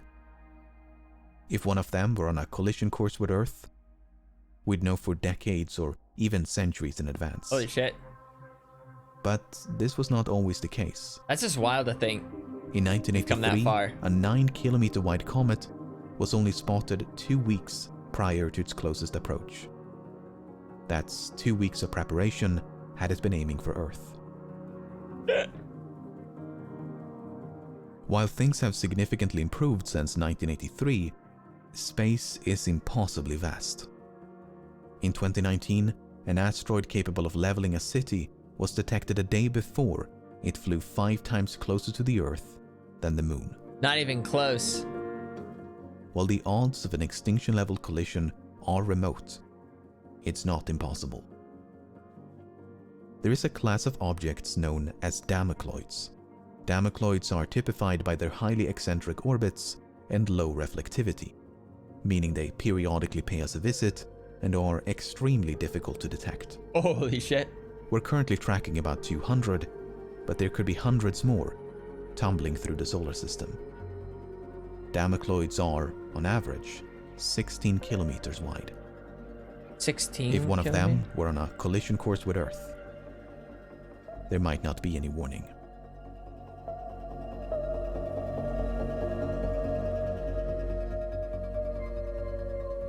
Don't we just do a thing where we blow up the asteroid or something? Isn't that the game plan? Pretty sure that's what we do. When massive stars die, they explode. Okay, we get it. They explode. I take your word for it. If a star went supernova within 30 light years of Earth, fuck, I thought I was playing Valorant again for a second. Getting rolled. Fortunately, more than 90% of the stars within this bubble have already been discovered, none of which are at risk of exploding anytime soon. But some supernovae can still pose a threat from thousands of light years away. Not again. It's a gamma-ray burst, produced by only the most violent explosions in the universe. Instead of a spherical blast, a gamma-ray burst will channel the explosion into 2 highly concentrated beams. More energy is released in a few seconds than the sun will radiate in its entire lifetime. Kinda wild. And then the star goes black. The biological effects of a nearby supernova or gamma-ray burst are poorly understood. We do know that the atmosphere would absorb much of the high-energy radiation, but this may also strip the Earth of its protective layer of ozone. Our ozone If layer! so, harmful levels of ultraviolet radiation from the sun would penetrate down to the surface. Certain chemical reactions may also darken the sky and induce global cooling, a cosmic winter of sorts. This could last for years and would be lethal to many plants and animals. In fact, a gamma-ray burst might be responsible for a mass extinction that killed roughly 70% of all marine species nearly 500 million years ago. Now, humanity could easily protect itself against ultraviolet sun rays, but living through a mass extinction would not be a pleasant experience. While some authors have painted a far bleaker image, with one hemisphere effectively sterilized by intense radiation, these findings have been contested in recent years. The latest research identifies ozone depletion as the primary threat. Nevertheless, a gamma-ray burst sniping the Earth from across the galaxy is extremely improbable.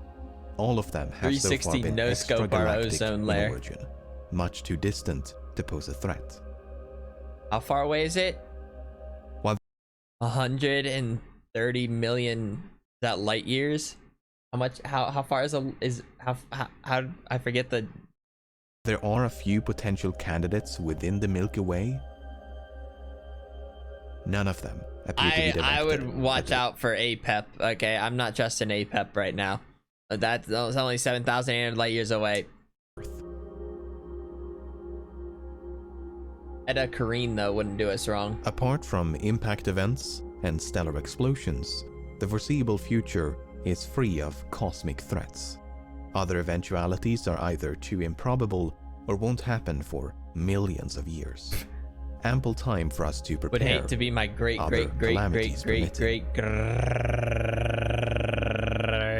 grandchildren.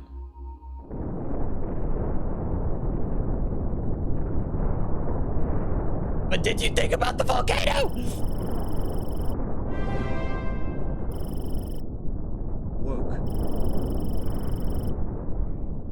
Around 74,000 years ago, a large volcano erupted in Southeast Asia. Kind of hyping up this volcano. It is the most powerful volcanic eruption in human history. For up to 2 weeks, it spewed enormous quantities of ash and dust into the atmosphere, enough to block out the sun and potentially cool the planet. A volcanic winter. But there's great uncertainty about the effects of the eruption on both the climate and humanity.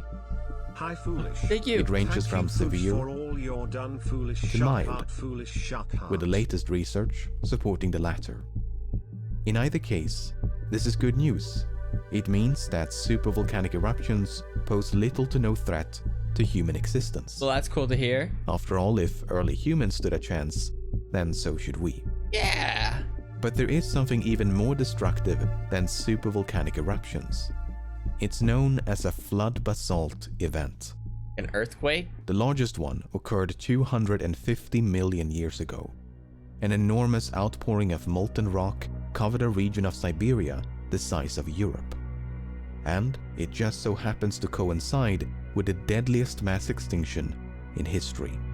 Number of marine... The good news is, flood basalt events are both rare and slow. Killed Instead of a 80% singular of event, marine. it's a series of eruptions taking place over thousands or even millions of years. As such, even if one began tomorrow, it might just be slow enough for us to adapt and survive. Okay, I see what it's saying. It's in it for the long haul.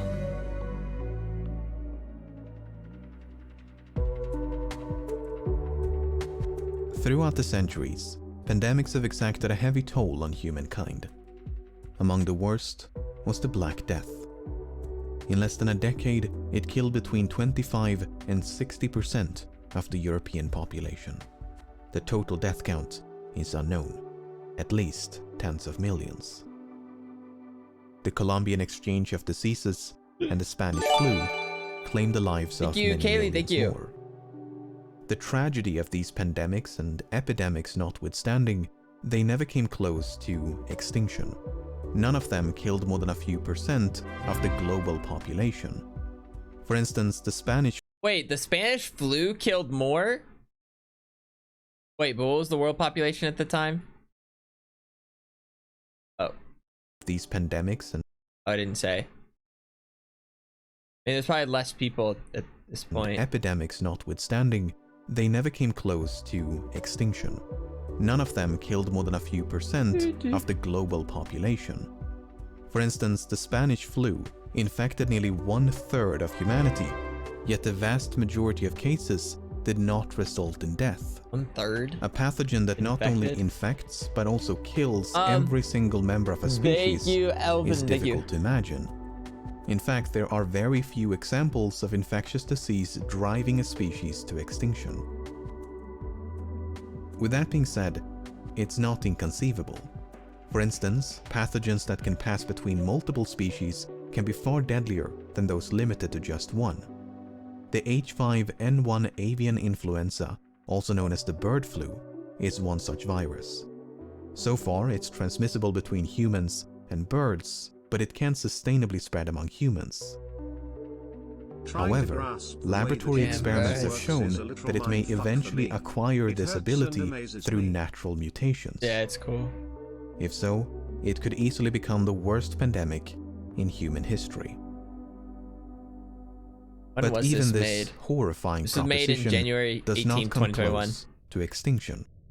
In a worst-case scenario, most of humanity would still survive. Hell yeah!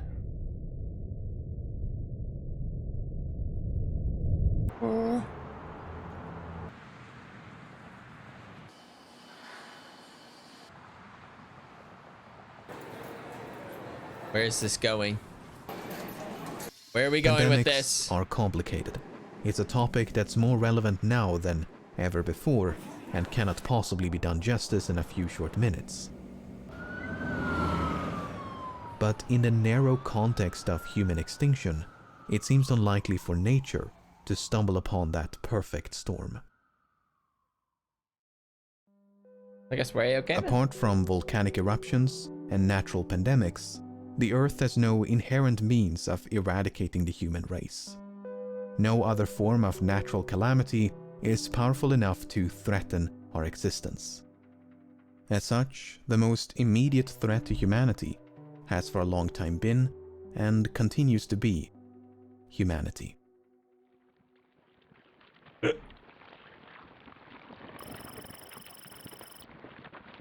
What am I look at? While nature may struggle to devise a world-ending pandemic, it may not have to.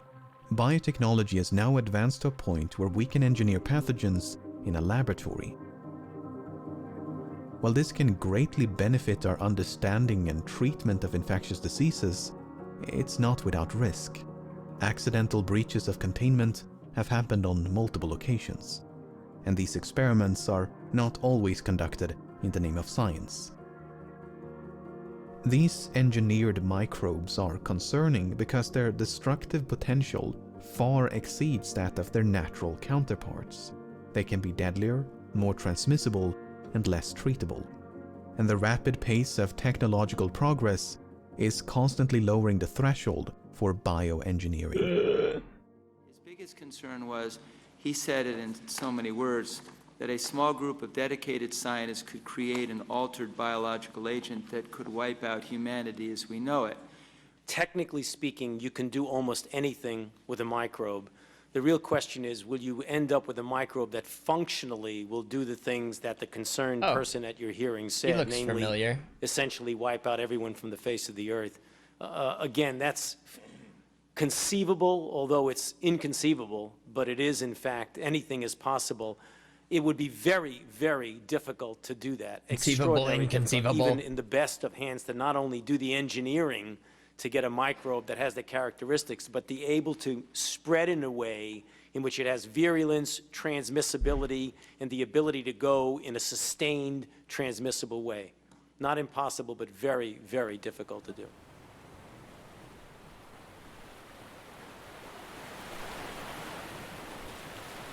Okay. All right.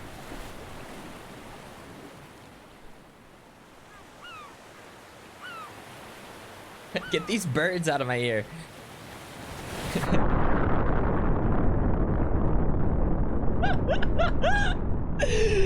I just wasn't ready for like the ocean and like just.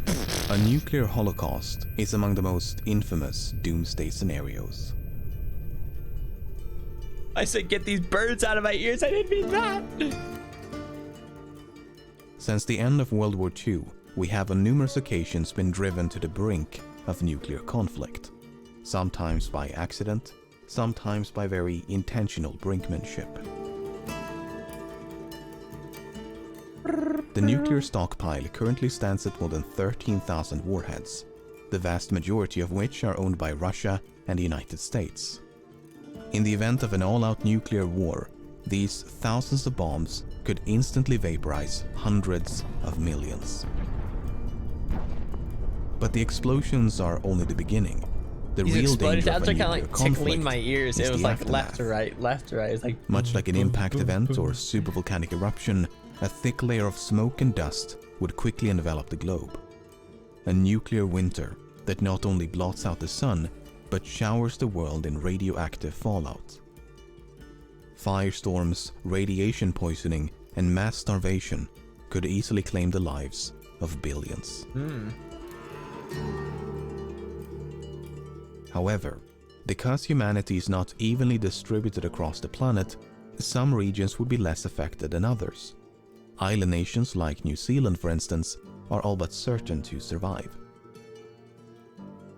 While the effects of a nuclear holocaust are almost too dismal to contemplate, it is not typically regarded as an existential threat.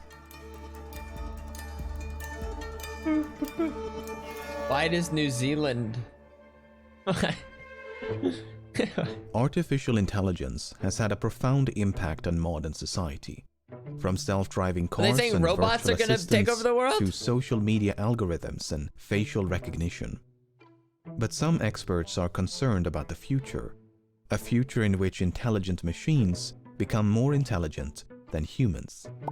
The concern is not so much we've about seen like a evil million robots movies on this. as it is about misalignment.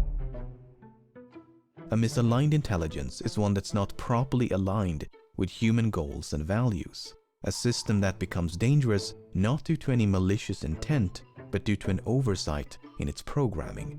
An unforeseen loophole that allows it to do things it was never intended to do. If such an entity was sufficiently intelligent, it could become unstoppable. Another concern is known as the intelligence explosion. It's a machine that can upgrade itself and thereby increase its own intelligence at an exponential rate. Moments after creating such a system, it could far surpass the combined intelligence of all humans that have ever lived.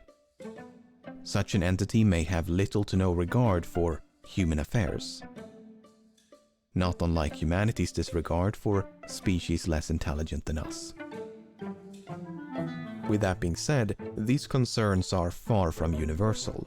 In 2016, a survey of more than 300 machine learning experts was conducted. On average, they gave a 50% chance of an artificial intelligence surpassing all human abilities by 2061. Oh, okay. Surpassing human. Okay. I thought they were about to say a 50% chance of artificial intelligence surpassing like humans, like just like taking But as over. you can see from these faded lines in the background, there's tremendous variation between individual respondents. Some think it will happen in a few years, others believe we're more than a century away. When asked about the impact of this technology, the majority of respondents believed in a positive outcome. But technically Extinction was only given a medium probability of 5%.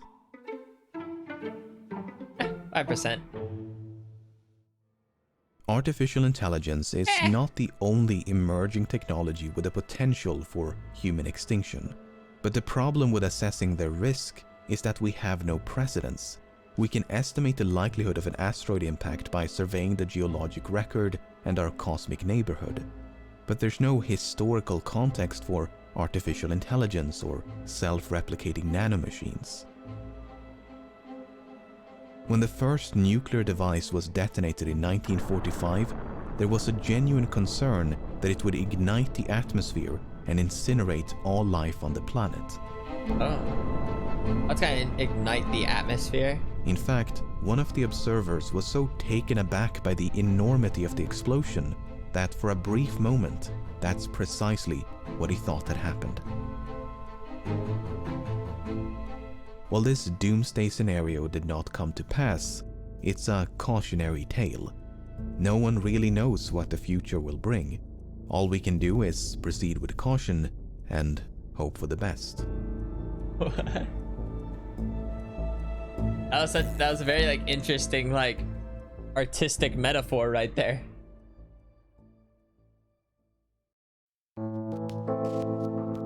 Over the past few decades, species across the plant and animal kingdoms have been disappearing at an alarming pace. Some 10 billion trees are cleared every single year, while animal populations are rapidly declining.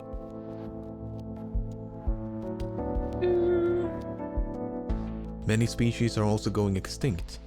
The global rate of extinction is now tens or even hundreds of times greater than before humans conquered the planet. And it's accelerating. Upwards of 1 million species are now threatened with extinction. A lot. At the core of this immense loss of biodiversity is overconsumption driven by overpopulation. Humanity is now depleting 3/4 as many resources as the Earth can naturally replenish, meaning we will soon need a second Earth just to break even. From deforestation and defaunation to pollution and climate change, no shocking graph nor depressing slideshow can fully convey the totality of our destruction. Our relationship with nature is so utterly broken that many fear we are now heading for extinction. that this unraveling of nature will be mankind's undoing. Likely, you think? While some of the most comprehensive assessments to date do indeed paint a truly dystopian image of the future, none of them forecast total annihilation of the human race. We may turn the planet into a living hell, but a livable hell, it would seem. There we go. Not too shabby. However, some scientists argue that these assessments are severely underestimating the gravity of this crisis, that the sheer magnitude of our destruction is difficult to grasp for even well-informed experts. Some have also voiced their concerns about potential tipping points, a threshold that, once exceeded, may trigger an irreversible decline of ecosystems around the world, a global ecological collapse from which recovery becomes virtually impossible. But it's not all doom and gloom. While the rate of deforestation is alarmingly high, it has been slowing down over the past 3 decades. While the transition has been infuriatingly slow, more and more countries are phasing out fossil fuels in favor of renewable energy sources. So in no way should human extinction, which is the most extreme outcome, be regarded as inevitable. Climate change mitigation and nature conservation efforts are all but certain to prevent that from happening. But at the same time, that's how low we've set the bar. Can't end on a sad note.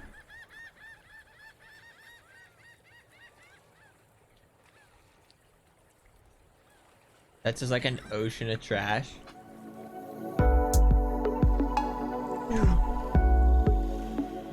What surprised me while making this video is just how difficult it is to truly wipe out everyone. Many catastrophes can drive us to the brink of extinction, but all of them struggle to cross the finish line. So that should be somewhat reassuring. Even if humanity was reduced to a few hundred individuals, a full recovery might still be possible. It would undoubtedly take many thousands of years, but recovery would not be out of the question. And the more we expand beyond the confines of Earth, extinction from any singular catastrophe. The skeleton looked like they had hope for us, so that's good.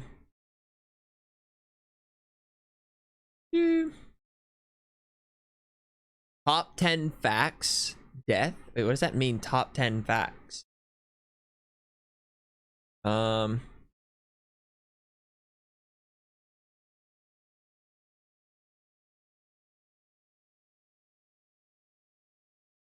The universal S.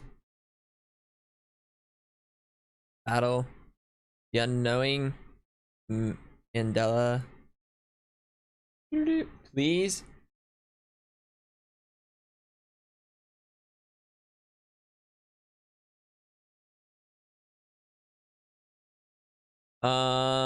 Let me find something.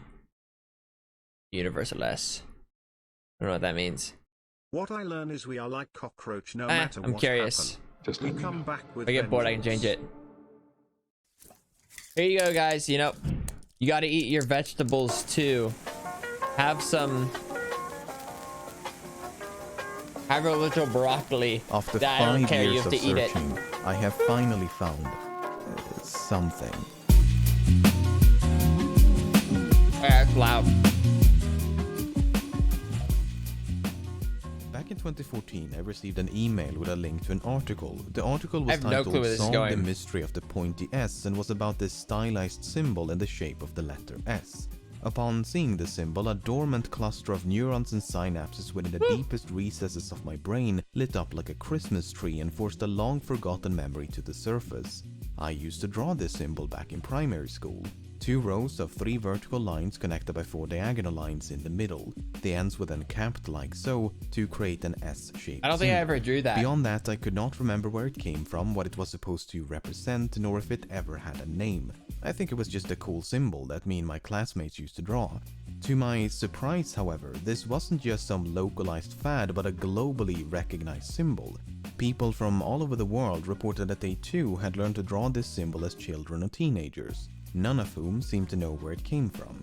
After reading about this, I showed the symbol to my friends and family to see if I could provoke a few more Christmas trees, and sure enough, every single one of them recognized the symbol. Unfortunately, they were just as clueless as I was when it came to its origin. At this point, I was hooked. This is exactly the type of inconsequential, good-for-nothing mysteries that make me want to wake up in the morning. Yeah! But as I began my search, I soon realized I was far from the first attempt to track down the origins of this symbol. Many had tried and failed where I now stood, but in my delusions of grandeur, I brushed it off as the failings of lesser men, and into the abyss I went. I turned to my trusty board of keys, making sure to enable investigation mode, and after some intense clickety-clang, I managed to track down over 40 online discussions about this symbol. From this, I quickly learned the symbol was strongly associated with the American clothing brand Stussy, so much so that many even referred to the symbol as a Stussy. Never heard that Stussy either. was founded in the early 1980s, and many insist they remember this symbol being one of their logos. The problem is, there's no evidence of that. Countless attempts notwithstanding, no one has been able to produce an article of Stussy clothing featuring this exact design, or even just a photograph of someone wearing such an article. There was nothing even Although, really to be super fair, close some to it. designs, like these two, are quite similar, and it's not difficult to see why people would That one to the conflate far one with left. the other. I mean, okay, I can Now, kind of see that one this could actually. have been the end of the story if it wasn't for the fact that many claims to have drawn the symbol long before the 1980s. I mean, it's not like people would just go on the internet and lie, but even a spokesperson for Stussy claims the symbol predates the founding of the company. And so I returned to my alphabet shovel is it just and one of those resumed shapes that digging. people draw? Another frequent association is with the Japanese car and motorcycle company Suzuki. Well, that emblem has the same basic shape. People probably draw The squares differences are too, and no also one really quite thinks pronounced. twice of it. The two most obvious ones being the spacing between the strokes of the letter, as well as the complete lack of vertical lines. However, the Suzuki logo has been in use since 1958, and so it has the advantage of being old enough to possibly be the origin. As such, one could argue that this is merely a simplified version which developed over time because it's easier to draw. Even so, I struggled to reconcile the fact that school children all over the world would want to reproduce the emblem of a Japanese motor company. At least the Stussy explanation made sense, as it is a clothing brand specifically targeting that demographic. And so I spun up the old dexterity trampoline once more. Another I have popular no clue where theory this is that the video is symbol about to go. originated as a logo used by a rock or metal band. For instance, the symbol is frequently associated with the American heavy metal band Slipknot, but there's not even a passing resemblance in that case. Other bands include Styx, I Slayer, thought it was and like the Kiss, Superman just to name a S. few. Is The how only all band of I've my come first across thought. which actually does use the symbol as part of their logo is the American thrash metal band Sacred Reich. Unfortunately, the band was founded in 1985, and so How does it's this video not a go for like contender another the origin. 14 I minutes? could go on and on about all What's of the these rabbit dead hole this is ends, about to but go down? in the end, they're all just dead ends. So after spending a whole lot of time on a whole lot of nothing, I decided to do something productive. I needed a way to gauge the prevalence of the symbol, and so I spent some time extracting all the comments from all of these online discussions until I had a list of more than 27,000 comments. Oh my. I then sifted through this wretched hive of scum and villainy to extract all the comments that mentioned a country, demonym, or capital city. After filtering out all the false positives, I ended up with a list of 1,215 comments which mentioned a country where this symbol had been seen or drawn. When mapped out geographically, this is what that data looks like. Bam, bam.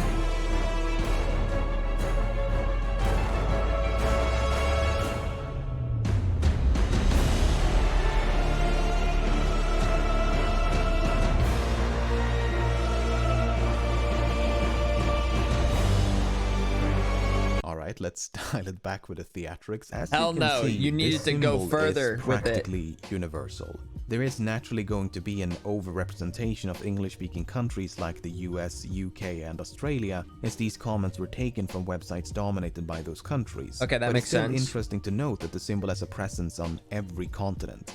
Well, except Antarctica, as far as we know. I then went through the same process, except this time I extracted all the comments that mentioned a date. This is what that looks like.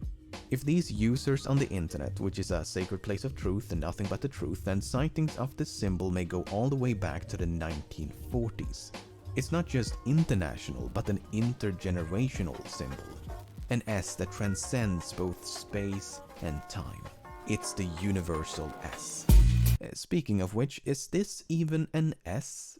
Because some claim they always recognize the symbol as the number 8. No. Which, when you think about it, makes perfect sense. It could also depict the number 5 or No. the number 2 when horizontally inverted. That's as seen in bullshit. this graffiti from 2006. No one does that. And why limit ourselves to just alphanumerics? It can also be a depiction of an infinity symbol, a dollar sign, or No. a double helix. Some speculate it could Absolutely be a not. simplistic rendition of an Ouroboros, which is an ancient symbol of a snake or dragon eating its own tail to represent the circle of life and death. While it is tempting to think it could be a Möbius strip, this is not the case, as a Möbius strip famously has one side, while this symbol clearly has two. To further complicate the situation, there are way too many names for this symbol. One frequent name is the Superman Yeah, S, that's how I knew presumably in it. reference to the iconic S of Superman, despite the lack of similarity between the two. Others have opted for more generic that prefixes older like one skater, surfer, stoner, cool, and gangster. In total, I've come across over 60 different names, which make researching the symbol an absolute blast. I've also noticed a tendency for people to combine the symbol with certain terms and phrases. For example, it's frequently drawn as part of the word smile, specifically with a palm tree in place of the letter L. This is especially common in Greece for some reason.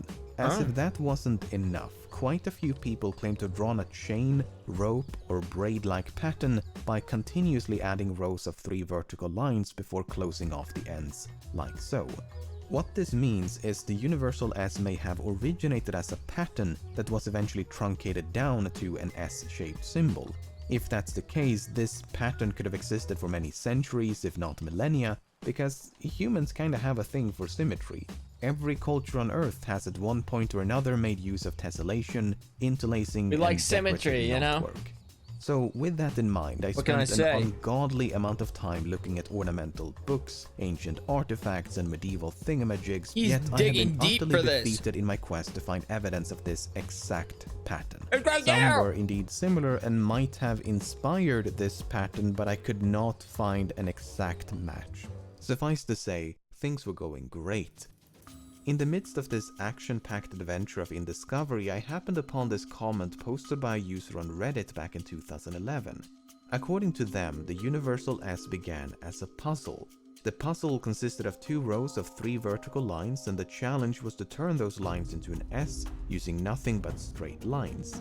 This sounded quite promising, and so I contacted said user and received this response. The puzzle was more specifically a matchstick puzzle, and it had supposedly been featured in a magazine titled Dynamite, published by the American publisher Scholastic. Unfortunately, the first issue was published in 1974, so even if this puzzle existed, it could not be the origin. However, I decided to pursue this lead anyway, because if I could find it, at least I would have some tangible evidence of the symbol's existence. Keep in mind, up until this point, all I had was hearsay. A bunch of internet strangers, the most voracious group to ever walk this earth, claiming they had seen or drawn this symbol at various points in time. The oldest photographic evidence came in the form of this aforementioned graffiti from 2006, as well as this squiggly version of the symbol etched into a desk from a Danish prison that closed down in 2006. Wait, that's odd. I don't even remember how I found that. Anyway, I've since acquired about a dozen issues of Dynamite magazine, as well as a bunch of matchstick puzzle books, and this would turn out to be a massive break of my spirit. Not a single one of these issues feature a matchstick puzzle of any kind. It's not even featured in the German masterpiece Streichholzspiele, which is said to be the mother of all matchstick puzzle books. And despite the near endless repository of matchstick puzzles available online, including every single puzzle featured in these books, this guy's one wild. is curiously missing. After spending so much time on this and getting absolutely nowhere, I reluctantly put this topic aside and moved on to other projects. But then, for April Fools of 2017, Reddit orchestrated this event called Place. It was essentially a blank canvas divided into 1,000,000 pixels, and each user was allowed to alter the color of 1 pixel every couple of minutes. Whole communities came together and painted anything and everything, 1 pixel at a time. And as my eyes marveled at this pixelated microcosm of human civilization, something caught my attention. In the corner, there it was. In this rainbow-colored soup of insanity, some loose-knit band of heroes had joined forces to construct a symbol of which they knew nothing about. The gods had clearly spoken. The search had to continue. And this time it was different, because this time I found something. Throughout the video, I've alluded to another potential origin, namely graffiti. Many believe the symbol originated within the American graffiti movement of the 60s and 70s, and claim that various street gangs, especially on the east and west coast, used the universal S as their tag. It makes a lot of sense because graffiti makes heavy use of outlined block letters, and drawing a symmetrical S in that style can be quite frustrating. Perhaps this frustration is what gave birth to the comparatively simplistic technique we use to draw the universal S. 2 rows of 3 vertical lines connected by some lines in the middle. Simple. I can't even remember how many tens of thousands of photographs of graffiti I must have sifted through over the years, but one day I found this.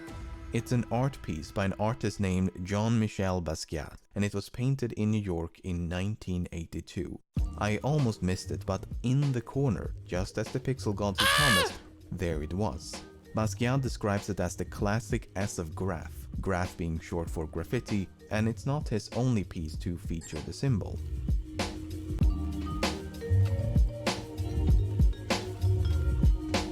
Interestingly enough, here it's painted right next to what appears to be the Superman symbol. Now, I knew this was not the origin, but it was some much needed evidence to substantiate this ocean of hearsay. Furthermore, it gave me some much needed motivation to keep digging because I had all but given up at this point. And with this newfound motivation, I stumbled upon something totally unexpected. I was reading about this photographer named John Nahr, who in 1974 had published an influential photo book about graffiti titled The Faith of Graffiti. For some reason, the name John Nahr sounded familiar, and after retracing my research, I managed to figure out why. Years before, I had watched an interview with John Nahr conducted by none other than Stussy. I don't think I paid much attention to the video back then, but I really wish I had, because you remembered that detail? 38 seconds into that video, one of the photographs from The Faith of Graffiti is prominently displayed on screen, and hidden amongst the graffiti in that photograph is the universal S. The photograph was taken in New York City. You remembered that little detail and went back to it? And it's not the only photograph in this collection in which the symbol is featured. What was so unexpected about this discovery is the fact that the symbol was literally hiding in plain sight. Not only was the interview conducted by the brand most strongly associated with this symbol, the video was uploaded in 2010 and has since amassed over 25,000 views. In spite of this, it seems to have gone completely undetected. Nevertheless, these photographs were now the earliest known evidence of the universal S. After spending a few more weeks chasing down potential leads without success, I put the video back on the shelf once again and went to work on other videos. Fast forward to mid-2018 when someone else discovered that in the movie Piranha from 1978, the symbol can be seen scribbled onto the wall of a jail cell about 2/3 into the movie. I found out the scene was filmed in Los Angeles the same year, and while it did not predate the aforementioned photographs, it was still more evidence.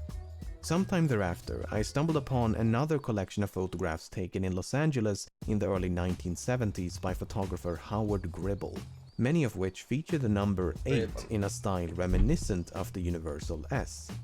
The least ambiguous of which is definitely this one. Given that the symbol in this photograph is slightly faded compared to the text underneath, which appears to have been written in 1970, it might have been painted in the late 1960s. This was now the earliest known evidence. Although, as I later discovered, I am not the first to find this. A Reddit user by the name of Gary Duder posted a comment with a link to this photograph back in 2013. Unfortunately, it was buried beneath a mountain of other comments, and so this quite significant piece of evidence fell by the wayside.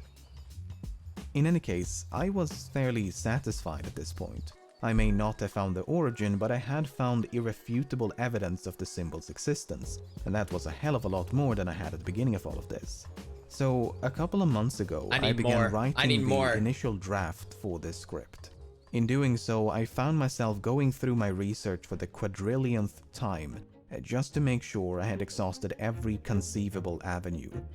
That's when I stumbled upon this illustration, featured in a book titled Mechanical Graphics. This book is not from the 60s, nor the 50s, nor the 1940s. It's not even from the 1900s. This book was published in 1890. What's so wonderful about this book is that it was written by a professor named Frederick Wilson, who taught geometry at Princeton University in New Jersey. So perhaps, just maybe, this is the school where it all began. As an expert on descriptive geometry and technical drawing, Wilson might have taught his students this neat trick of how to draw a symmetrical S. I suppose we may never know. Regardless, the existence of this illustration makes the universal S. I feel like well it still over doesn't a this doesn't century describe well enough to how like it's like across many countries. But I know it could be like a tough thing to figure out. This slightly rounded version as a distant ancestor of the more angular version we see today. While it may seem strange for a symbol like this to be globally recognized long before the internet, it's really not. There are numerous pre-internet symbols with unknown origins which have as much of a global reach as the universal S. The Sator Square and Kilroy are but two examples. If anything, this symbol exemplifies the phenomenon. What? I don't know what that is.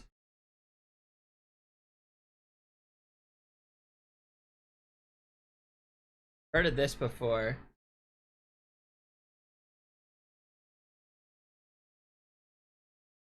Anything? Is this just Wordle now? Does this look like Wordle? Never played Wordle, but isn't it like that many rows?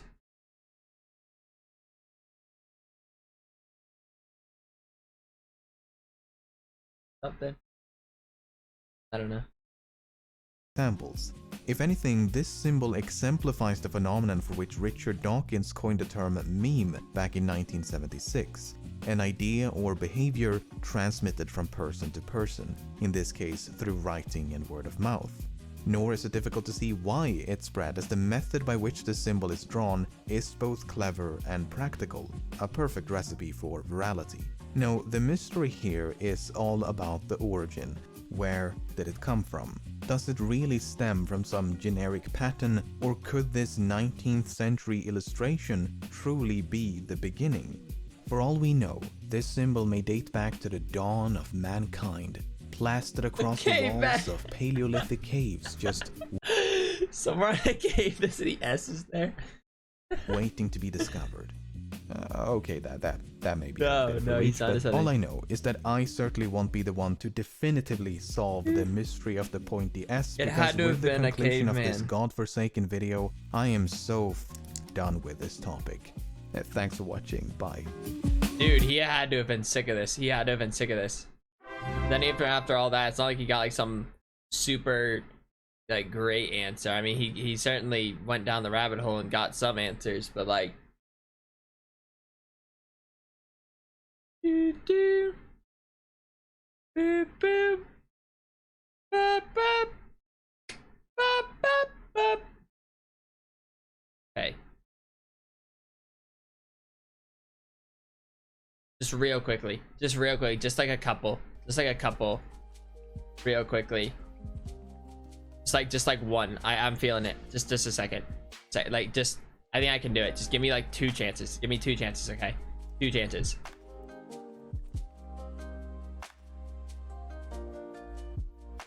You just gotta give me a couple chances. This level 1's putting up a fight.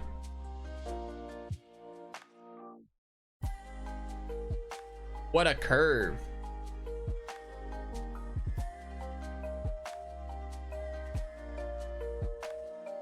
Gotcha. Now we hit him with the diagonal.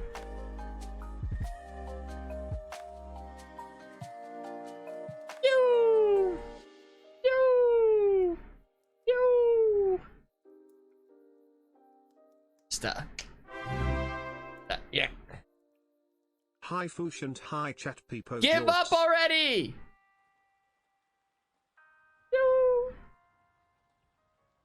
Oh, what a curve. Like, guys, look how good I'm doing right now. Actually owning. I'm going straight to level 9.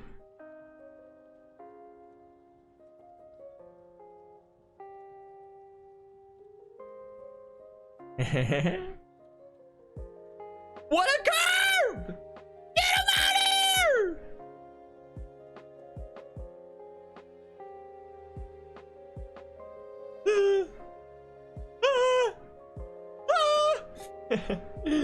Okay.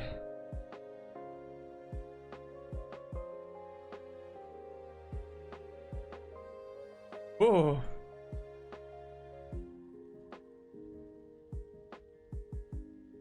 No way! Oh! I was doing so good and now I'm just blowing it. Ah, what happened? It was like a total collapse. I was flawless and that I guess I wasn't ready for the speed. No, we can't end on that. I'm sorry. No. We have to at least, like I said, like 2 tries, right? So we have 2 more tries at least. We have 2 more tries. We have to reset here down. That was so bad. I was doing so good. And then I don't know. Alright. We can at least get to level 7. I mean, come on. Unless level 1 wants to just put the... What a curve by me, though. Yeah, see ya. Get him out of here. Absolute goofy goobers right now.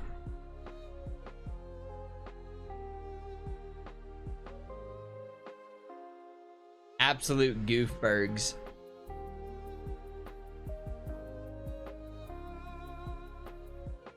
Get this out of here. I hate the ceiling bounce. Swag. Ow, dude, I hate the ceiling bounce.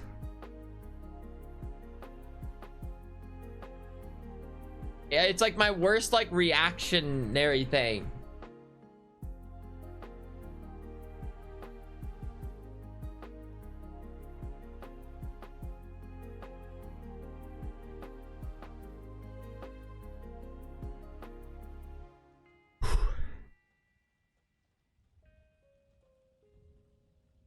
Oh, wow. Okay. There's still a good chance we can do this. Why are you guys all sleeping? What's wrong with you?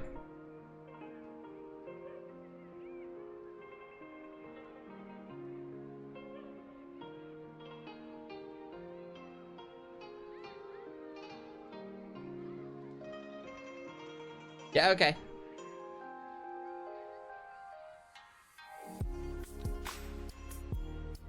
What?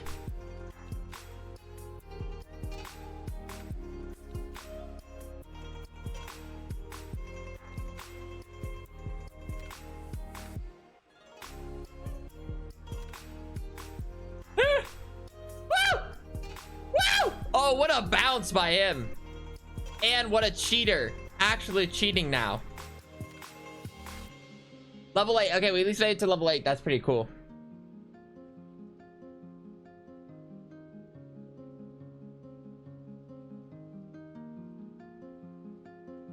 It's so fast. It's so fast. I made it to level 8 though. I think that means I can win it all.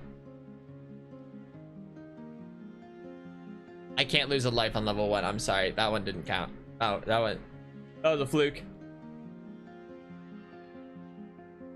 Okay. If I don't make it to at least level 7, this will be the last try.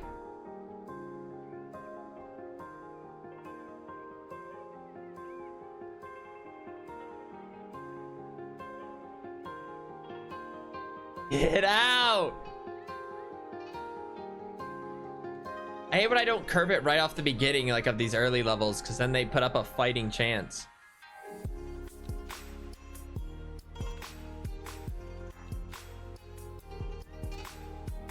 Ooh! Eh! 9 months foolish shark heart. Thank you for the 9-month, Mitch. It rolled. Boom! Okay. I need to be unstoppable. unwavering. Get him out.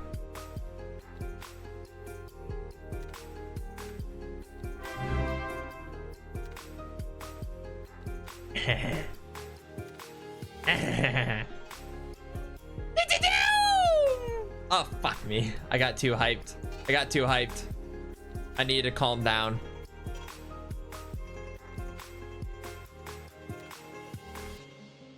I disrespected the level 5 bot, and this is what I get. The level 5 bot's just built like actually just insane. Oh no! No chance.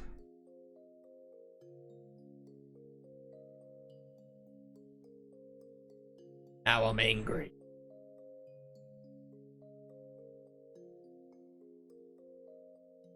What a bounce.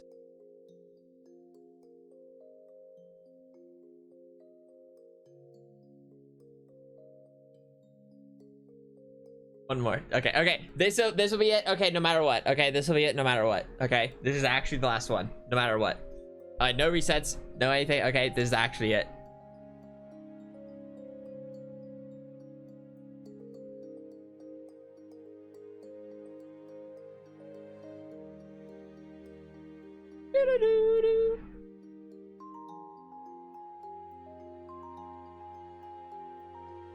We're gonna have a clean game.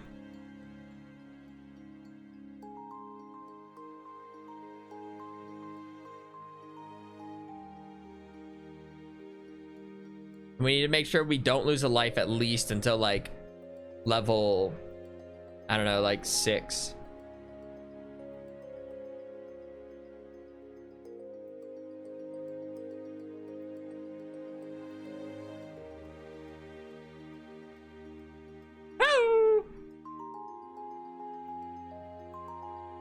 Ooh, that was a wicked curve.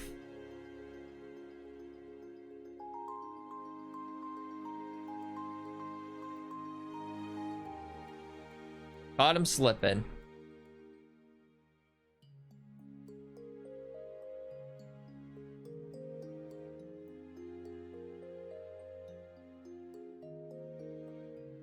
Ow! No way! I was there!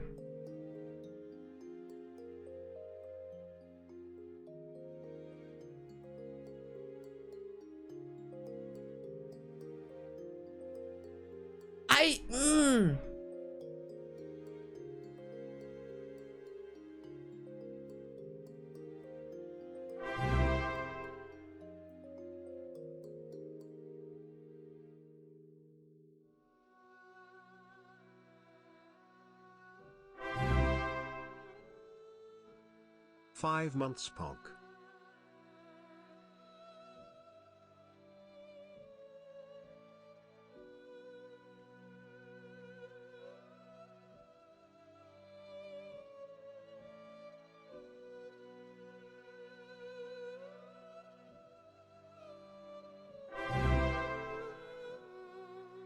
Woo.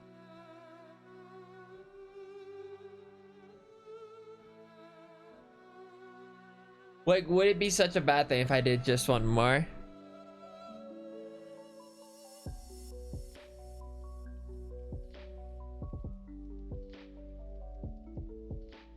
Would it be wrong?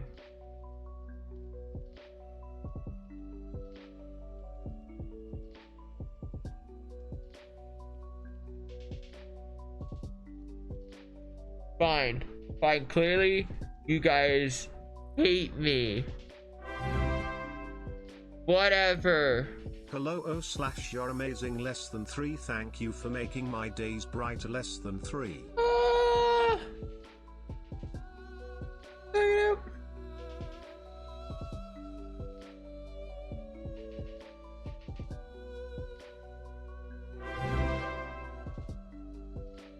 Hello, thank you for 3 months. It's just like so addicting. It's like just one more. Just one more. Just one more. Just one more.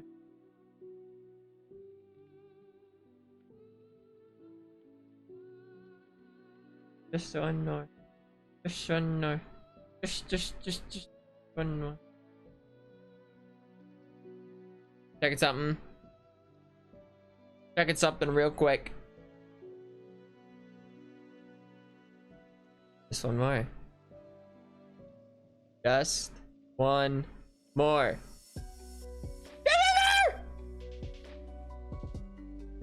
Would one more though really be that like?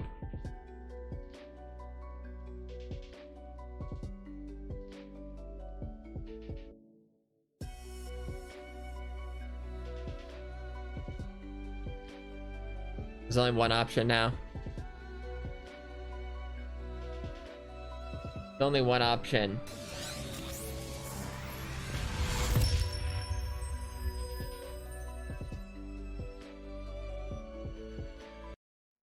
Oh, whoops. Okay.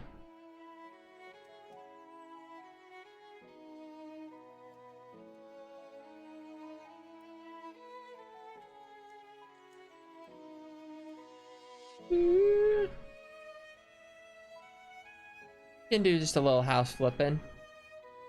We can just do a little house flipping, you know? A little house flipping.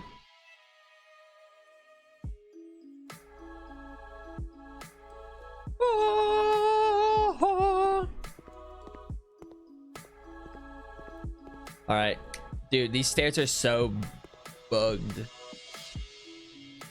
I'm curious, like once I do all these, sadly I don't speak English too well. I'm sorry if I bought an as is huge house some time ago and everything here needs to be fixed. The most important thing, problem is sauna leak. Saunas are very popular in my country. Can you fix a sauna in my house? Except for the wood on the sauna. I want white and gray walls, the furniture, blah, blah, blah, blah, blah. Okay, fine, I'll do it. Say no more. Say no more.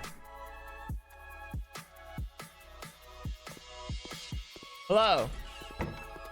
Well, this is a very... like my first time walking into a house and not having to like trash everything. Oh, we're getting rid of this wall. Hell yeah. Woo! Hopefully this is the right wall. 4, 5, 6, 7, 8. Oh, wait. I'm guessing this door gets sold.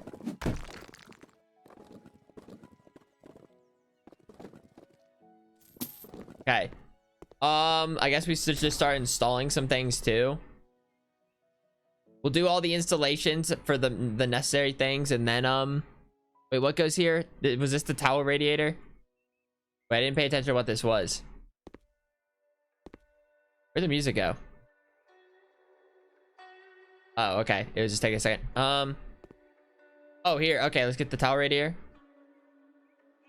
Wait, this could be a fun project. This is basically just designing, just like interior designing basically, but like there's not like the struggle of me having to kind of completely choose kind of.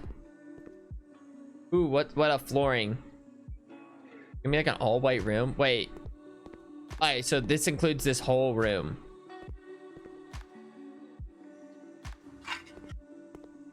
If only the walls was that easy. Ooh. 2 ceramic shades. I'm trying to figure out what this... let me add some more things to figure out the... we'll try to make this look nice instead of just speed running it, okay?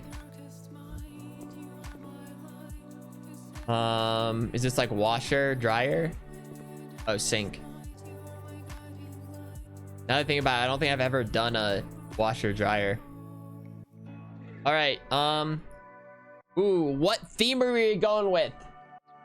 I think we do the red. I think we go with a red theme, okay? When we can, we go red. That's gonna be it, for better or worse.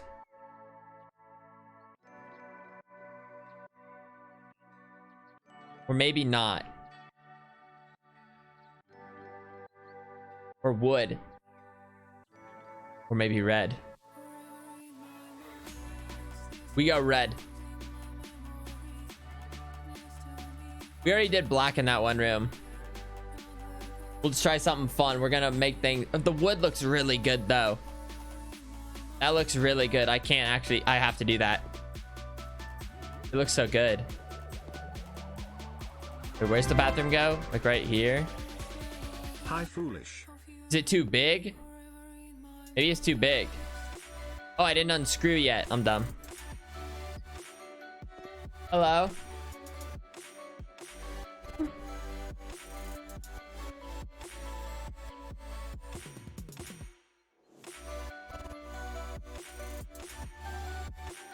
A little green. I like the color green. Does it not fit? Or I'm confused. Is the bathroom too big? Maybe it's too big of a bath. All right, we can try something else.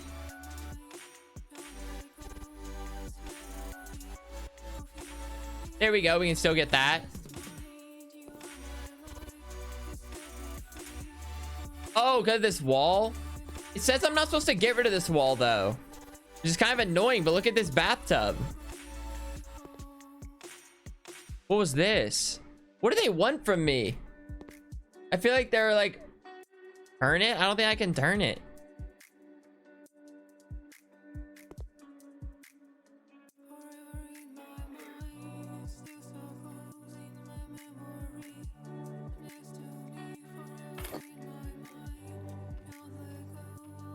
Maybe I can get rid of more than it says I can.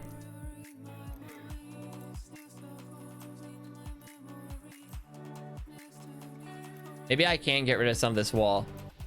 Because right now, like, spacing, it doesn't make sense. I think, this is my first time putting together a bath. This is a process.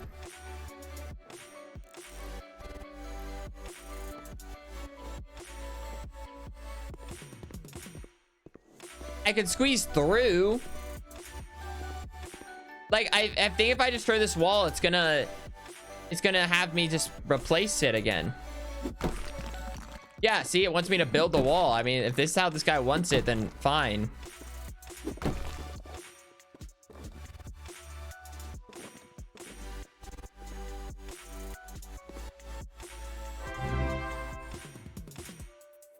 Whoop whoop, less than 3.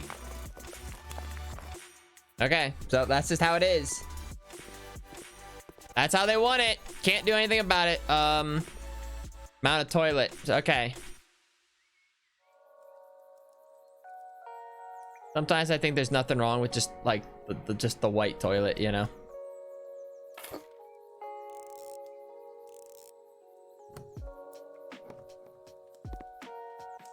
Man, screw this. They're just setting me up for failure.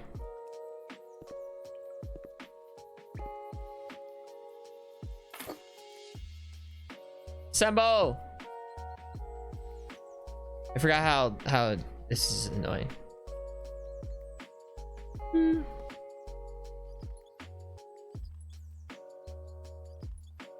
Whatever. I can never tell what I'm supposed to do there. The camera there makes no sense, and I've done that several times now. I'm like, I don't even know what I'm accomplishing.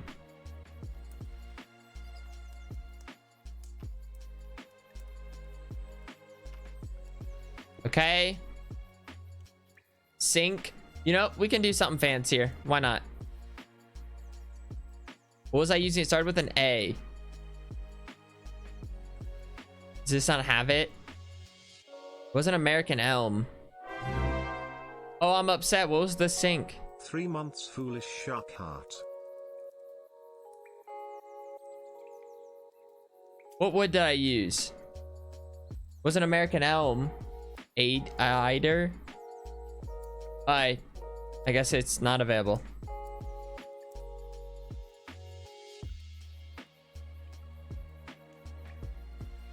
Eider.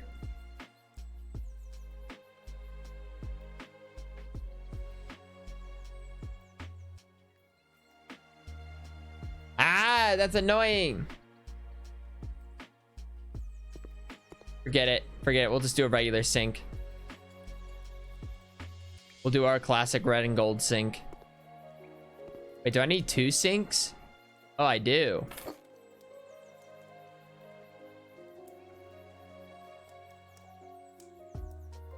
Maze works out better.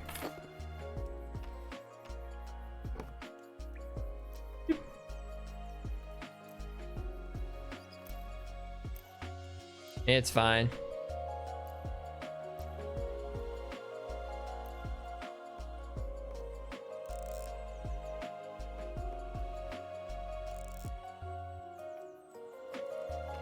Goes there, that goes there, that goes there, that goes there. This house is gonna take a minute. I guess there's no rush. This game's about the journey.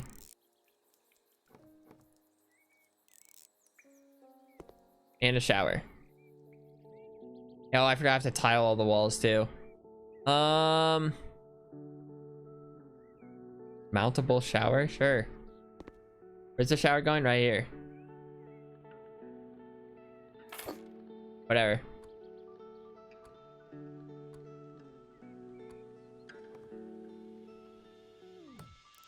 I feel like a shower normally doesn't take this. Like, this seems different. Or I don't know. Maybe it's just been, or maybe each shower installs a little bit differently, but I haven't had to do this stuff before. I don't know why it's like this.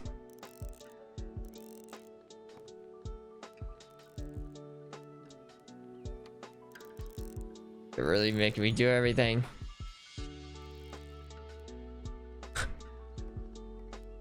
Okay! I have never had to do this much work for the shower, right?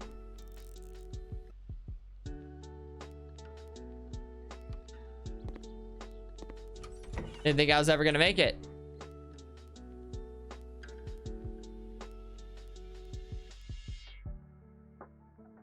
Where is the wood that I used before? Fine, we're just gonna have to do something similar. We're just gonna do something similar. I tried and it's just not working.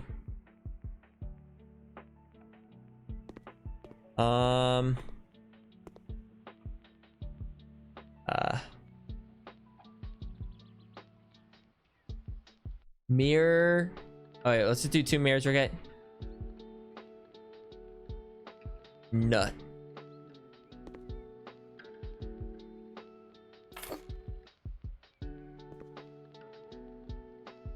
That's annoying. That's annoying.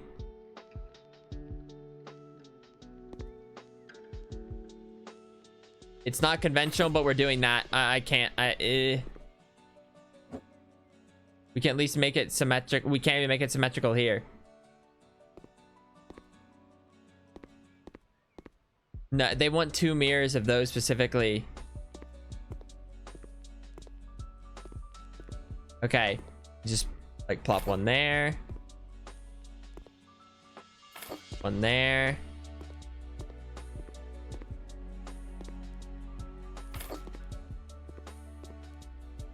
This is so bad.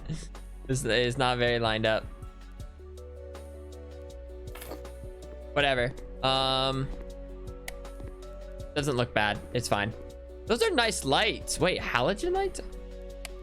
Okay. They set me up for failure. Let's just be honest. They literally set me up for failure with this room. Alder! Wait! It was the first option all along. We'll put one here. And one here. Like, who puts a bathtub like right? It's so bad. Bookshelf, Alder. All right, now we get a little red again. We get a little red, little green, Emerald Ocean. Maybe one goes there and one goes here. Who's here? I don't know how this is supposed to go. Screw it. Just okay, whatever. That's pretty nice. And now we gotta do some. Okay, there's that one, and then there's. What would look better? I feel like I want to do the one.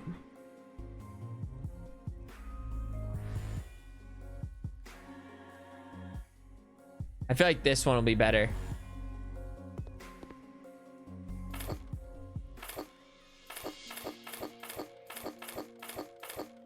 Hopefully that's like the amount I'll need.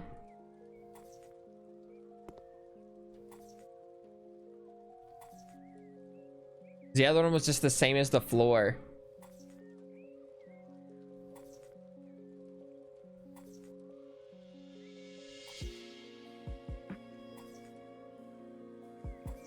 This is so much tiling.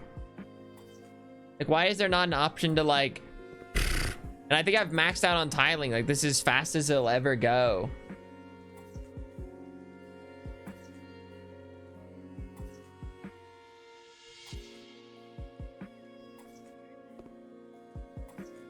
And I still don't understand these bookshelf things. Like, is that supposed to hang up or is that part supposed to go up or down?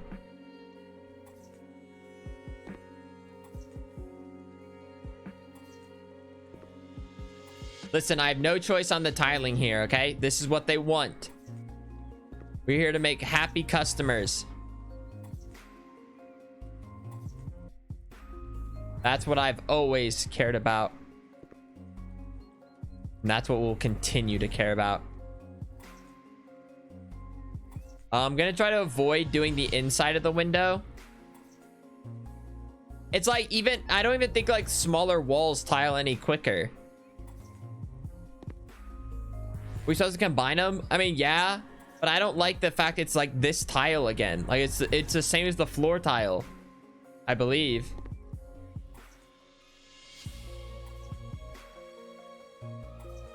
Hopefully the other rooms. I mean, this is the bathroom, so maybe we won't have to do as much tiling. We can just do painting.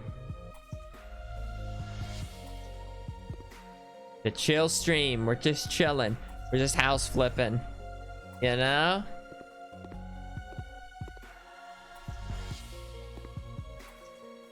This goes so slow. Holy shit. So slow.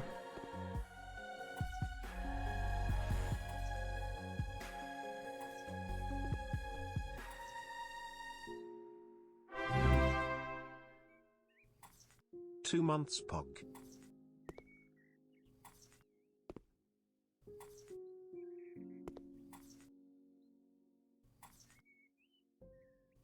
The 2 months. So yeah, the mirrors are a little off. I wish the sinks I separated a little bit more, but overall the rooms, you know, not bad.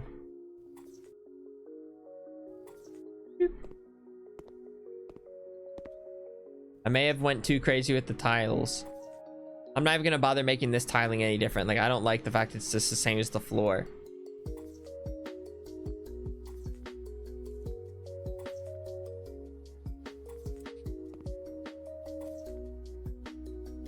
Hopefully this shower isn't in the way. Oh my goodness, I overdid it on the tiling. I thought this room was so much bigger.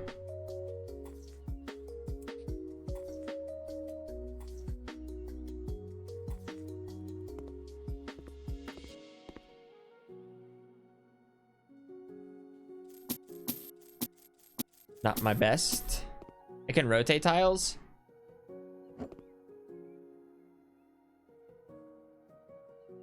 Oh. Well. Well then. The more you know. Alright, let's just do this. Sauna. Of course it's the sauna.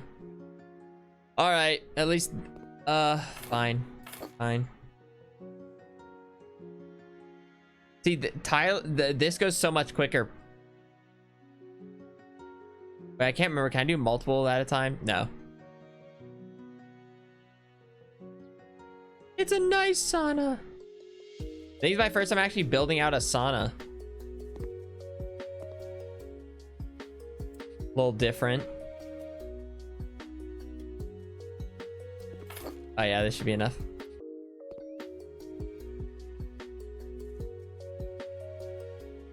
Woo! Okay. And of course, floor tilings. Easy peasy.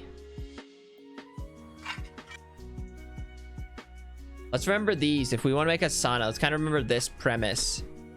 Package of panels and a floor. Okay. So where does the sauna heater go? I've never been in a sauna. Does it go like in the middle?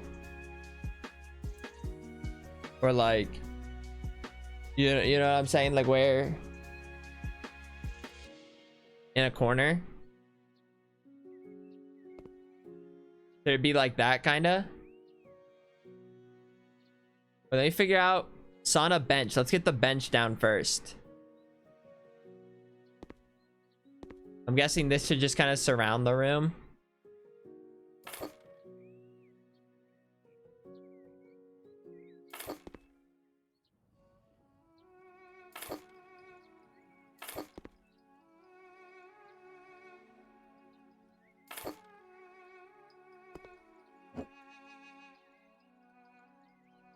Wait.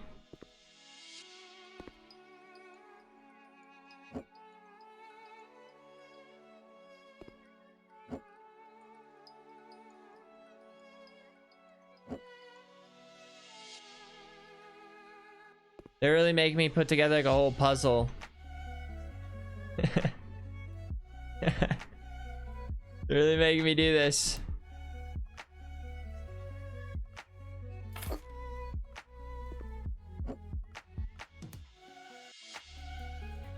Damn them.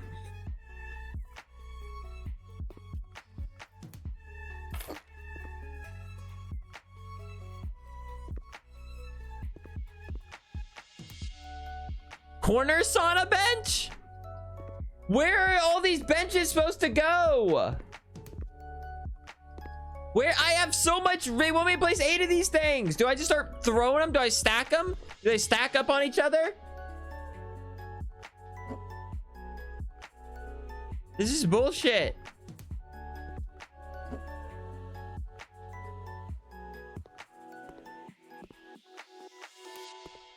And I need to use the corner pieces, which means... Okay. Okay, let me see how the corner pieces line up. Hello, Rezo!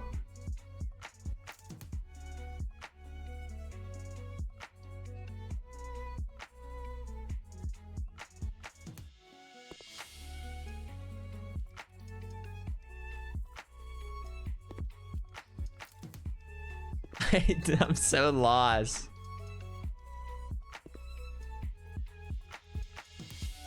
Screw it. We're doing it like that. And like that.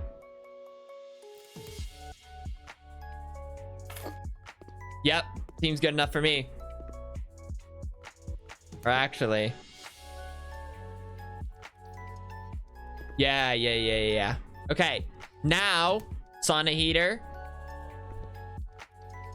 goes like right there. Okay. And then a sauna sand timer. Roll towel. Wait. Sauna head lift, sauna lamp, sauna... I still need another bench? Dude, these guys are insane. Okay. It looks fine. It connects it just fine. Who cares? I'm not gonna keep putting together this whole... This is ridiculous. Sauna lamp. Oh, now they need a lamp. Does this go in the corner? What is this?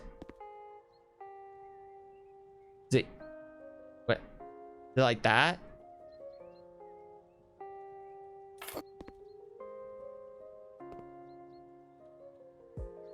Oh, I need 2 of them.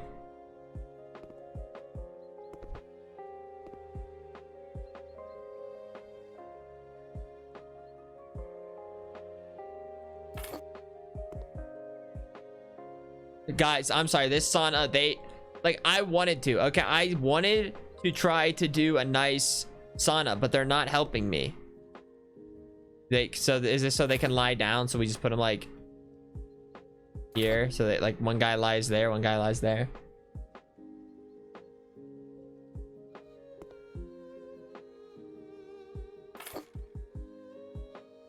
Roll a towel. I am sorry, but they left me with nothing. Like I don't know how they want me to put this sauna together and then just make it a mess. Let's just never look at the sauna again. How about that? Okay, I tried my best. Let's just have a good time. Floor panel. How's this floor supposed to go? Wait. Lay. So maybe this goes near the fireplace.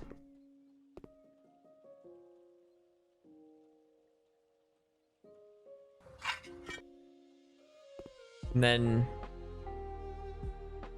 like that, maybe. I think that's fine.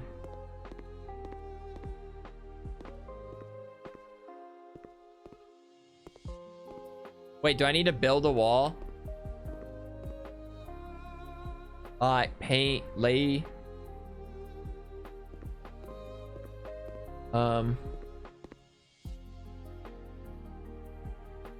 I feel like you guys are hating on the sauna for no reason.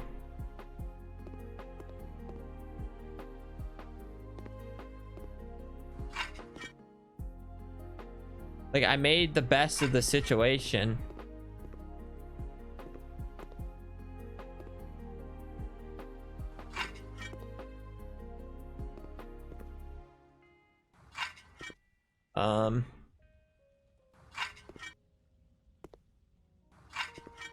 Maybe it goes like to here. Let's try.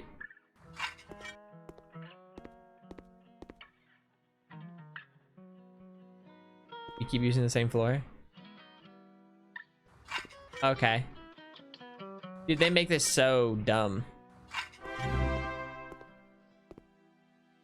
At least I did the floors. Is there any lighting in here? Hello? Oh, it's bright. Let's just paint. I like painting. Wowzers, 4 months also. That sauna sure is something else. It wasn't that bad. I fit all the piece together. I used the corner, like I used it as an edge piece. I feel like that should count for something.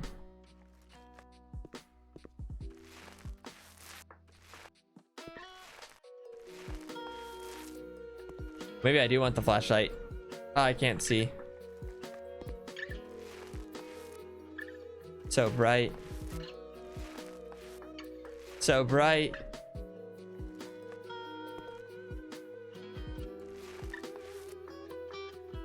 I mean, not even worth it. Ah.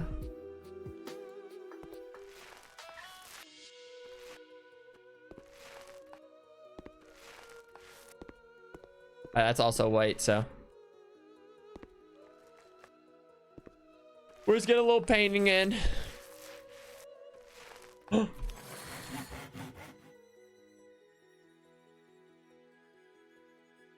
Like 4 walls at a time, slightly better.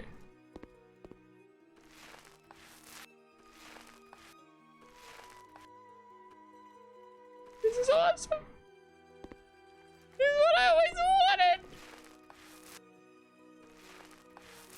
To paint 4 things at a time.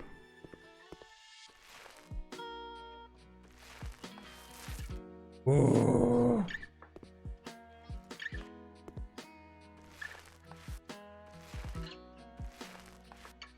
I hate how dark it is. I feel like I'm playing a horror game.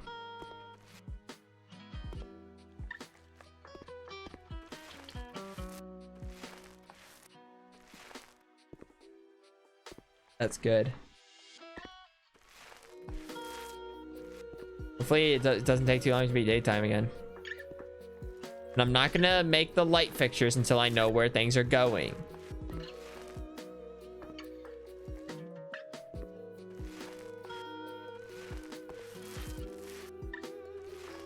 But that'd be kind of awesome if this game all of a sudden became a horror game, though. Like the fucking like Scream guy like shows up like knocking at that door. All of a sudden I'm running for my life. Like that'd be such a good game plot twist. From house flipper to like house can you survive in for one night. We can work on the name for it, but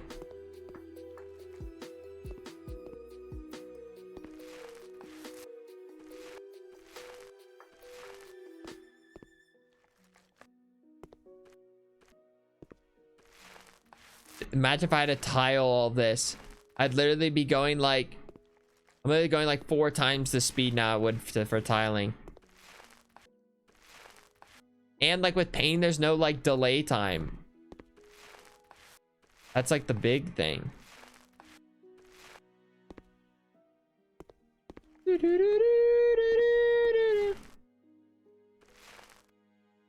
House flipper to house ripper. That could maybe be maybe it.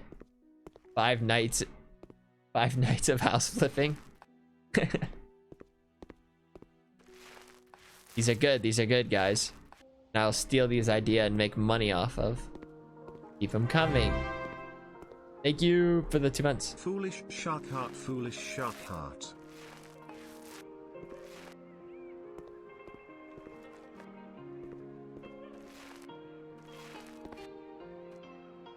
Am I done?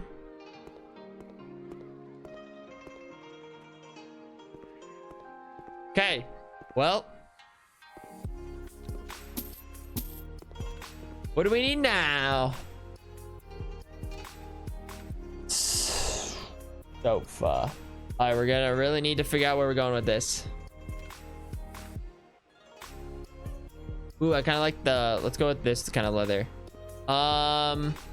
Where's the TV gonna go? So will the TV go above the TV stand?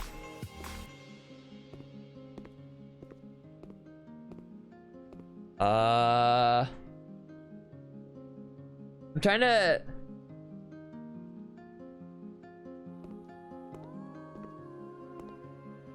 go like right here, or like, or what?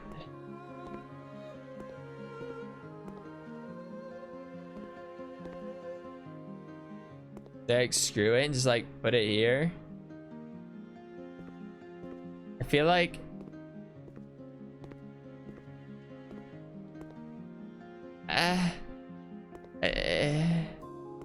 I'm not trying. Well, the TV has to go on the TV stand, I would assume. I like cedar. I say screw it, TV goes here. Screw it. Let her rip.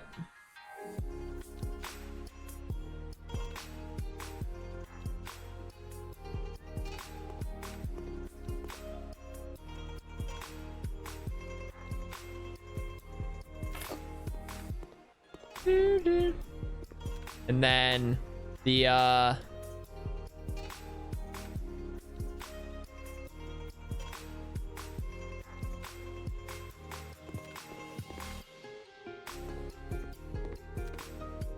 no, this one will be a fireplace rug.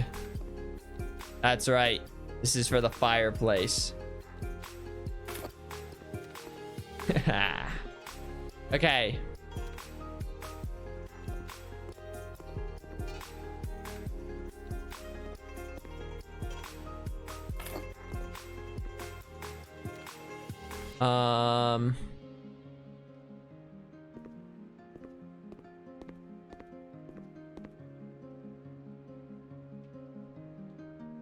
Wait. The refrigerator goes in here too? Dude, this is so weird. Wardrobe? What do they want from me?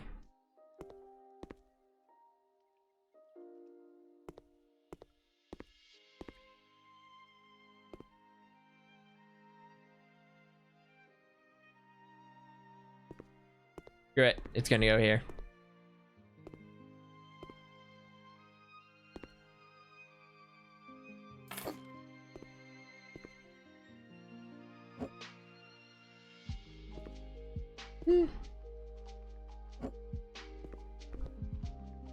Can I just...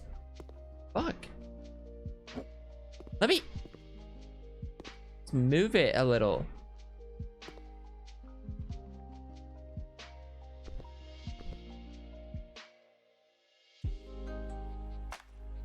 Okay, whatever. I give up. I am so lost. So maybe it's just like a...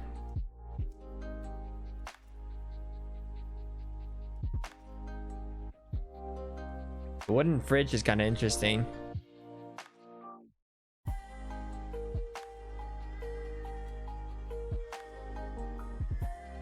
So maybe this is just like an entertaining area.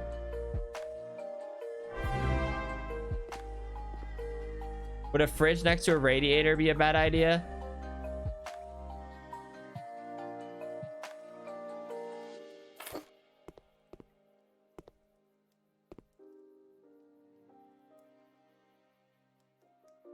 I'm supposed to make like a bar area? Maybe a bar area goes somewhere in here. Maybe it was supposed to be over here.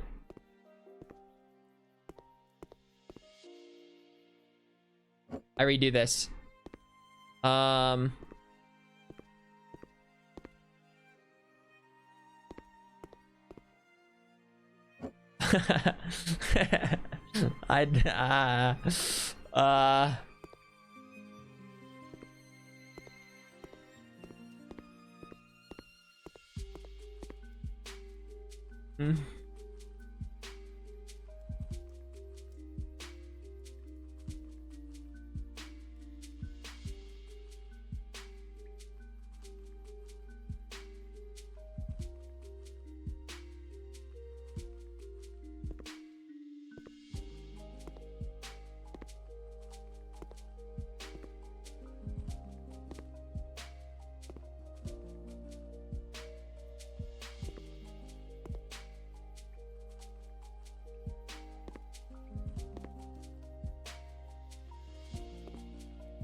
I like it there.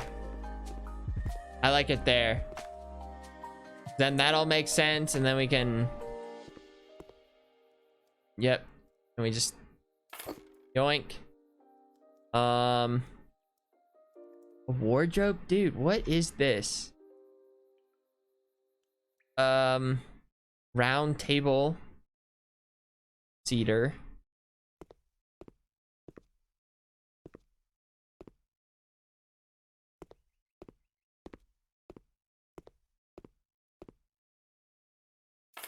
Screw it. Screw it. It's just gonna... Cedar.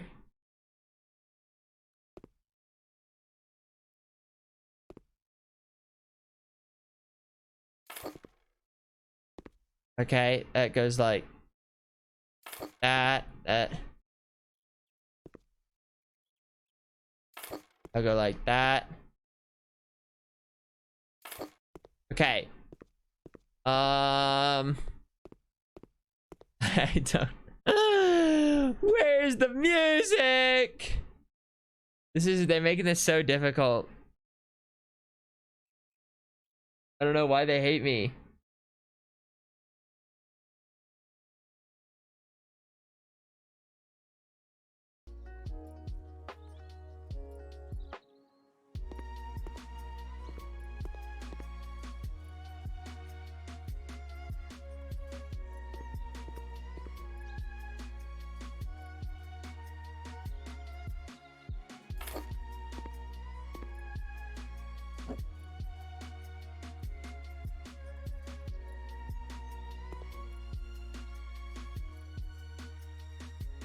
You wouldn't want to live there? Well, screw you.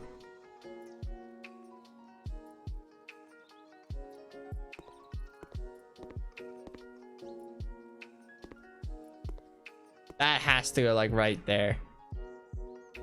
Maybe. Yeah, that's going there.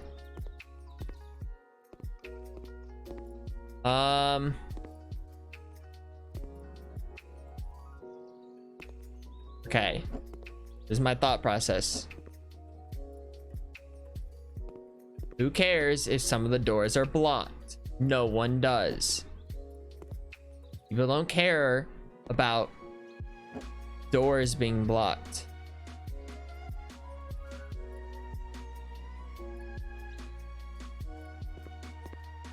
Boom. You can slide by here, you get there. I feel like it could have been worse.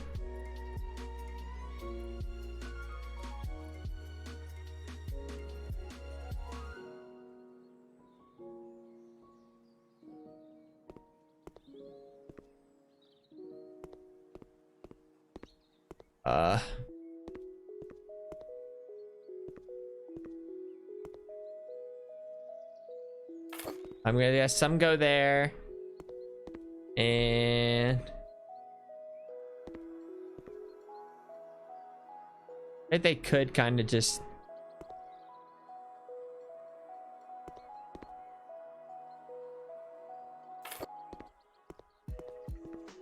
any light switch.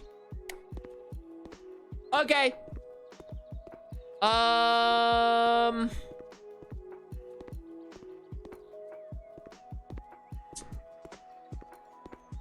I don't know. I think with everything that was going on and then the confusion of the room, I feel like this is not so bad.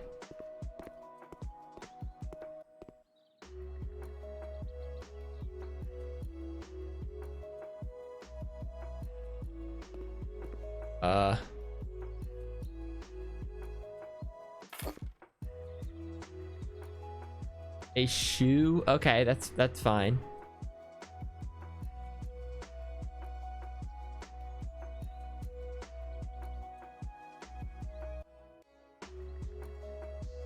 And that just goes.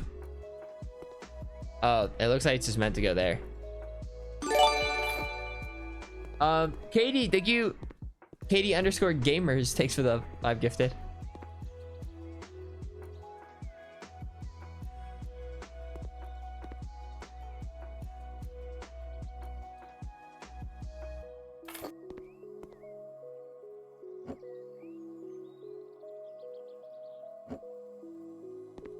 Boom! Yeah! Yeah! It looks good. Live, laugh, and love.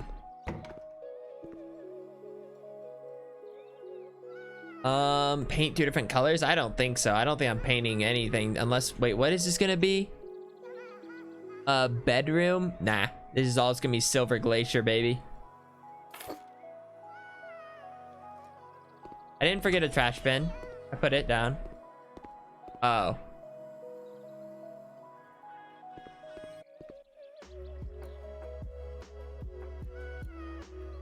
That's good. Okay. Nope, wrong thing.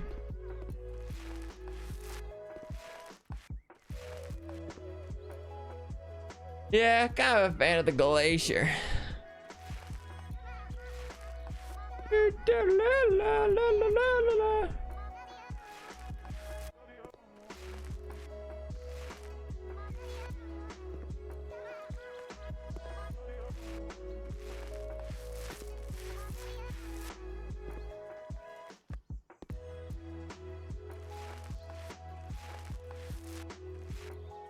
I'll just paint these. Maybe this is where I could have used like different I don't know.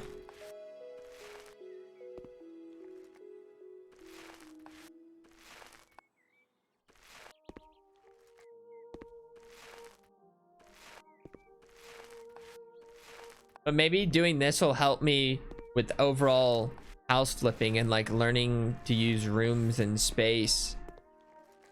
For example, if you have a small sauna, you can just throw in 8 benches just for shits and giggles.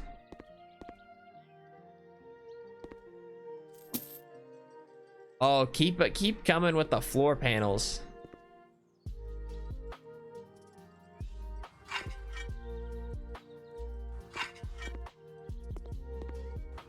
I like that wood. Okay, now The bed.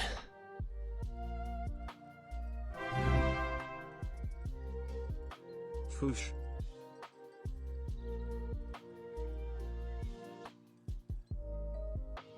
Do it like that. Is it supposed to go there? Just can't tell. And then a nightstand next to it. 7 months with Streamer Man. Let me see. Thank you for creating an And then like a amazing nightstand. Community. CHILLLLL have a cookie foolish shark heart. Foolish shark heart. Oh.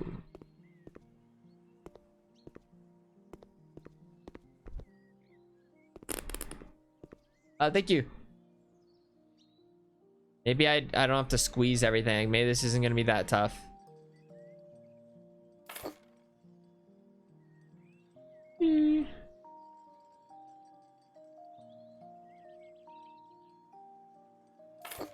That goes there. A dressing table.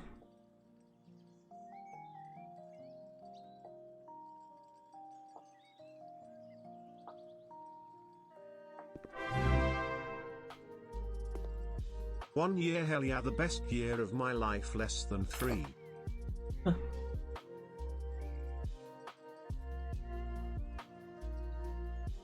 Yeah. I don't know if a stool is supposed to go there. All right, maybe some of these colors don't really match. Rotate the bed. Why? I don't know. Some of these colors, I'm kind of like, don't even worry about it. Where do these stools go? I'm just gonna put one here.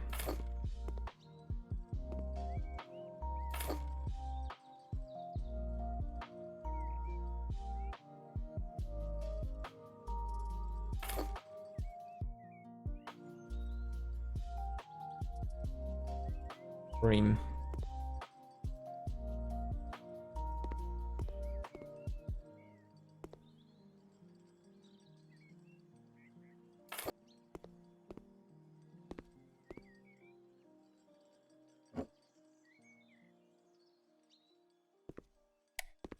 Yeah.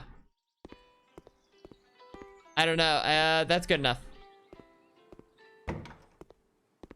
I don't think I can raise it any higher. Just, I don't know. It is what it is.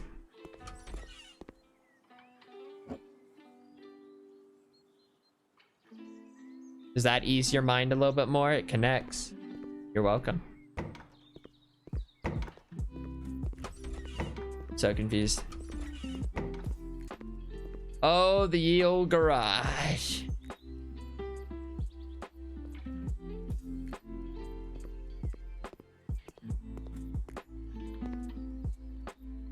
This need painted a different color?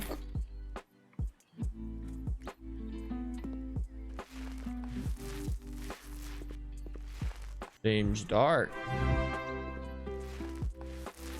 A whole year, Shark Man. Holy Sharknado. Holy biscuits.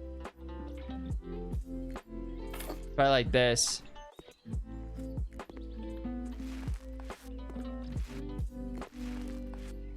Maybe we can make this the garage into the man cave.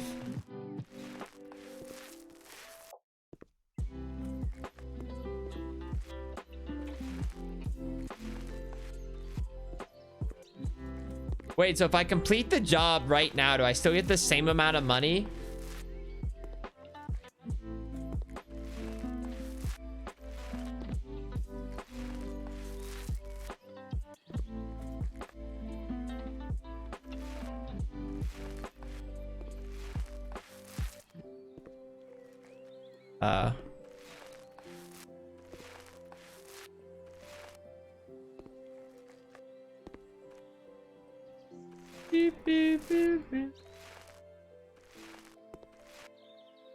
See, like, look, like, if it's a smaller wall, I paint faster. But for, like, tiling, I don't know if that was the case.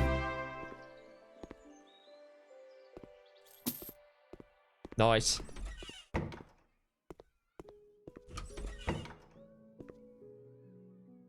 Oh, let's do this thing.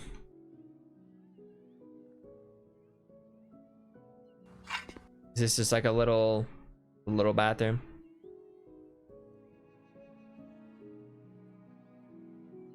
Nah, I'm just doing the same thing. I'm not complicating this. Or maybe I could complicate it. Maybe this wall could have like this.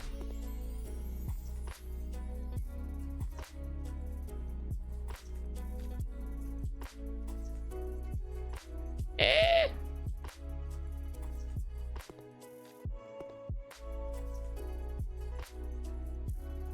Since I have the tiles, I'm just gonna do this.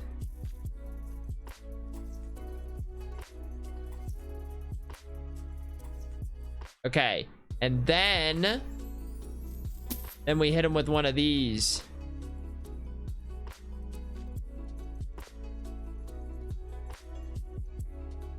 No, we don't. No, we don't. I just hate that it's the same tile.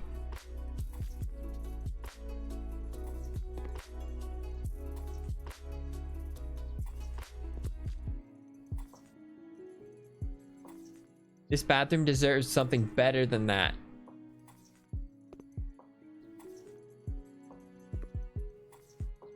Doodle-doo. Yeah, don't mind me. Slapping on some tiles. Skadoosh. Bloom.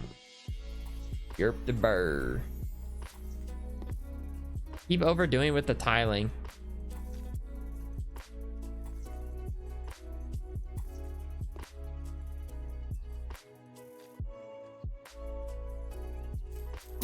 All right. I don't think this is the last room. Easy. Oh, you already know what sink we gotta go with. Almost mandatory.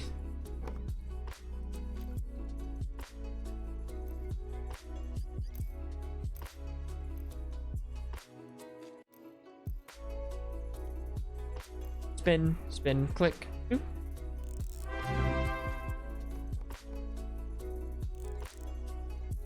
And last but not least,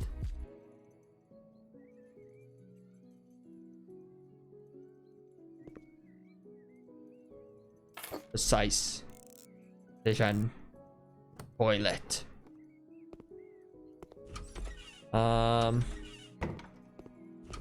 Where have I not done? Is there like an upstairs?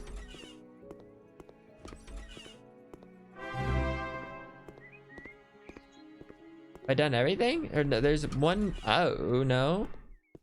Here. All right, here we go. This is the last room. Ooh, a little carpeting. I haven't done too much carpeting in general.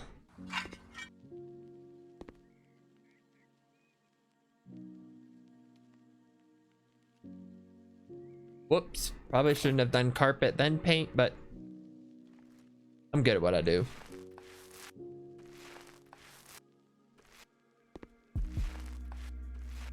With all this painting, I may even get like another painting level to complete it. And then we'll be painting so fast.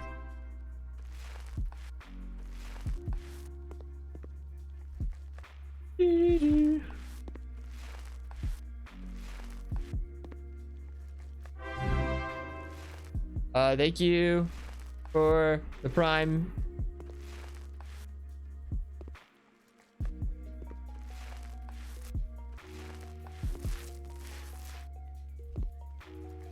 And we're making an office, it looks like. No, a single bed. No, we're making a bedroom office.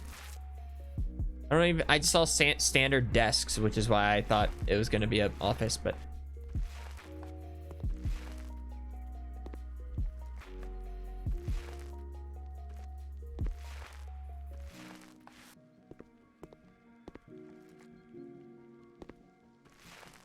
oh, I thought I painted this already. Maybe I'm thinking of the bathroom. I don't know.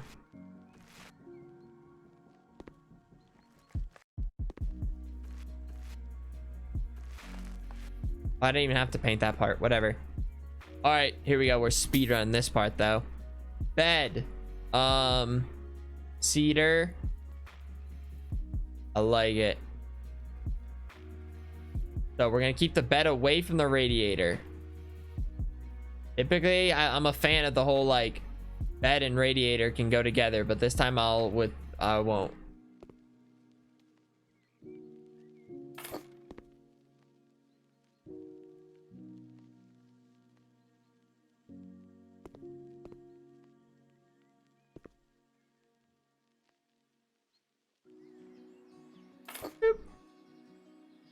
Desk, cedar. Oh, wait. Is this normal to have your desk right near the... I don't think it hurts. 13 months. Nice. Nice.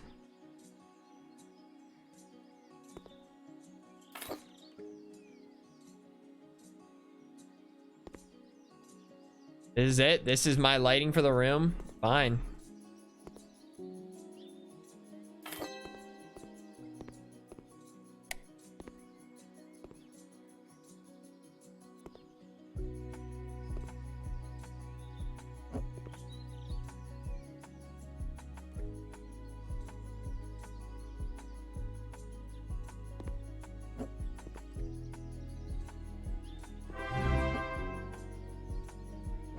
Hey Foosh, I've been watching from around the time you joined the SMP and it's crazy to see how you've grown. Just Also, chat, you look past lovely. the night, strangers.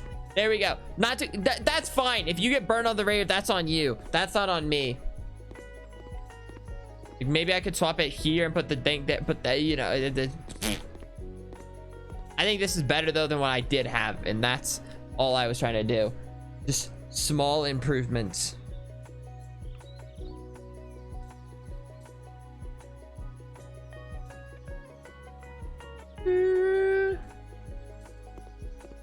Okay. 21,000, dude. I've made like, I've helped in the murder of grandmothers before for the same amount, and it took way less time.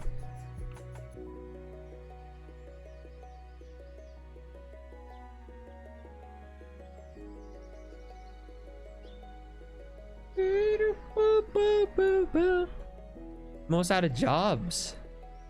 Laser tag and bunker. Laser tag and bunker. Okay, listen, if you don't understand the context of that last sentence, it might sound bad. Just don't think about it.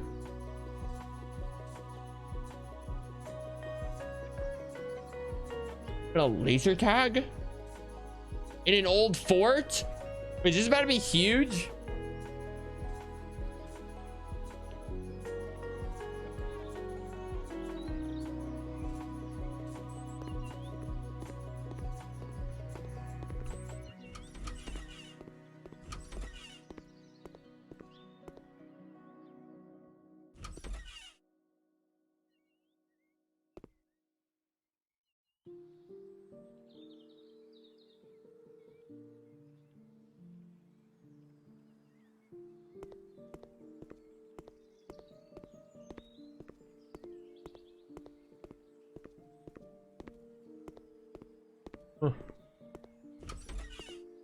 Wait, it's blowtorch time?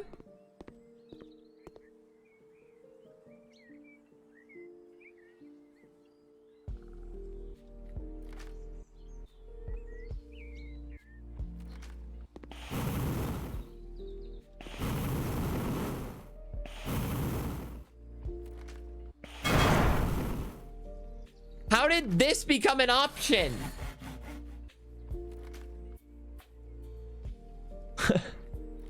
Man, we haven't done too much demolition. 50% faster demolition. Professional hammer. I want the professional hammer. I'm curious, like, what does that look like? Oh.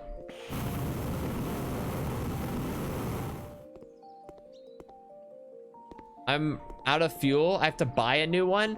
We have to buy it. Why didn't they tell me that? 6 months. I have to keep buying them? Flamethrower fuel? Ow!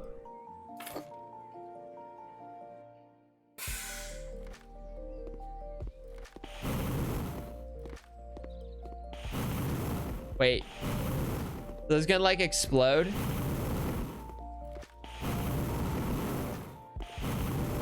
Is this really beneficial? It's kind of cool and exciting, but does it really like make anything go faster?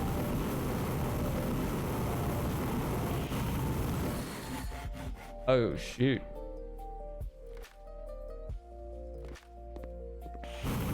Oh, I hope I didn't. Yes! Finally! I can get rid of the grass. Oh, that's nice. I don't even think I needed to get rid of the grass, but I did it anyway. Remove trash. What other trash is there? Don't tell me. Am I supposed to burn all this off?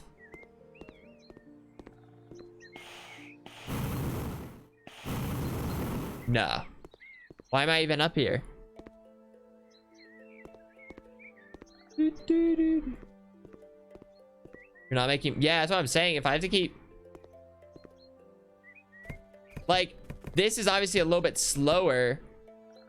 Oh, no! Oh, no! Oh, no!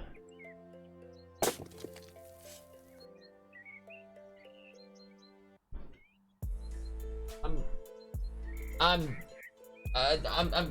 going to the bathroom. Break time. Break time. Absolutely not. Just a second. Quick break. That's no good. Just trying to... Where's my mouse? Hello? Where's my mouse?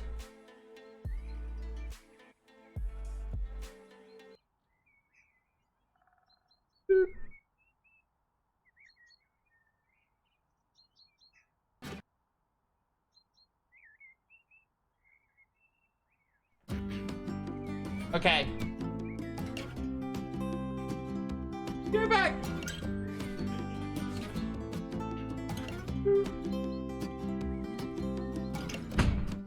It's the last day of the festival, and it is so cold outside. Everybody made a lot of snowmen. Oh, everybody wham wham. Everybody wham wham. Everybody wham wham. Everybody wham wham. Thanks for bringing me on your skelter. You have made my dreams come true. I am glad that we became good friends. Oh, everybody wham wham. Everybody wham wham. We sat by the fire that night. Everybody wham wham. It was cold but you were by my side. Everybody wham wham. Everybody, we made it to the end. Oh, everybody wham wham. Everybody wham wham. Everybody wham wham.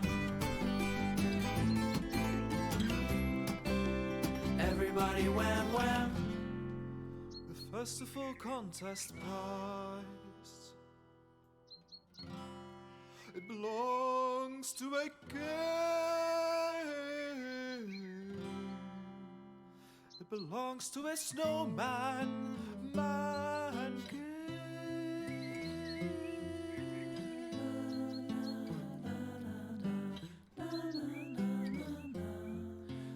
My name is Wham Wham, and I have a dream.